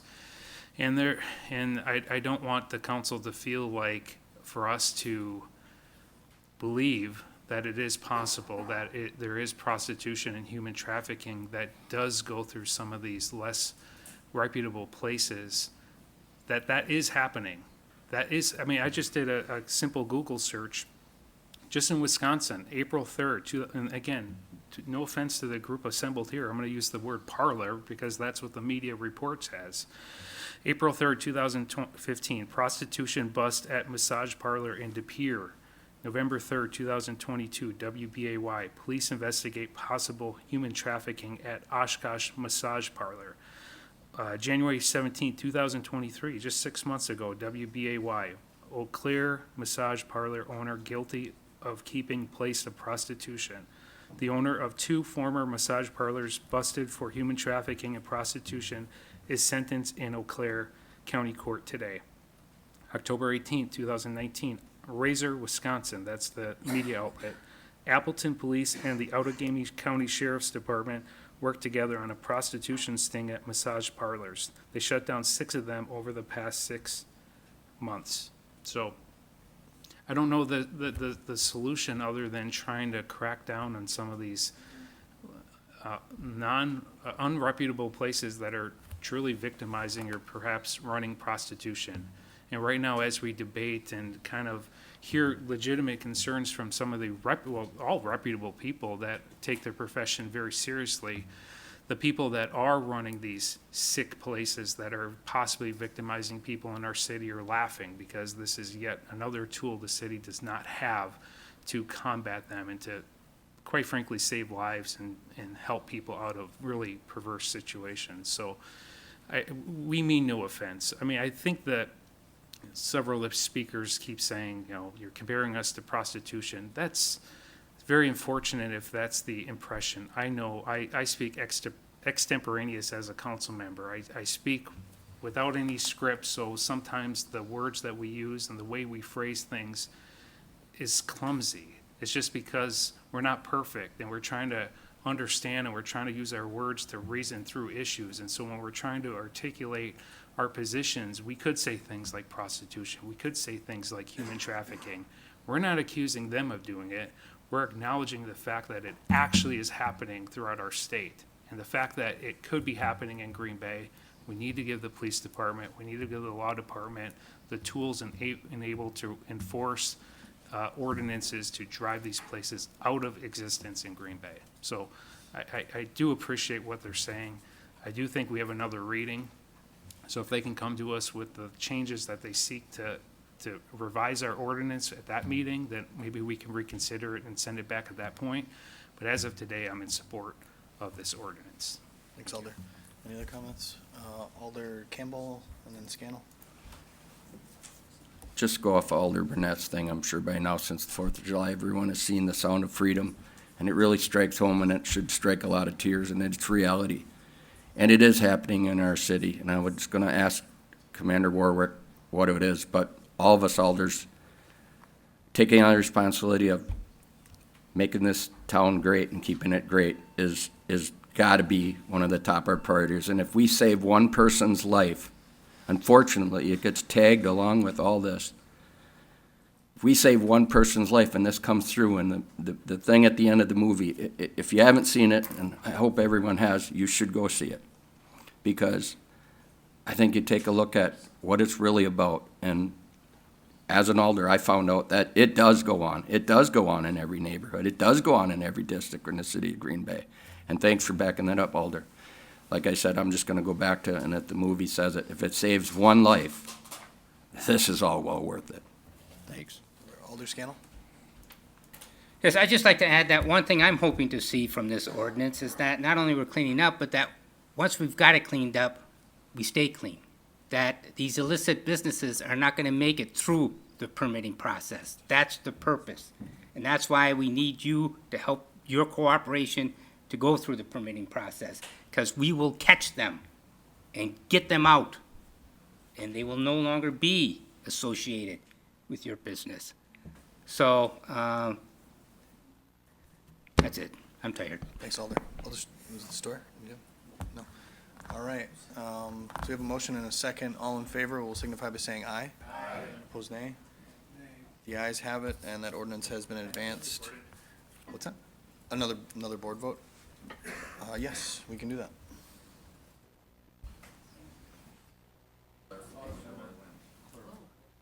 This is advancing, or yeah, approve, sorry, this is, no, I'm sorry, this is not actually on the ordinance. This is just approval of the item. So we still have to do the ordinance, but, yeah, this is approval. Yep, correct. No, this is approval.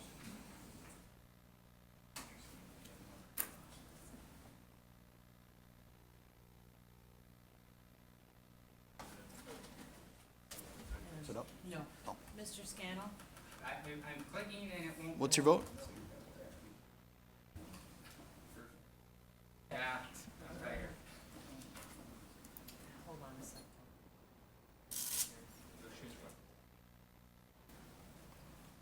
What's your, He's got it. okay, so that is approved. Yep, 8-3? Okay. 8-3, now we're on to ordinances first reading. Motion to suspended the rules. Are folks all right with suspending the rules on that? Motion to suspend the rules. That was made by Alder Scannell, seconded by Alder Stevens. That's to take up these ordinances with one roll call vote. All in favor will say aye. Aye. Opposed, nay. The ayes have it. Rules are suspended. Entertain a motion. Motion to advance made by Alder Scannell, seconded by Alder Stevens. Any discussion? Mayor, I'm Yep. sorry.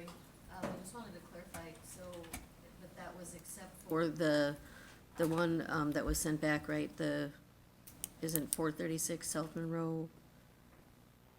The No. one that we referred back? that I was just a- want to make sure. That was a resolution. You're talking about Okay, 401? all right, just, yeah, there's Yep. so many Monroes here. Yeah. All in Okay. favor will signify by saying aye. Aye. Opposed, nay. The ayes have it, and those ordinances are advanced to a second and final reading. Petitions and communications? Motion to adjourn. Motion to adjourn made by Alder Scannell, seconded by Alder Campbell. All in favor say aye. Aye. Opposed, nay. The ayes have it. We're adjourned. Thanks, everyone.